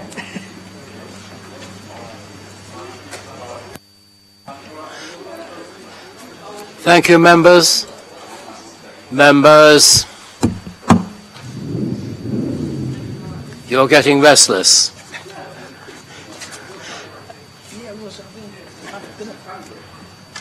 Okay, well, let's go through a couple more motions then. This is now open for discussion. I have Councillor Pitt, followed by Councillor Bosher. Councillor Pitt, the floor is yours. I'll be very brief, Lord Mayor. I just wanted to take the opportunity to say woo-hoo, because about 12 years ago I remembered taking part in a discussion briefing that the council had commissioned at the time about strategic assessment of future use of its sites.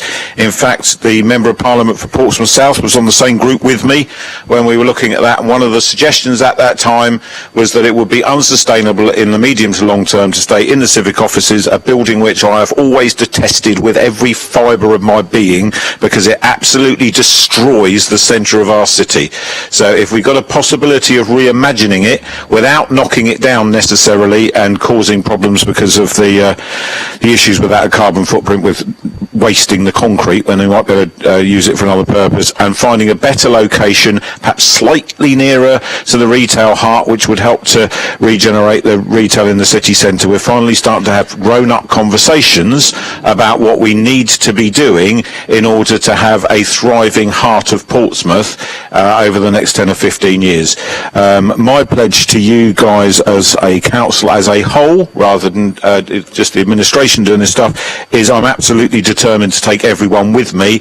This cannot be party political, because it will involve everyone needing to sign up to a new idea of, one, how we function and operate and where we do that from as a council, what type of building that may be, which is going to need a grown-up conversation, not a bun fight, and also how we can then start to influence the regeneration of Commercial Road and beyond, which is why we're also very pleased that the MP for Portsmouth South supported the Levelling Up Fund bid that we worked up as a council.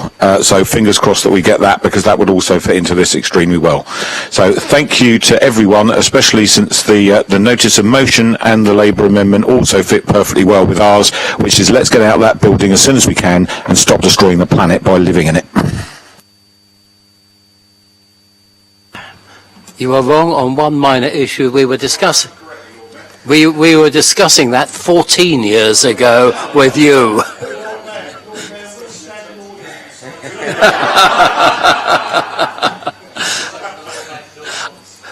I am citing the privilege of the chair. Councillor Bosher, followed by Councillor Norton, followed by Councillor Smith, followed by Councillor Mason. Councillor Bosher, the floor is yours. Thank you very much, Lord Mayor. Well, I too, Councillor Pitt, would say woo-hoo, because I'm more in tune with the Lord Mayor, and I seem to recollect that it was former Councillor Steve Weems that actually came forward and said, why don't we get out of that horrid building over the road and actually decant to Lakeside, get it rebuilt and then move back again. Now, I know that's a slightly different thing, but that's going back, I would suggest, at least 14 years, Lord Mayor. You can challenge me under 39B. I would suggest it's nearer 16 or 17 years, to be quite honest. So I don't disagree with the amendment that actually says there, because it will be about a time, and I'm sure some of the newer members would actually agree. And to a certain degree, we've got a nice group room where we have overlooking the Guildhall Square, but bloody hell, sorry, Lord Mayor, when you sit there in the afternoon, particularly on days like this, it's warmer sat in the Guildhall Square than it is in our group room. So we're on the wrong side of the building. But let's get a little bit back to the here and now and where this is actually coming from, because quite clearly aspirations around a new building is not going to happen tomorrow or the day after or whatever. And if it's going to end up in a local plan, then Ian Maguire is going to turn into a nervous wreck with his housing numbers, I would imagine. It's about the working or the not working, because clearly this isn't working. Now, back in, I believe it's January, and I'm looking at Councillor Atwell, there was a recommendation about forming a working party to looking at getting back to work. Future Working Arrangements Working Party, I believe it was called, something along those sorts of lines. And it was a recommendation basically dictating to the other groups to nominate members, which I have a slight issue with the administration dictating to other groups what they should and shouldn't do, but that's a moot point that I took up with Natasha Edmonds. But we put forward our nominations in early February, and I'm sure other groups did as well. And yet here we are in July, and I would echo Councillor Brent, I don't think that's met. Now, my nominations are Councillor Mason and Councillor Gosling, so I will look at them. Has it met? No, Lord Mayor, it's not met. So 6 months after introducing this working party about getting people back to work, it's not working. The working party is not getting working people back to work in the civic offices. Now, I have a document here. This is called the Hybrid Working Policy. Last review date, July 2022. Next review date, July 2024. Team principles are to be collectively agreed by the whole team and best meet the needs of the service and customers stroke residents. Well, I would suggest that the bit and customers stroke residents needs to be reviewed at the next review, because this is all about the civic offices and it's not about the customers, our residents. And that's the actual issue that I have. Now, I will also give you another example. At the end of last month, I actually didn't go down my councillor route. We had an issue in Drayton and Farlington, and so I put a tweet through to the help desk, thinking, let's see how that works. I got a reply back at the end of last month. Thank you for your inquiry. We pass this to the Portsmouth City Council's dedicated customer service team to look into it. Make sure you give them any further information and a follow for feedback. Well, I follow them anyway because it's a City Council Twitter feed. But you can watch the tumbleweed blow down the Guildhall Square with the response that I've actually had, because I haven't had a response. Now, I'm quite lucky. I've taken it a different route. But my Twitter handle isn't my name, so there's no correlation. It is a problem that we actually have. And Councillor Brent's right. We hold a monthly surgery in Drayton and Farlington. We probably had somewhere in the region of about 30 to 35 people through our door, the last one, which was at the beginning of this month. The majority of them were coming in saying, can you help us? We've been trying to get into a variety of different council departments and they just aren't bothered responding to us. The system is broken. Now, if it takes the working party to try and sort this out, then you need to get it working, Councillor Atwell. That should have met by now. Probably 2 or 3 times it should have met. And it hasn't, and I'm sorry, Lord Mayor, but that is a failure on your watch as far as I'm concerned. Which is why when we come to the second amendment, which seeks to get rid of the Liberal Democrat administration aspect of it, I'm sorry, I can't support that, because it's on the watch of this administration that it is failing. You haven't done what you promised to do. You haven't done what your cabinet meeting said that you were going to do. It is a failure of the Liberal Democrat administration in making this work, and the people you are letting down are not the people in this chamber. You might be thinking getting political, but it's the people out there that are trying to engage with council services and physically can't because they're not getting a response. So my message to you, Councillor Atwell, and to you, the Liberal Democrat cabinet, is sort it out and make it work for the benefit of the residents. Thank you, Councillor Bosher. I now have Councillor Terry Norton. Sorry, Chair, no, I think Councillor Bosher's covered everything I wanted to say.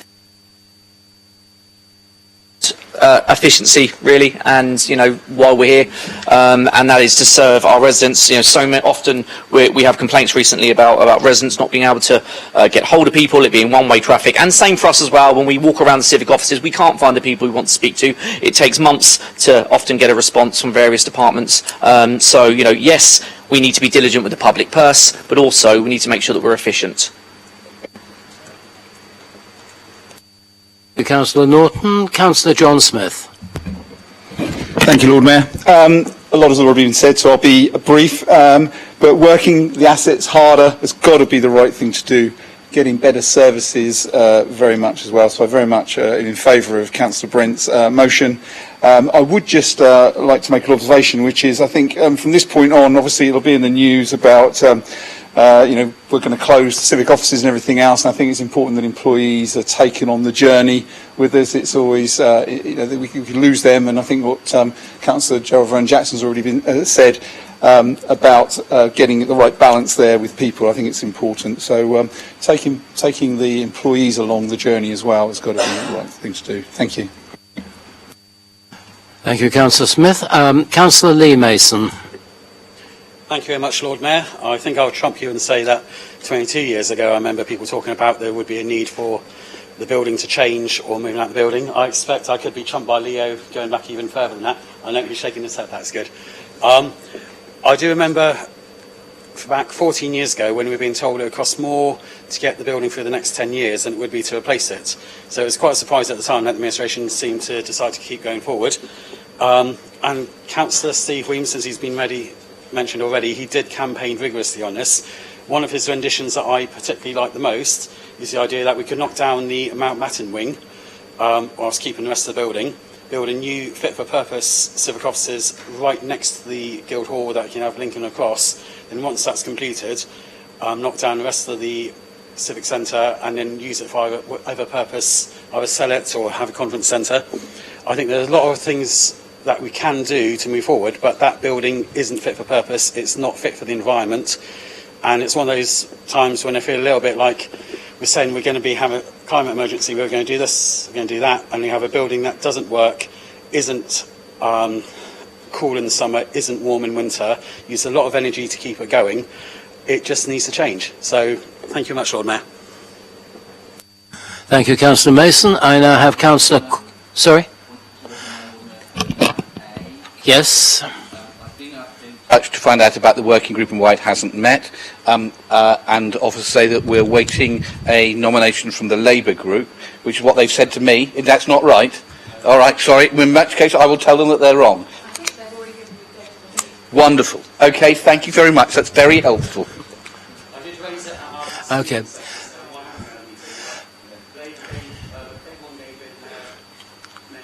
Right. Members, may we use this council meeting to sort, after the council meeting, to sort that out, but we have a motion in front of us. Councillor Corkery. Thank you, Lord Mayor. I think we found ourselves talking about two issues which probably are separate issues. One is what I kind of read the motion primarily to be about, which is the future of the Civic, and I think there's probably a consensus in the room about the Civic doesn't have a future as the home reports of the City Council. We need to look at alternatives and progress that piece of work. I think we're all agreed on that, so let's park that for a moment. What I did want to pick up on, and what our amendment also was trying to do, was distance ourselves from any suggestion that we think that people who are working from home aren't working, because that hasn't been our experience. That hasn't been the experience of the residents we engage with. Yes, of course, there are always issues with engaging with council services, and that may be because someone's in office or someone's at home and there's an issue in terms of processes or whatever that need to be addressed. I mean, I won't name one particular service, but there's one particular service where I know there are massive issues with people being able to contact them by email, by phone. It's a really important service. Darren's nodding, he knows what I'm talking about. The people are in the office working there. It's not a working from home issue. It's a process issue and it's a resources issue.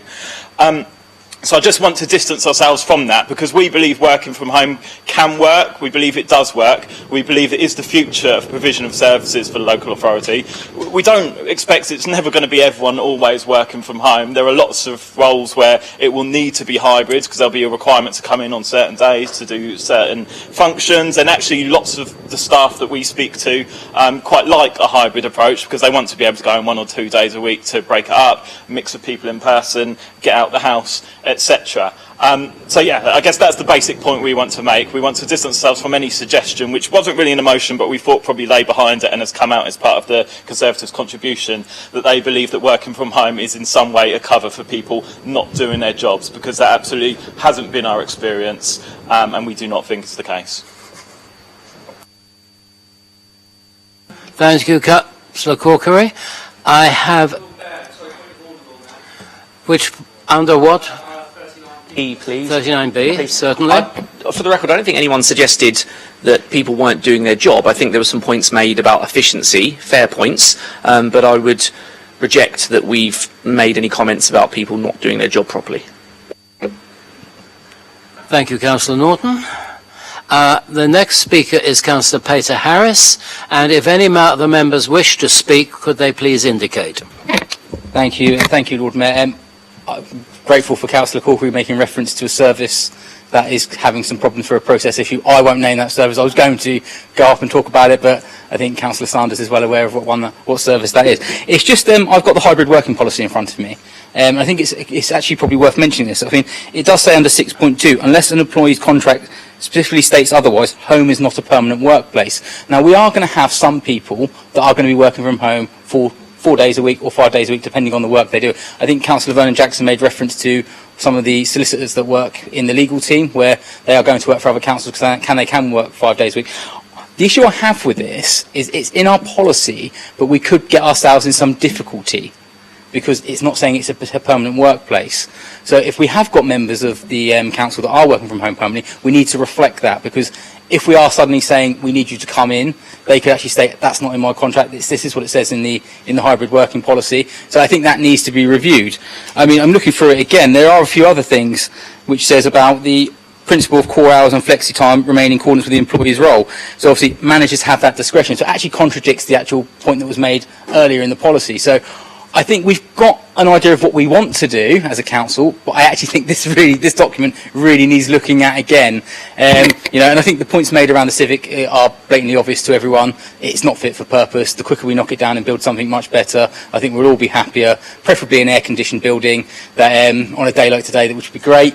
With actually a decent meeting room. So that's my contribution. But I just think the hybrid working policy document definitely needs something to be looked at. And I'm sure Councillor Atwell will take that up at his first working party meeting. He's nodding and saying next month. Brilliant. Thank you.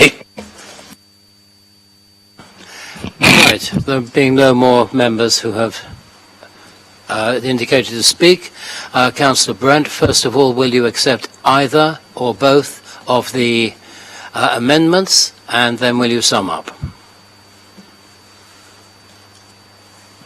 Thank you, Lord Mayor.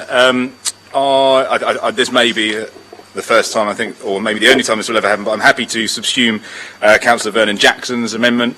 I'm not happy to subsume Councillor Smythe's amendment. Are you happy for me to carry on summarising? Yep, or summing up? To be honest, I'm not going to repeat all of the good points that were put forward by members of this chamber.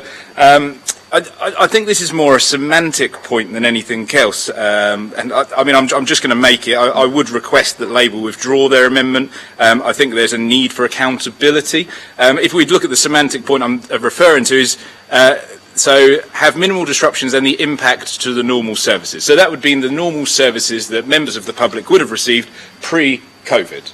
Fine. I do not believe that the Liberal Democrat administration have facilitated a return to the normal levels of service. That isn't to say working from home is not an efficient use in some departments. So, I'd urge you just to consider withdrawing based on what I've said. Even Gerald Vernon Jackson is happy to not remove that and happy to take some accountability. I would urge the Labour group to let them take that accountability, and obviously we'll just give you a moment to deliberate whether or not you will withdraw your amendment. Thank you.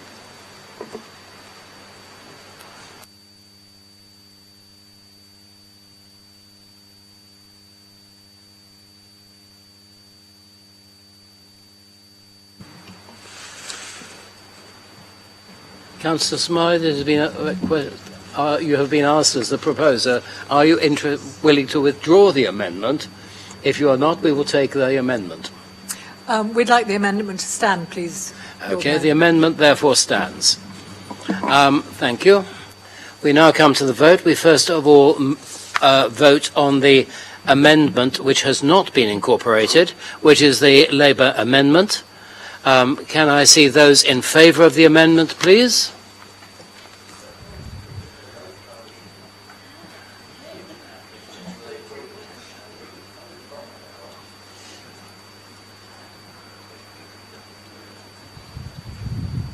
(23), Lord Mayor. Those to the contrary?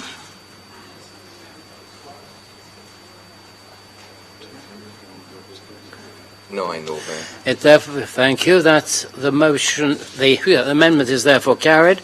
It, together with the accepted amendment in the name of Councillor Joel Vernon-Jackson, becomes part of the substantive motion.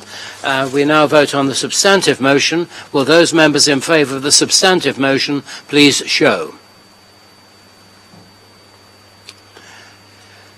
Are there any to the contrary? Are there any abstentions? That motion is carried unanimously. Thank you very much.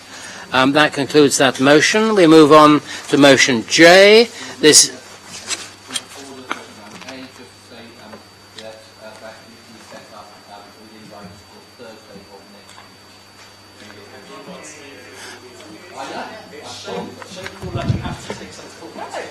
No, I prodded people together. can I... We'll never get through this if you keep discussing amongst yourselves, members. Councillor Atwell, Councillor Mason, please. So we have a meeting for next Thursday set up. And that concludes that motion. We're now coming to motion J concerning park homes, proposed by Councillor Lee Mason and seconded by Councillor Smith. Councillor Lee Mason, you propose this? I certainly do. Yes. Okay. Councillor Smith, you second this? I do, Lord Mayor, and reserve the right to... Councillor Lee Mason, the floor is yours. Thank you very much, Lord Mayor. I know it's hot and we're all getting a little bit bothered in here, so I shall try and keep it short. We know what the issues are, despite them being hidden away in the budget papers somewhere at the back, page 49 I think it was, second paragraph. It was discussed at the budget. We protested against it, and it was horrific. It's an attack on the poorest in society, those least able to defend or fight against it, and I think that's why they were chosen. They were an easy target for the council to aim at. And we didn't need to. We weren't having to make savage cuts. We had a rather healthy return from the government, so there wasn't a need to go for it at this point. I think it was just opportunist, hide it away in the budget, they won't notice, and then we can push it through. And they'll be too weak to be able to fight against it. And I think a lot of you know it is wrong. That's the reason that so many of the administration were trying to scurry around the edge of the Guildhall or trying to hide out the way or get past the protesters as fast as they could, running away from the elderly and disabled, and people didn't really have answers for them. Gerald did come across eventually after he'd been over to Costa to get his sandwich, but it did feel like he was trying to sneak around the edge when we saw him come out, look at us and then head off down to the side. It's having a horrific effect on my residents, causing severe stress and concern. I've had 2 die during this period, and I will say that the stress has been a contributing factor, and it has hampered them at the end of their life. And I think it has shortened their life as well. I had another one who was very vocal last time and took part in the protest. He has had sleepless nights, he has had so much stress. He's recently been diagnosed with dementia, and he is only just come out of hospital. He would love to have been here today, he can't. As many others, their health does not allow them to attend, especially in the seats. So we would have had a lot more. People struggle down here, but at least 2 others in hospital who couldn't make it. It is a very strong feeling amongst them that this is not right, and I agree with them. We do not do it in any other of our properties. We do not have it when we sell a council flat. We suddenly say, oh, next time we sell it, we're going to charge you 10%, even if they've been given a right to buy discount. Saying we don't do it in council housing. And I can see Dan Saunders is scribbling away as he has done at different points, but we don't. And this is the concerning thing, that we are picking on a group in society. We don't give them additional services. They don't get a flash laundrette. They don't get any great services up there. They have to cut their own grass, which if they were in a council house area, they would actually have their communal areas mowed for them. They're not getting that. They're having to go out and sort things out themselves. And it is going to affect the current people that are there. So we were expecting it to come to a cabinet meeting. We were told it would come to a cabinet meeting, and it would be decided later and the details would have gone through. It hasn't. It's been sneaked through saying, oh, well, it doesn't affect the current people and we can push it through. It's already in the terms and conditions. So they received a letter telling them it was coming in on the 1st of July. Again, this upset them because they thought they'd be able to come and do adaptation to the housing cabinet member and tell them why it was wrong and why we all know it's wrong. But they were denied that the choice. And they feel they have been lied to, they feel they have been deceived, they feel they've been just railroaded down into it. They do pay council tax, they do pay their rent for the site, they do own their properties. It will hit them. People who move up there tend to move it for end of life. They want to be there, it's their final move, and they love being there. They don't want to move on. If they do, it is because of ill health. I've had one case recently where a gentleman had fallen over. He was no longer able to cope with the steps and out of his van, and so they had to move. It wasn't a choice they wanted to move. It was literally their only option to move into a premises that was able to cope with him, completely flat access. And they had the problems of trying to sell. They had to drop the price because any future purchaser knew they would have to pay the amount, 10%. So it was harder for them to sell, and they had to drop the price on it. It's not been done out of necessity. We could have got away with not doing this. It's been done in an undemocratic way, and it's been sneaked through behind the scenes. It will affect them at the end of their lives. It will affect them as they need to use the money for care needs. When they go to other places, if they are selling it, it's mostly due to the fact they have to go to somewhere that suits them, or is their next of kin selling the property. So it will have an effect there. I think I shall leave it at that because I know there's other people wishing to speak, and I can bring up. But I really call on everyone. This is something we need to reverse. We know it's wrong. It has been said it's been wrong. Councillor Madden's actually disappeared, but he was the one that just said it was disgraceful before. You brought it in many years back. After 3 years, you reversed it. You accepted it was wrong. Now is the time that you need to accept it. Why wait 3 years when you can do it after 6 months and accept this was the wrong decision to make? Thank you, Lord Mayor. Thank you, Councillor Mason. There being no amendments, the matter is now open for debate. I have Councillor Heaney. Councillor Heaney. Yeah, thank you, Lord Mayor.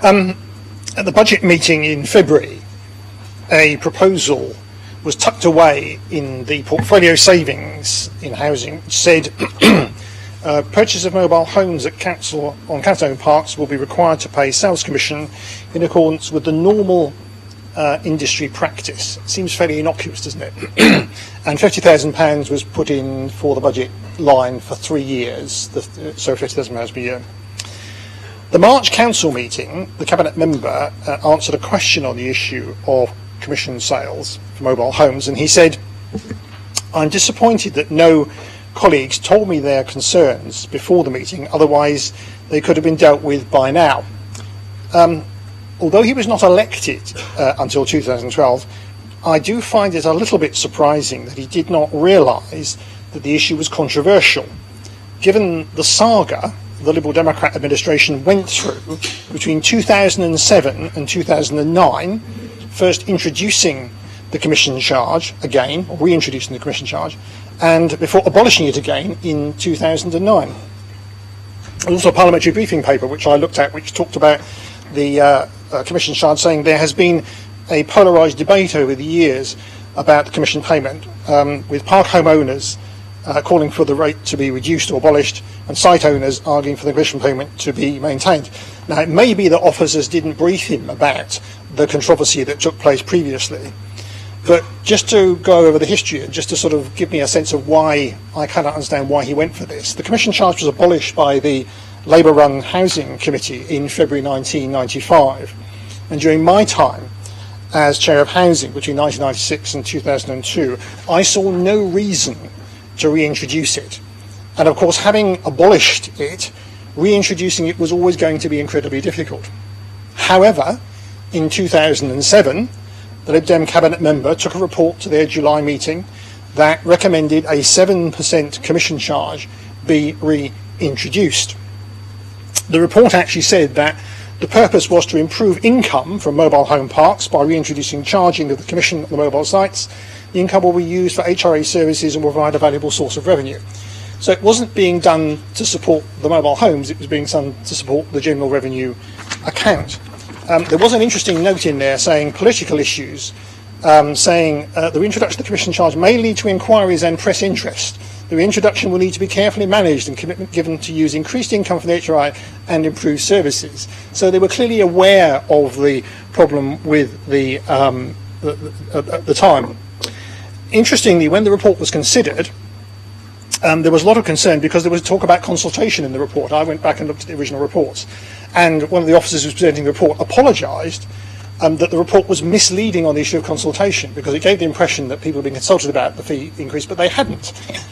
And in the end, the decision was made to defer the decision for further consultation.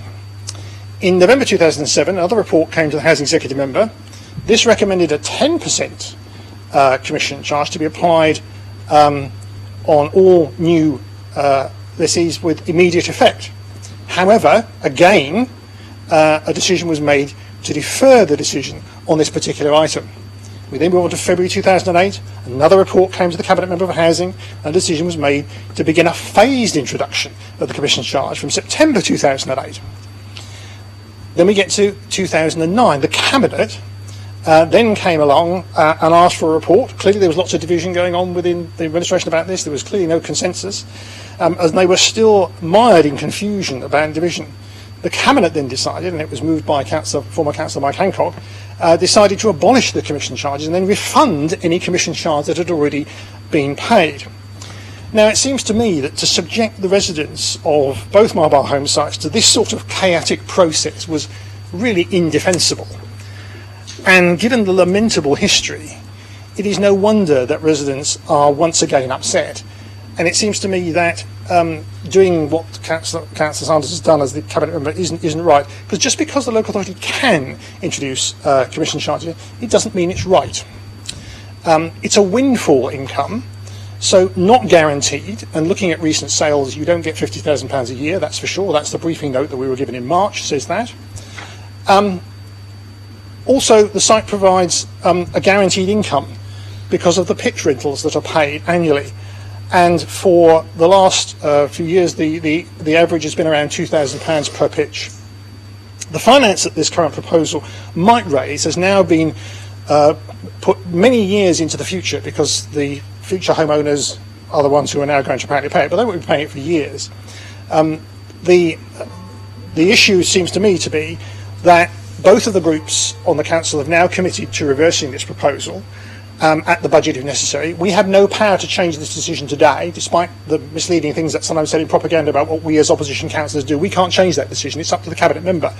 And it seems to me that since both groups are now committed to changing this at the budget, if necessary, it would be good for the Cabinet Member to concede and move on, because he's not going to be able to win this, and the residents will be left in a limbo for another period of months before the decision is reversed at the next budget meeting. So I would appeal to him to recognise, albeit that he wasn't around at the time, that this has been a controversial issue and that it needs to be sorted out, and will he please now withdraw the charge? Thank you, Councillor Heaney. I certainly remember the 2007 meeting very well as the executive member in charge at the time. Councillor Boucher, you have indicated you wish to speak. Thank you very much, Lord Mayor. I didn't think I'd be quite so quick. And I have to say, I used the tried and tested. I wasn't intending to speak on this, but then I heard Councillor Heaney. Now,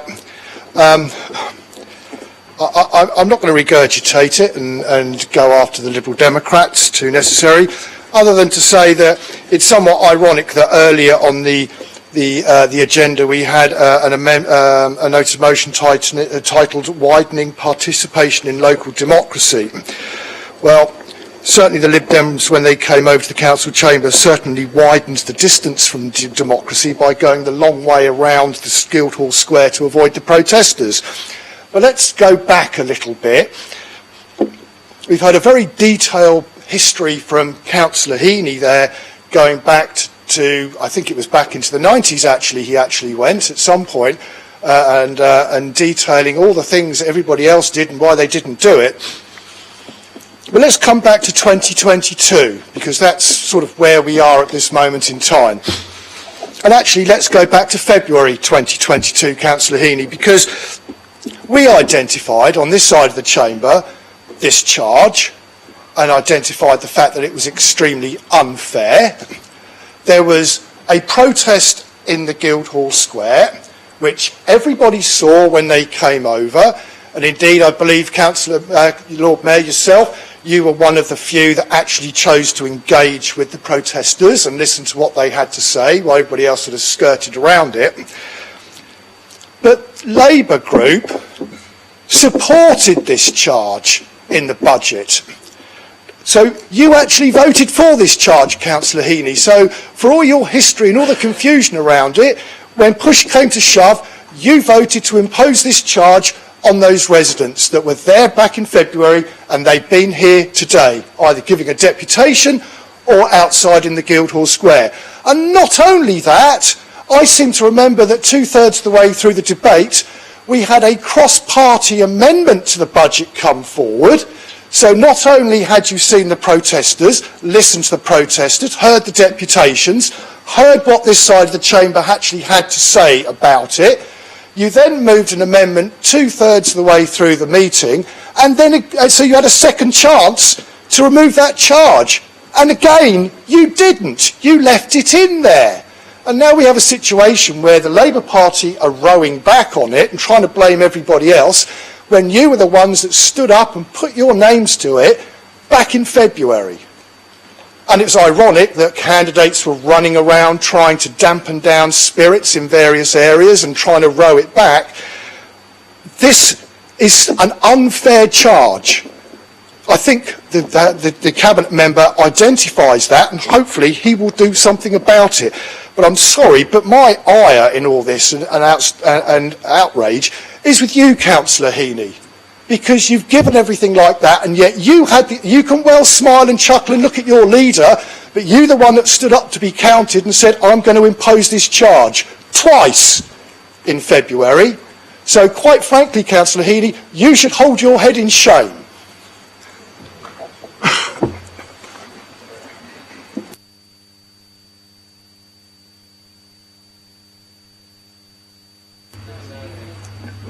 As having spoken and having been misrepresented, I mean, Councillor Bush Councillor Bush is obviously still sore about the fact that he didn't discuss any amendments with us beforehand, and I fully understand that.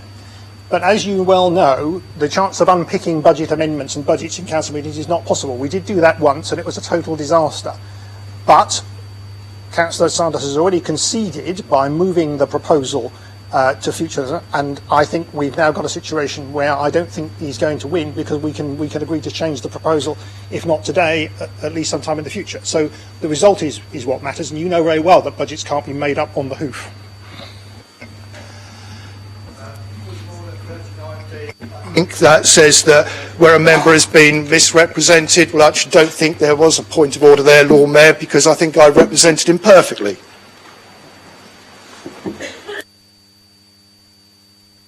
That, I think, Councillor Bosher, is a matter of a difference of opinion between you and Councillor Heaney, which we cannot resolve at the present time. Councillor John Smith, please. Thank you, Lord Mayor. I will not go back over and reiterate the points Councillor Mason has already made regarding condemning the 10% tax commission on park homes. The fact it will reduce the value of residents' home and damage their long-term financial plans. He has made those points and many more extremely well. I will just mention the irony in that we have earlier been hearing from Councillor Horton very eloquently about the cost of living emergency, and I quote from the text, making it difficult, impossible for some residents of Portsmouth to make ends meet. Some of these residents and people in park homes are elderly and vulnerable, and in this category, adding this charge is just heaping more stress and misery at the worst time. What I would like to focus on is three things, though. Taking decisions in public. The Council notes that the scheme of delegation contained with the Constitution grants directors the power to authorise increases in fees and charges up to RPI. This implies that any decision to increase fees and charges by a greater amount or to introduce new charges must be taken in a formal decision meeting, either by the relevant Cabinet member or the Cabinet as a whole. This has always been the practice in the past, as I understand it. In this case, the Cabinet has imposed commission charges on park home residents without first taking a formal decision to do so in public. It claims that it can do so because the charge was contained in its budget passed at full council.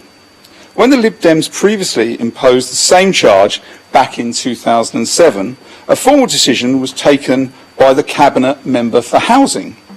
So can I ask the Cabinet Member for Housing, why was the process changed this time? 2. I believe to impose a new tax on residents without even giving them any opportunity for objection to be raised and publicly considered is undemocratic and wrong. It is also against the spirit of the Council's constitution and contradicts claims the administration makes about being open and fair. 3.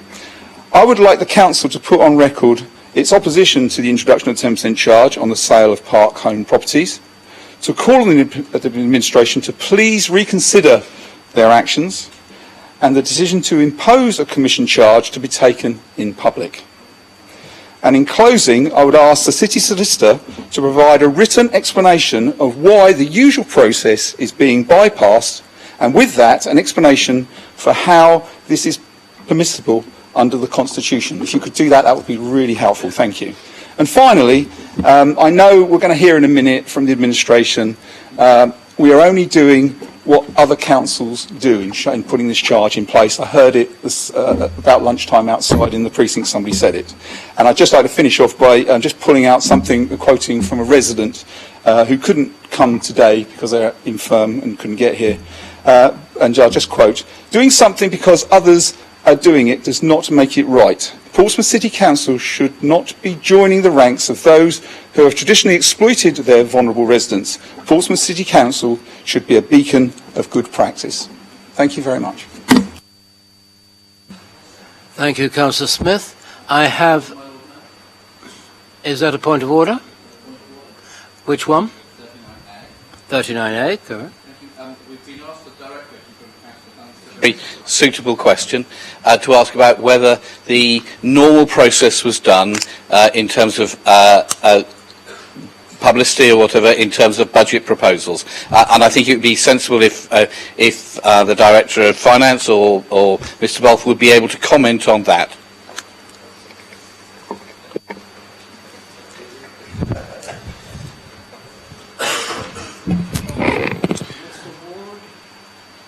Mr. Ward, would you care to comment on that? Thank you, Lord Mayor. The normal process for the budget was undertaken. It was no different from any other year, and all of the savings proposals were published as part of the budget paper.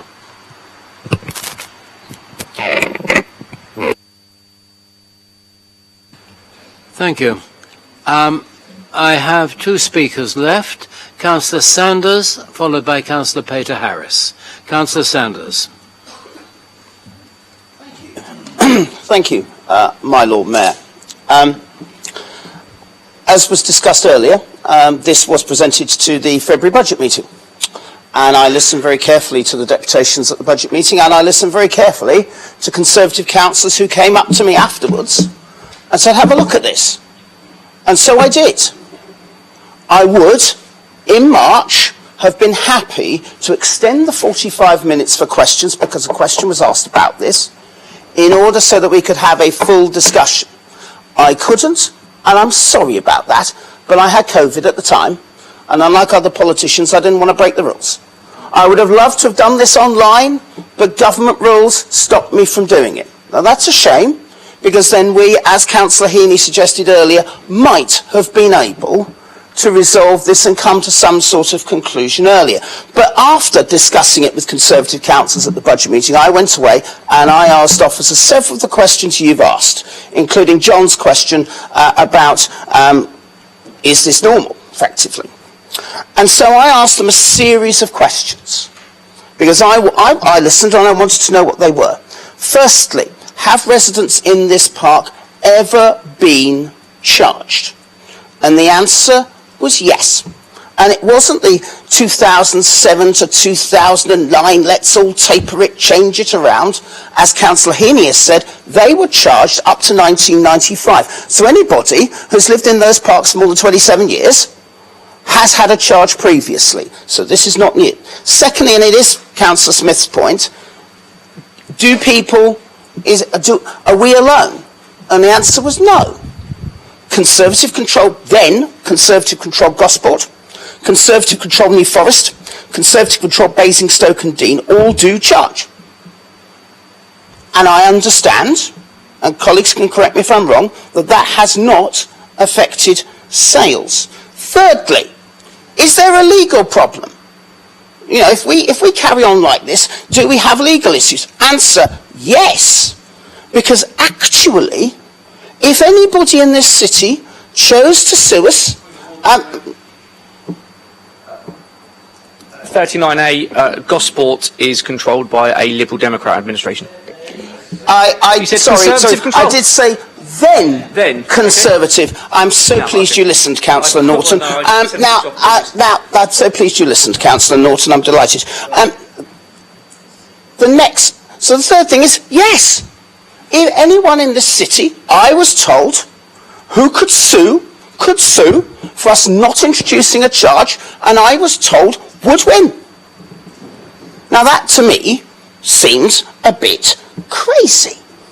So I had all these things presented to me, and then it became an issue of balancing out fairnesses. The unfairnesses that people feel was said in February, was said in March when I wasn't here, was said today. There's also fairness to the council taxpayer. And the fourth thing, which is the newest I've learned, is that they're actually different anyway because they don't pay stamp duty on their homes.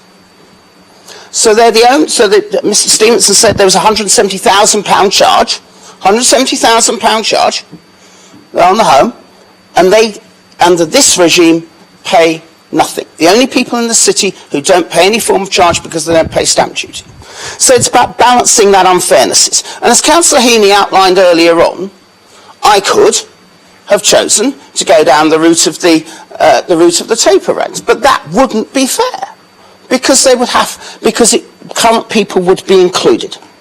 So I decided to go down the route of exempting existing owners. We had existing owners here who were panicking that they were going to, lose all their money, pay a 10% charge when they're not. That to me was that balanced up the two issues around fairness. But there were, and so then on, we've had meetings in Henderson Park with Henderson Park residents, I understand, who then said, well, actually, some like this, some didn't. That people are divided about this. I understand that. But that means we have to balance up fairness. Now, of course, none of this, I haven't been hiding, except when I had COVID. I haven't been hiding. I said most of this in a written answer, as Councillor Heaney actually quoted, in March. I gave that to all councillors. Not one councillor came back to me and complained. Not in March, not in April. We might have been a bit busy in April.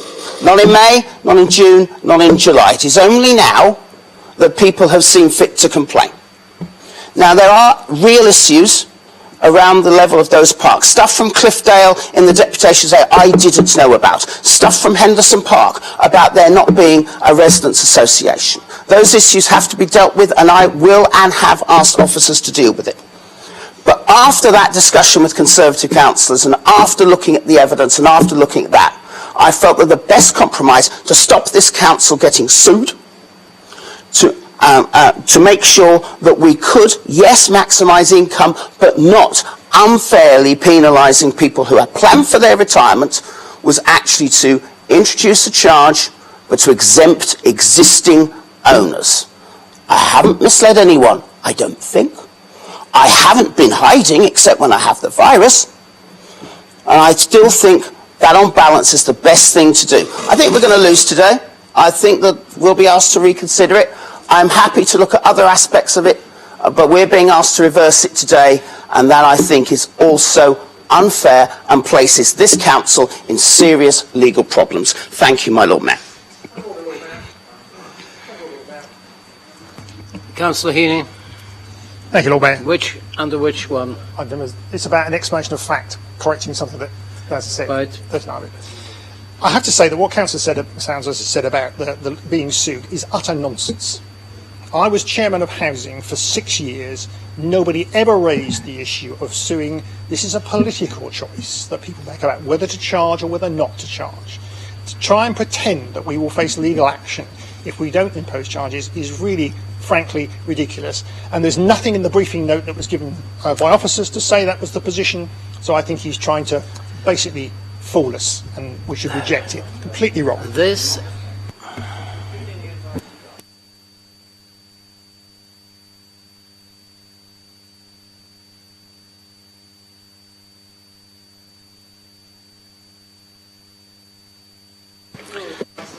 We can't hear you, Lord Mayor. Your microphone is not on.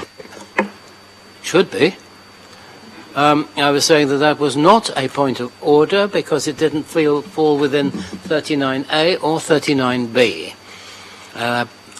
It was, thank you, it was an interesting addition, so we will let it run. Councillor Peter Harris. Thank you, Lord Mayor. I'm just going to bring this back to what we were originally talking about, and I think I'm going to pull back to the deputation we had today from Mr. John Stevenson. It was very powerful, and we're talking about people here and our residents in the city. I mean, I know we're talking about arbitrary charges, but that's the people that we need to really think about. This is causing them undue stress. I mean, his words, which I felt were extremely powerful, they were fair, and I thought he was extremely honest with us. He gave a true reflection of what he and other residents who live in Henderson Road and Cliffdale Gardens are currently feeling. The 10% charge has caused them unnecessary anxiety, stress, and it has created an ill feeling amongst those who live in that community. And I think it's interesting, we spoke about community quite a lot today, and about how we want those communities to be happy and cohesive and bring a lot to the city. But here we've got a community that's quite upset with something that the council is doing, you know, and I think, you know, it's causing sleepless nights for those residents. We've heard from Councillor Mason, we've heard from Councillor Smith, where those residents are clearly having issues and they feel they're being unfairly discriminated against. And, you know, the issue I have with this, more than anything, is there was no consultation with the residents concerned, you know. I do, however, recognise that the council, the cabinet member, under the power, the decision-making power he has, doesn't have to do a consultation. But because he doesn't have to do it, doesn't mean he shouldn't do it, you know.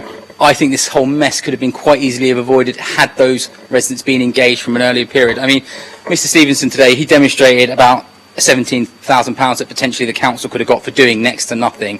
Now, in my mind, that's not right. Once you've added other fees to that sale, I mean, you're probably taking the property's probably been devalued by almost 20% before the sale's been completed. And this is going to downgrade that market and the potential sell-on in the future. So those residents are going to have that anxiety every time they think about selling up. And, you know, I personally don't think that's fair. I think anyone who purchases these homes in the future are going to use their brain and effectively negotiate the price to cover any future charge. I mean, that's what I would do, and I think that's what any person in this chamber would be doing, knowing that down the line you're going to be subject to 10%, you're going to be factoring in inflation, how long you're going to keep it, and how much you actually want to take off the top. You know, the residents pay their service charge, they pay their rates, they work within the system that this council was designed for them to operate, and now the council is changing that model of operation to suit themselves. I mean, some decisions the council makes, I understand, are not always easy, but we're talking about such a small pot of money. In the contrast of the things we talk about generally on a day-to-day basis, this is fundamentally a small pot, and we should be doing this for the residents and doing the right thing.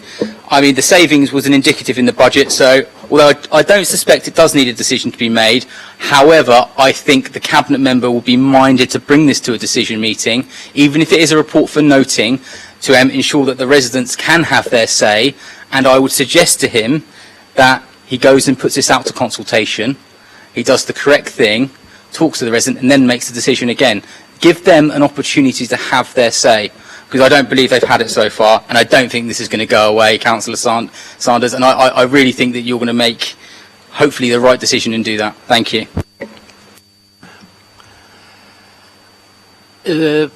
A point of order, Councillor Sanders?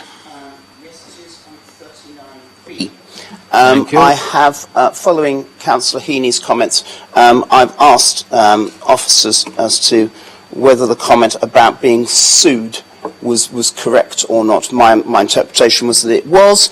I am now told it is not. I am happy to withdraw that particular part of my comments because it is only fair and proper. Thank you, my Lord Mayor.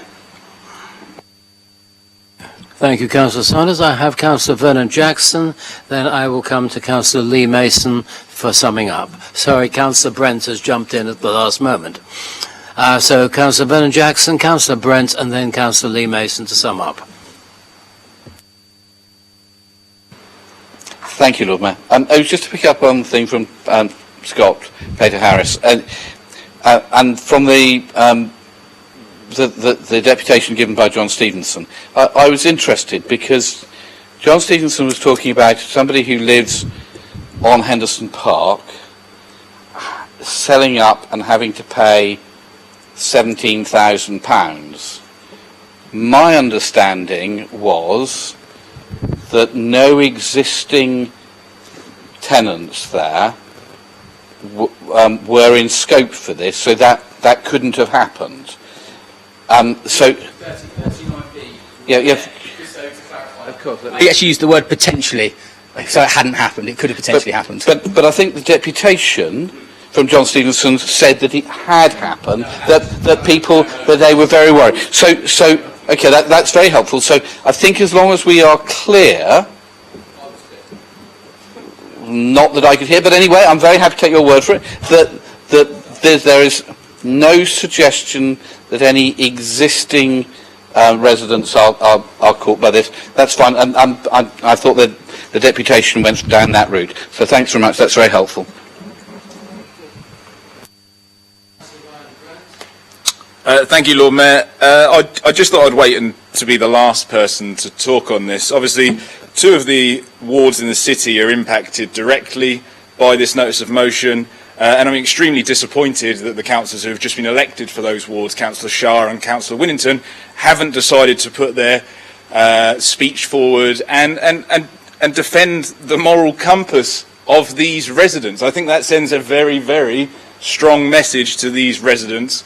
And I personally am disappointed, and I would not do that to the residents of Drayton and Farlington, where I represent.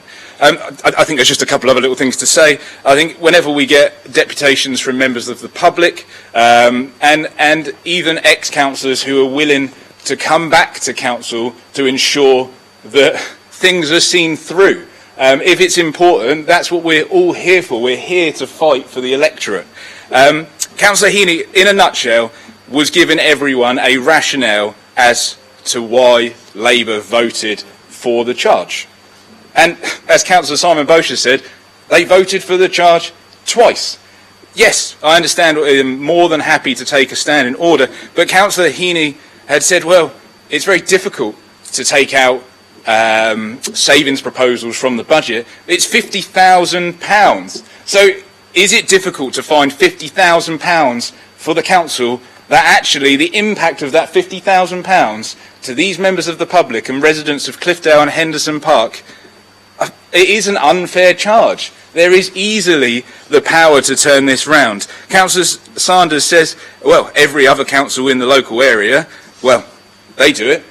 Just to take Councillor Vernon-Jackson earlier on, he said, oh, it's good to be the one that doesn't. So just because everyone else in our local area is going, oh, well, do you know what, we're going to impose the charge, it doesn't matter what political party run those councils. It is whether or not it is morally right. It is not morally right. And the craziest thing, which I think was said, is that Councillor Sanders said that he has gone to Henderson Park and some liked the proposal. That was said because I like writing down little quotes just in case I'll ever need them in the future. I find it very, very hard to believe that an imposition of a 10% charge on the value of a property is liked by residents. I mean, so in the budget they are indicative proposals that we set. The saving proposals are not necessarily something that has to come through, and I'm more than happy to take Mr. Ward's advice, but I'm pretty sure that all we do technically is set cash limits. So the Cabinet member does have the power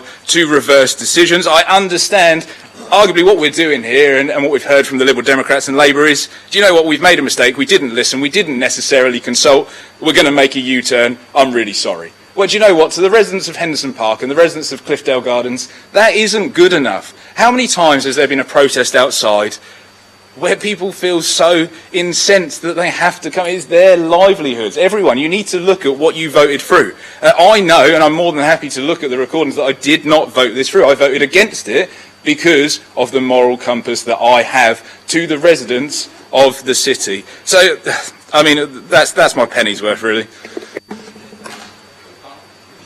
Before I come to the vote, sorry, the summing up. I have Councillor Madgwick, Mr. Councillor George Madgwick and Councillor Whittington wish to make statements or points of order, or you wish to speak. Okay. Yes, it's point of order 39A. I'm effectively being accused by Councillor Brent of not voicing my voicing about this issue in this forum, and therefore not doing it in terms of the people of Henton Park having the right to hear what I'm saying. But as Councillor Smith will know, I was at a meeting just after my election in May where I was at a Henton Park meeting, so I spoke to them face to face, which quite frankly is more important than speaking in front of this particular forum, because they are the people who are directly affected by this. Thank you, my Lord Mayor.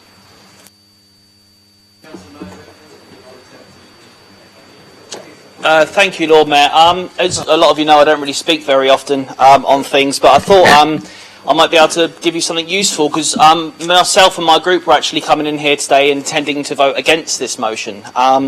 We fundamentally believe, you're right, Darren, that they don't pay stamp duty and there needs to be a balance, and I still do believe in that. I do believe they don't pay stamp duty, and I think if the charge was maybe 2-3% in line with the stamp duty that normal residents pay, I think that would be fair and reasonable. And if the lawsuit thing is in question, then that would answer that, because I believe the legal advice I got earlier today was that we could have charged 2 or 3% if we wanted to. We optionally chose 10%. In regards to the rest of the country doing it, that's fair enough, and that's one of the reasons I thought maybe that was a good reason to vote against this motion. And likewise, I thought the reason that it doesn't affect the direct person initially now was a good reason to vote against this motion. But obviously I've learnt now that obviously it's the stumbling effect.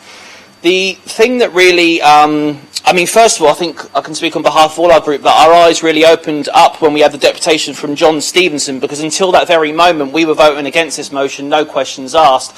And I think this is why we should encourage people to make deputations, because without that we certainly wouldn't have discussed it as a different option. So we should definitely encourage that. But the thing that sticks with me is that when these residents have purchased these properties, I think 27 years ago was the last time that they were charged a fee. I would question how many of these couple of hundred residents were in those places 27 years ago, because my understanding is that this is predominantly an elderly residential park home site. So I'd be very surprised. I'd like to know the figures actually of how many are there from 27 years ago. So these people have fundamentally purchased their properties on the assurance and understanding that they wouldn't have a charge from our council in our area. And the fact that we've now implemented a 10% charge feels to me quite large. I say if it was 2 or 3%, I think I would be mindful to support it, and maybe other people would too, because at least you could say, well, it's in line with stamp duty and that's more reasonable. Maybe you wouldn't, I don't know, but I'm just knocking out ideas here. But the thing that really, as I say, got me is that a lot of us probably are homeowners in this chamber, and I bought my house on the understanding that when I sell it, I wouldn't be paying any fee. And if somebody come around to me tomorrow and said, guess what, George, you're paying 10% of your house value tomorrow, I would probably go pretty nuts as well. And I completely understand that, and I think that that's where the fact is that it's unreasonable, is that these people didn't anticipate or expect under any circumstances to be charged such a large fee.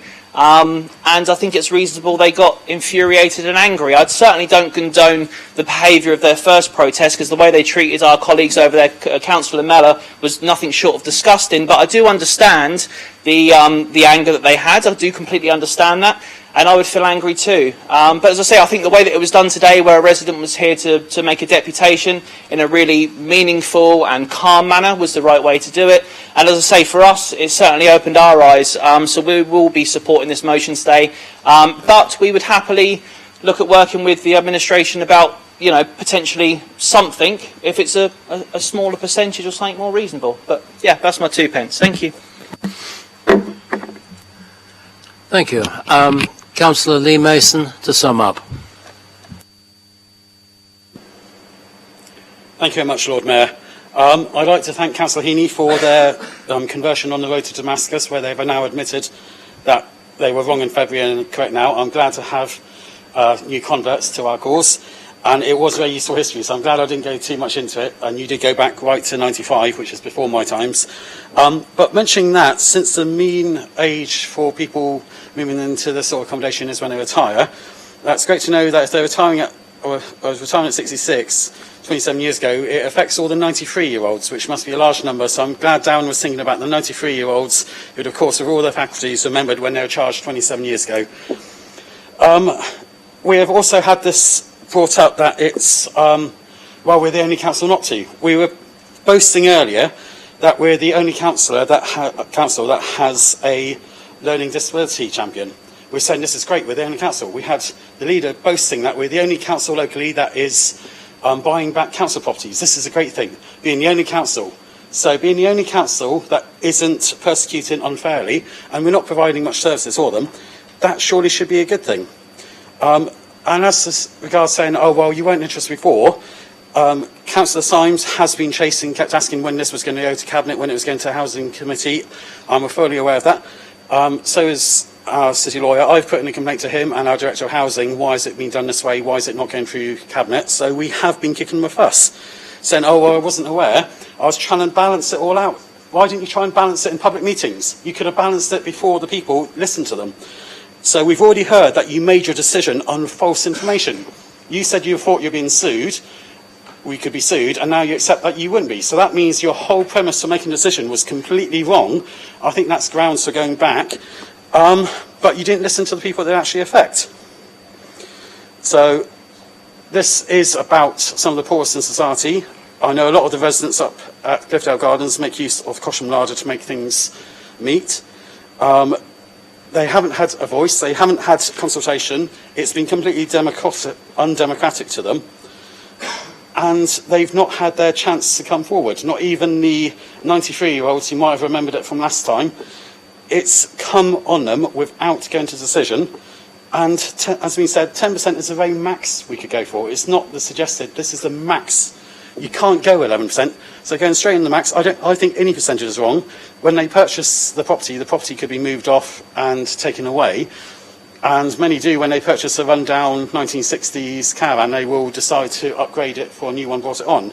So that's part of the reason why they're not being charged stamp duty, but they are being charged council tax, they are being charged ground rent, they are paying out to the council, they're paying their way.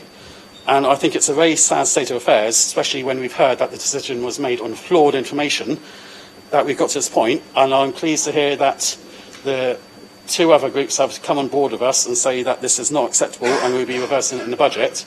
I now think it's calling on the administration to accept this as wrong. You are in the minority.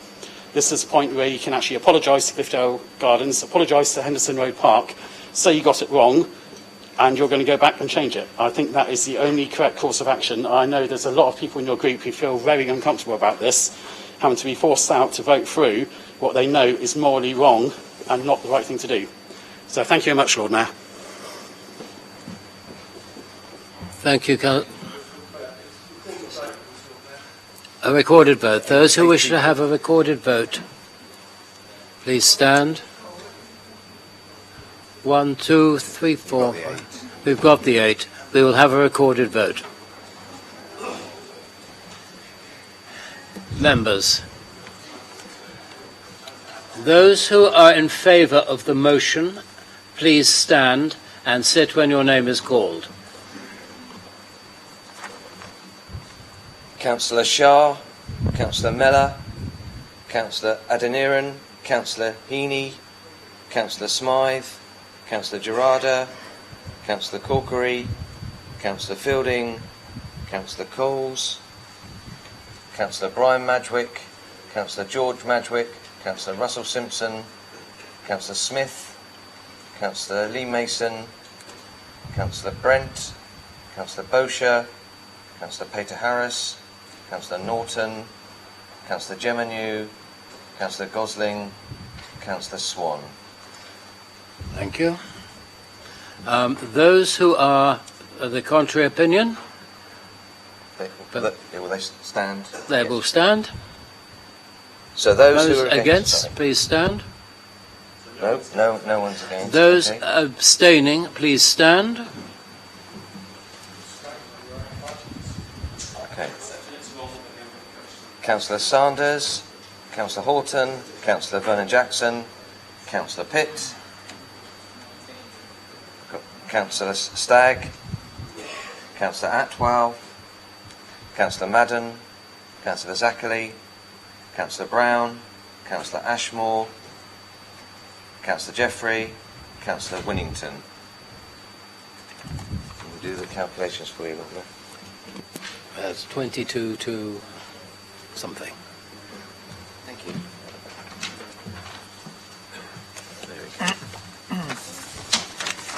There voted 21 in favour, none against and 12 abstentions. The motion is therefore carried. Thank you. That concludes this motion. We move on to the last motion, motion K, a motion concerning warm places proposed by Councillor Smythe and seconded by Councillor Heaney. Is it correct you're proposing it, Councillor Smythe? Yes, I have pleasure in proposing it, and after we've had a second, I will speak to the motion. Okay. Councillor Heaney, you are seconding this? Yes, Lord Mayor, I'm happy to second the motion. Councillor Smythe, the floor is yours. I'm very aware, councillors, of the terrible irony of this motion, which is actually all about protecting people from the cold, happening as it is on one of the hottest days of the decade, or certainly one of the hottest days of the recent past. However, I have done a little bit of research, and the model I'm proposing to help us to deal with people who are cold is very similar to a model that the London government have got going to help people deal with the heat today. So it's not a completely new idea. It is something that's being done across the world, particularly in the southern parts of Europe, to shelter people, to save people from the effects of terrible heat. And you can look on the website of the London government and find a little map of all sorts of places where people can cool down, which is very similar to what I'm proposing we do here for people who need to warm up. I'm hoping that because we were unanimous in our agreement of the cost of living motion earlier on, that this is just a kind of practical add-on to that, urging us to get some action in hand at the moment to make sure we're ready for a crisis that is surely going to come for those who cannot afford to heat their homes in the winter. We've already rehearsed why they might not be able to heat their homes, unaffordable fuel and terrifically high prices, a rise in cost of living, and the need to make a choice, an absolutely impossible choice between heating and eating. I mean, I start from the basis that homes should be a place of warmth, comfort and safety. The fact we're having this debate today is an absolute disgrace in a country like ours. Heating's an essential and not a luxury.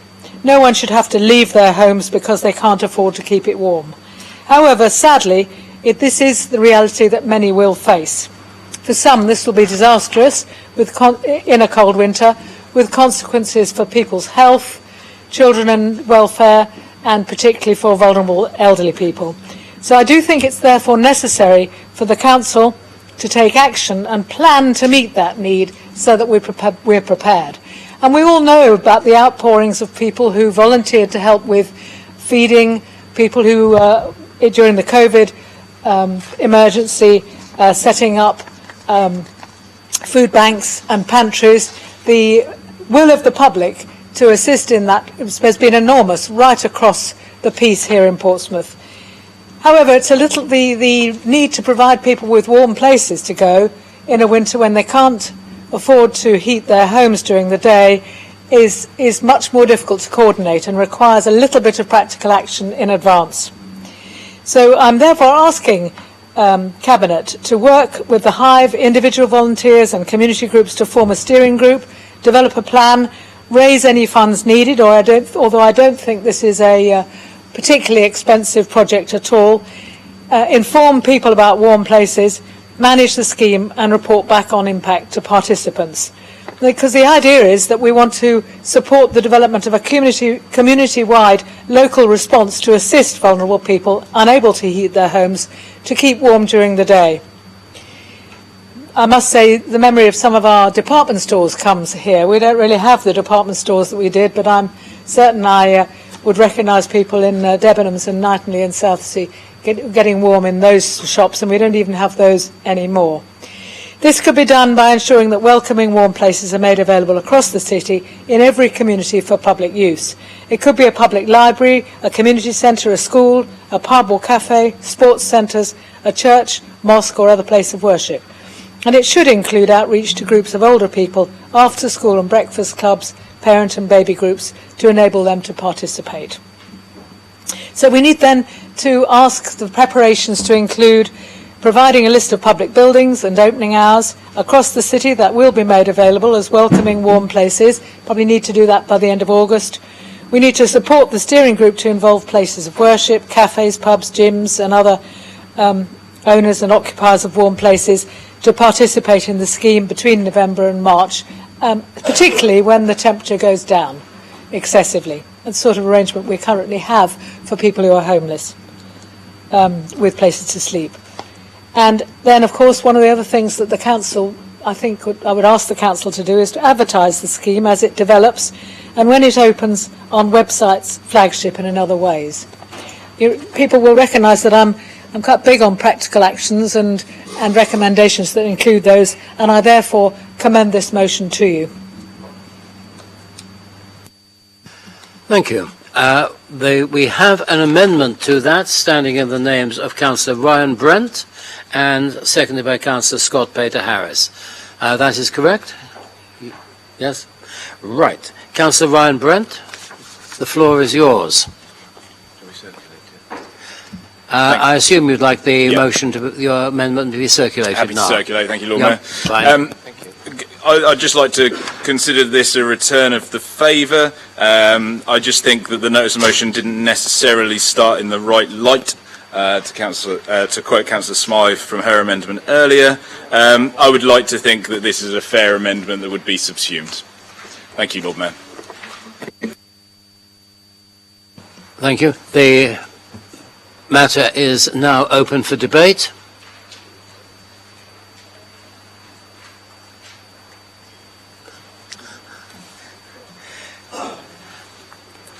Councillor Pitt.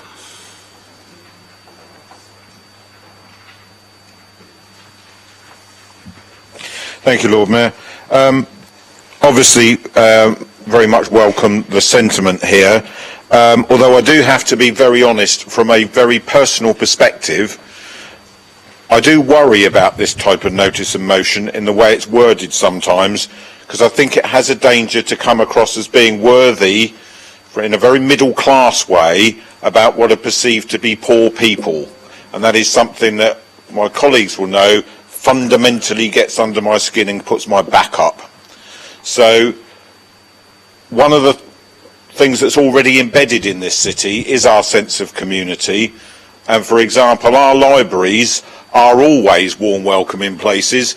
Sometimes that's in terms of literally because the temperature's turned up to make sure it's a warm place to sit and read or study or access IT or ask for advice during the winter, but generally because you do get a very warm welcome from the Portsmouth Library Service, whether you're a young child doing summer reading challenge or you're somebody needing to help hone your IT skills or just even learn how to log on to a computer. And our library staff are extremely proud of the fact that they do that and that they support vulnerable members of the community all the time. So you can go out to Paulsgrove, to Councillor Madrick and Councillor Madrick's territory and Councillor New's territory, and you will find that they have a needlework group who meet in there regularly. You'll go down to Southsea Library, where I never get fed up with going, and you'll find that Angela and the team in there are doing all sorts of creative activities throughout the year, always welcoming in people. Really important to remember, sometimes dealing with some very challenging people who are homeless, who have serious mental health issues. We've had a fire in there recently because of some antisocial behaviour, but nothing stops them from welcoming people through those doors all year round and making sure that they are seen as the heart of that community. I remember when Councillor Smith was at Knighton Lee. I don't recall if it was specifically him or his predecessor, but there was reference made to the fact that moving the library into the precinct and undoubtedly kept that store as an anchor site there for more years than it may have otherwise done. And that also recognised the value of having those assets there. Our community centres, which are run by volunteer groups of trustees, often with members of staff who are hugely committed to their area. I know Alison, who runs Milton Village Hall, is an essential cog in the wheel that makes Milton work, organising trips, looking out for local residents and understanding that. So I wouldn't want them to think that they're being regarded as places that aren't always welcoming. So I do appreciate the sentiment, and yes, absolutely, we can do more, but what we mustn't project to those people who may not know is that community centres, libraries and other public buildings are not always welcoming to members of our community. And there is a danger if you suddenly start advertising something, it makes it sound like it's new, and to other people they may think, oh, well, it wasn't like that before. It absolutely is, it was and has long been, and should be something that we celebrate. So I'm okay with the wording, but in my mind what I want to be doing is looking at how we can use the example that so many of our council officers and indeed other councillors do with the volunteering work that they do out in their communities all year round in supporting those who need it. Organisations like the Lifehouse, for example, where I know councillors have been down of all parties and done support there, or St Margaret's Church and the work they do. This would not need to be a new network. It would be something that we could celebrate and promote. But a notice of motion that makes it sound like we're welcoming in the poor in some kind of worthy way really fundamentally strikes a nerve with me, and it makes me feel uncomfortable. So I had to say that, 'cause it's been bothering me ever since it was published and I read it. I'm sure we'll get some reassurances that that's not at all what it's intending to do, but that's how it came across to me. So I hope I've conveyed why I feel that way, and I'm also saying that I'm very happy to support the motion because I do fundamentally agree with what I hope it wants to achieve. Thank you, Councillor Pitt. Councillor Mellor. Thank you. The old saying, I wasn't going to speak to this, but I just wanted to respond to Councillor Pitt. Working people are living in fuel poverty, and that's due to the escalating cost of electricity and gas bills. So energy in all its forms is vital to everyone's existence and having adequately heated homes. And we've been saying that for years and years. This motion isn't we're calling the poor in. This is practical action to help in the cost of living crisis.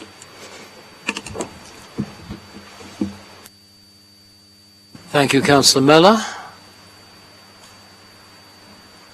I see no one else, so Councillor Smythe. Councillor Smythe, would you first like to accept the amendment? And secondly, whether you do or not, would you sum up? Say that in some ways that we don't want to accept the amendment, so we need to vote separately on that. I would like to reassure Councillor Pitt that there is no attempt whatsoever to be patronising or anything like that, and indeed we've sort of modelled this on the way that I experience and others in my community experience the libraries in Southsea and other places who do an absolutely fantastic job, and it's important that that's placed on record. Thank you.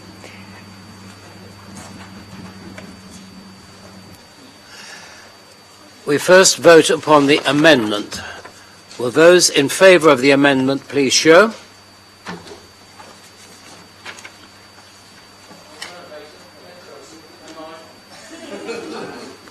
One. 11, Lord Mayor. Right. Those against the amendment please show.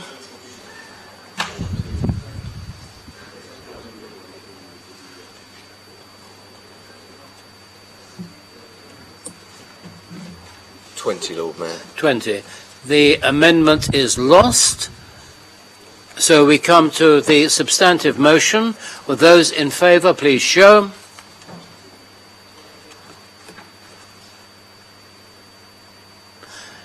Those against please show. Those abstaining please show. That was carried unanimously. Thank you, members. We now come to questions? And I find my crib sheet to make sure I'm doing it properly.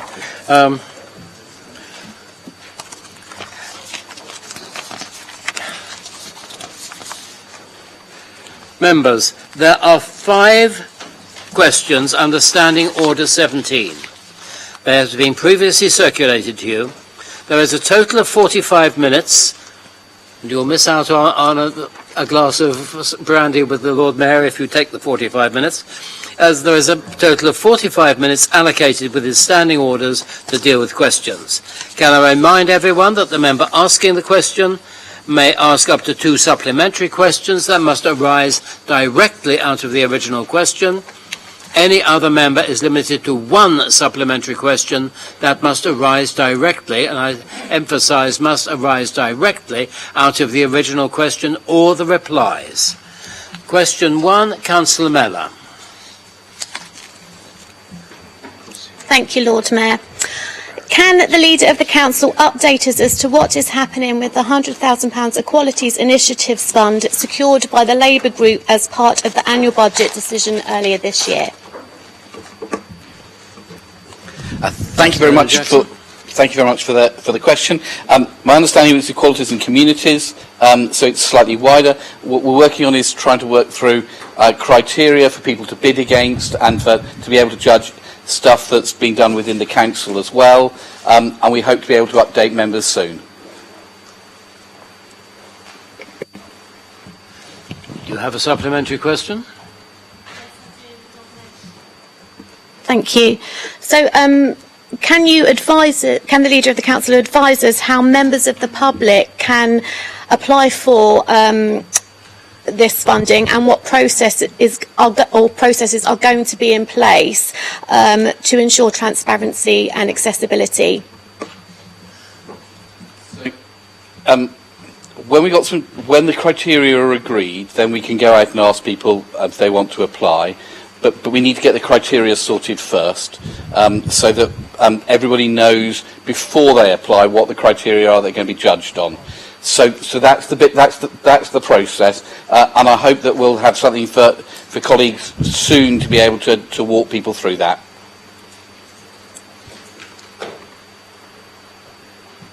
Do you have a second supplementary? And just following on from that, thank you for your responses, Gerald. Can you tell us what the arrangements are for funding Pride in future years? So, there are 2 parts to that. So, Council put in 10,000 this year, but as an administration we've made a commitment that we will do 10,000 for 3 years. When I've been talking with CP and Tally at Pride, they need to raise 30,000 a year to make sure that Pride is sustainable. So I'm working with them to try to get other people to match the funding that the City Council have said we'll put in, to be able to make sure that they've got that 30,000 of core funding secure. So I've approached different funders around the city and outside of the city as well to see if they will support. That's an ongoing discussion with them. I hope that will mean that the people who are involved with Pride don't have to spend their time doing lots of fundraising, and therefore can spend their time doing the service delivery to support the community in the city. We need to look to see if this fund is used as to fund part of the council's contribution to this or not, but we've not got to a decision on any of that, and we can't do because we need to work through the criteria first. I hope that's helpful.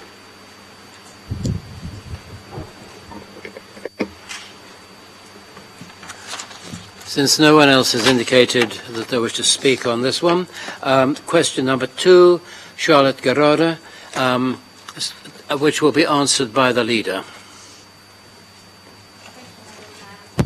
Thank you, my Lord Mayor. I was going to ask this question. However, I understand that the situation is being resolved, in particular because myself and Councillor Fielding had applied to this fund for our Living Streets project that we're currently working on. And as far as we're aware, Councillor Barrett has confirmed that we will now get the funding from the Greening the City fund. So it would be great if we could just get clarification from the leader. Thank you. So again, we need to work through the criteria to which people will be judged. There have been no grants from this because there's from this fund, from this year's budget, we haven't opened it up for anybody to apply for yet. I know that your applications have come in before the rest of the public have been able to apply. I know from Councillor Barrett that there is some funding that is ring-fenced, but we've got to make sure that your project hits the criteria that everybody else has got to, and that you're not getting better, or you're not getting a better hearing than anybody else. It's got to be a proper level playing field and transparent. We shouldn't just do deals because you're a councillor and we're mates, or you're mates with Kimberley rather. So we're trying to make sure that it's a transparent process.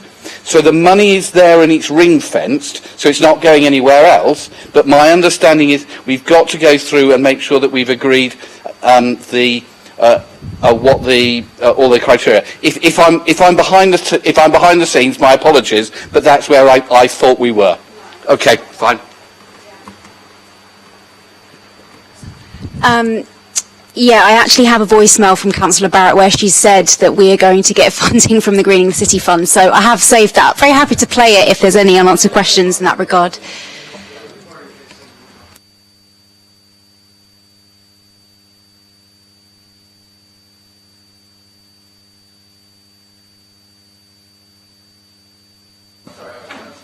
Councillor Peter Harris.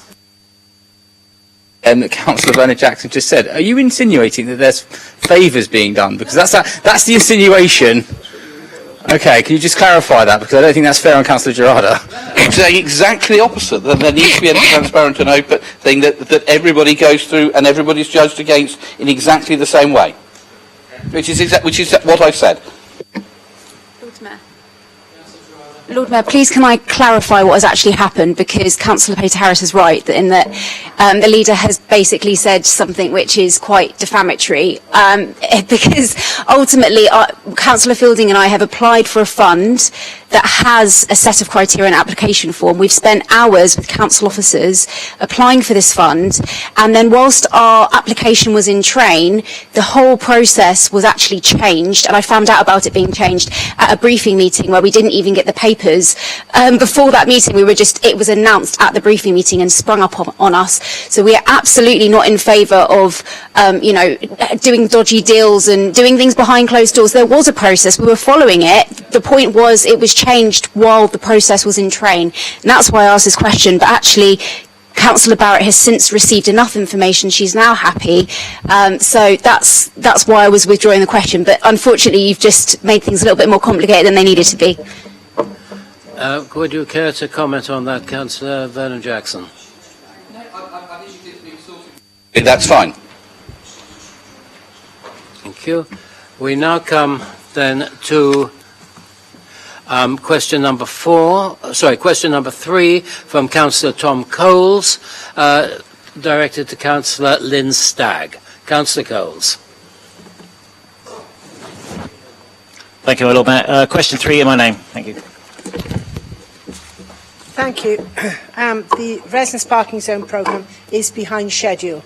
And we first to admit it. And the reason for that is that we have lost 2 of the 3 officers who are fully qualified and experienced in writing TROs, traffic regulation orders.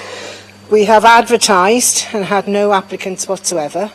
And ironically, the 2 people who have left us, the 2 officers, one who was, in my opinion, the queen of TROs for the whole country, let alone just Portsmouth, is working for a consultancy now, and we're having to go to that consultancy to get the work done, and Nikki is quite likely going to be the person who's going to be doing it. So as soon as we have the officers, the whole thing will be up. Your area is already within the next group to be consulted. Okay. Anything else?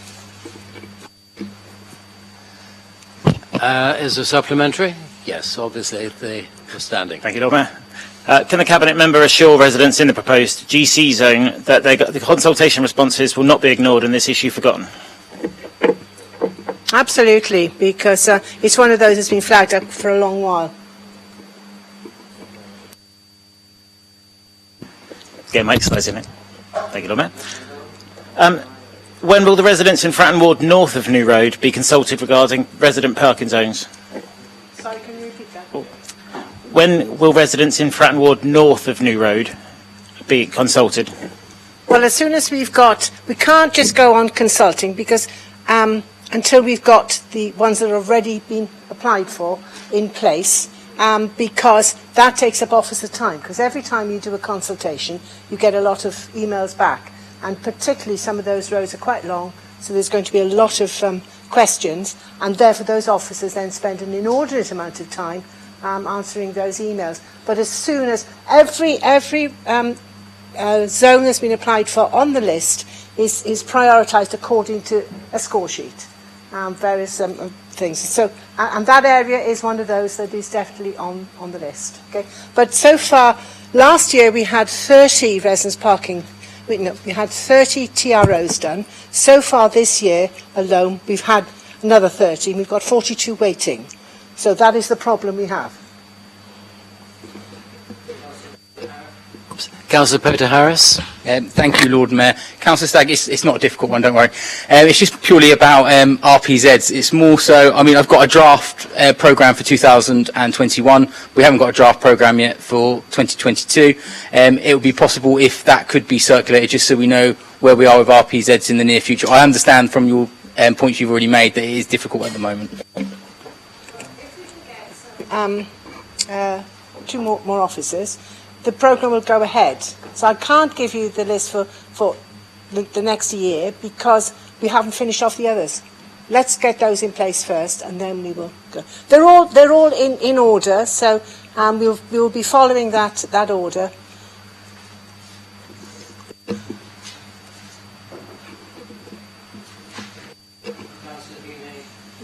Councillor Heaney. Thank you, Lord Mayor. The Cabinet Member mentioned that there are problems with officers leaving the authority. It does appear that this is a particular problem within the transport function. Can she give any idea as to why this is happening to us? Or is this happening to all authorities with transport issues? No, I couldn't hear it either. Let's have another go. Right. The Cabinet Member mentioned that there were issues around vacancies within the transport function. I think this may well be affecting other aspects of the transport function. Can she give any explanation to why this is happening to Portsmouth, or is this happening across all transport authorities? I'm not sure what's happening elsewhere. I do know that other councils, Hampshire for example, are offering more money, and so that is an incentive. We are not a rich council, so our bands for various jobs are lower than some other councils. However, we are looking at, and I've got permission to use some of the money from the parking reserve to up the bands to hopefully attract more people. But we've got currently, I think, 14 vacancies within TNT, and those are for specialist jobs. And it's not easy to get the people to fill them. And it's due to pay more than anything else. Do you have a supplementary, Councillor Heaney? No. In which case, sorry? Right, sorry. Councillor Norton? Thank you, Lord Mayor. Can the Cabinet Member agree to bring a committee report to her next portfolio meeting regarding any updates to the resident parking plans for Transparent. I believe they're online, but I will check, and if they're not, definitely yes. Councillor Bosher? Thank you very much, Lord Mayor. The Cabinet Member mentioned recruitment and retention within her portfolio area. And as you will well know, there is a strategic director review going on, which actually is looking at the traffic and transportation portfolio in particular. Given the fact that there have been several senior officers have actually left since we've done that, does the Cabinet member think that the review is creating uncertainty within that department, which is leading to people seeking jobs elsewhere? I don't think so. I'm not aware of it anyway. The people who have left have been, in some cases, headhunted to go to other councils because they're valued. I think we've got some very good officers here, and this is one of the problems. You produce good officers, and other councils want them, and they'll pay more.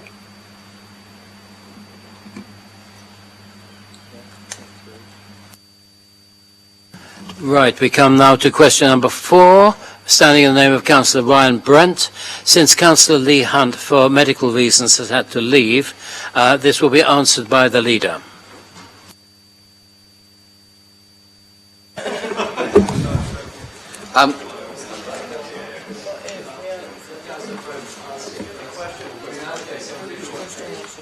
You can allocate someone should you so like. So I have a long response for you.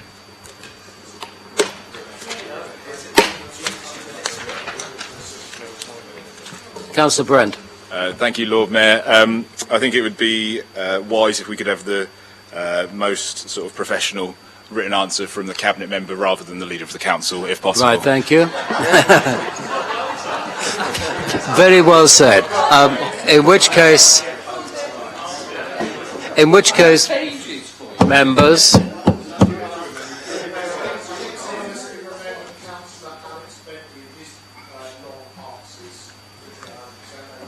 we remember it with great affection. No, probably haven't. So you prefer a written answer? Okay, I can have a written answer. In which case, we come to question number 5 from Councillor Graham Heaney, which is actually to the Leader of the Council. Councillor Heaney. Yes.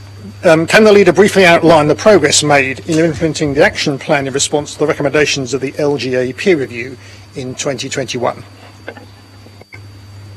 I'm not sure, but I can do it briefly, but I will try to give you a full answer, Councillor Heaney.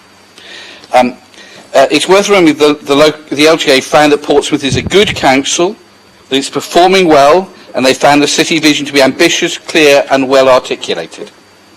They also praised the council for both its political and managerial leadership. There has been a considerable delay in receiving the final report from the LGA. However, once we've received the final report with the recommendations from the LGA, we developed an action plan in response to these recommendations. This action plan was agreed at a group leaders briefing with the Chief Executive on the 14th of April, and in call between the Chief Executive and the group leaders not able to attend in person.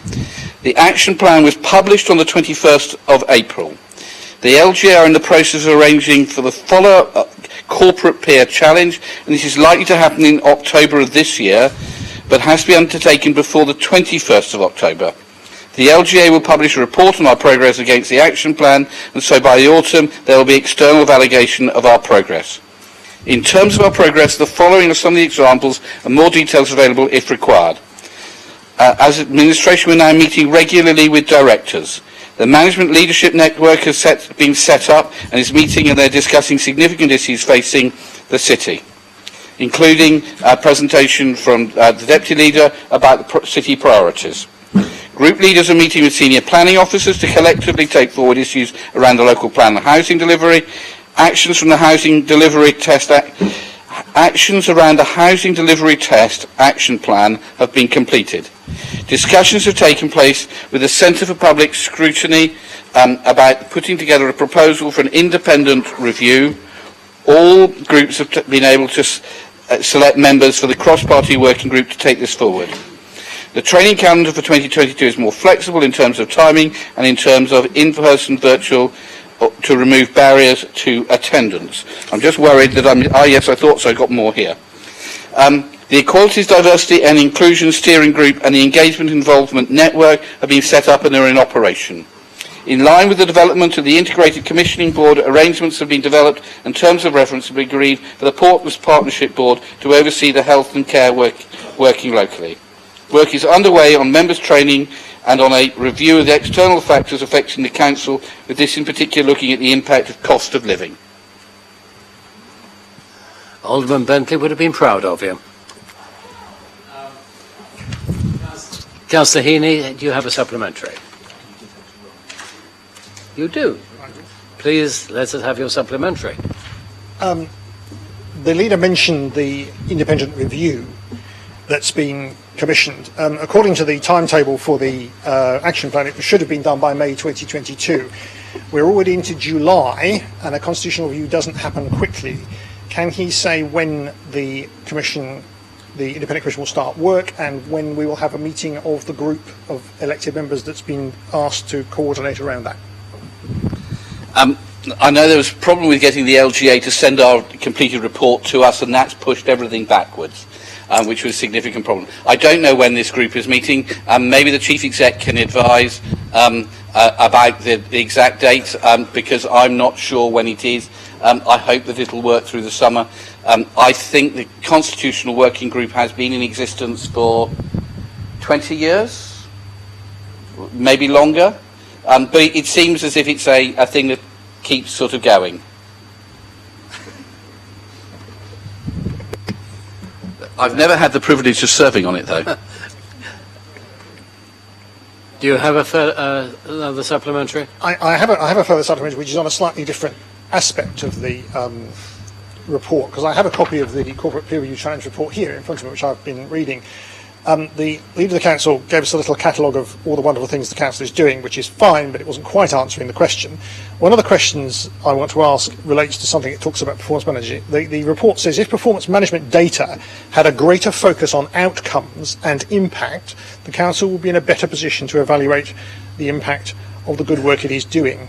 What is being done to facilitate that? So I think it's a useful comment from the peer review team. I hope that with KPI, we don't do nearly as many KPIs as we used to do, but in terms of analysing projects and looking at how different departments are going, I think we're able to get a better idea if we use the ideas in the peer review. I hope that David will be coming forward, or has already been talking with senior managers about how we do that. But I think that's a question that you should probably ask Director, the Chief Executive.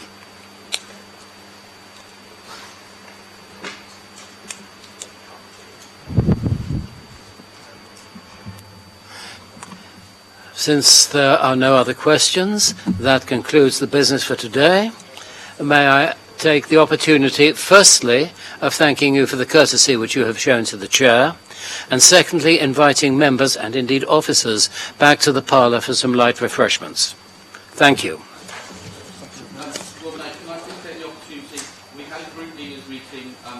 And we decided we'd do some group briefings. If group leaders could be in touch with David Williams about when they might be, we'd like to move this on as soon as possible. Thank you, Lord Mayor. Thank you, Councillor Vernon Jackson.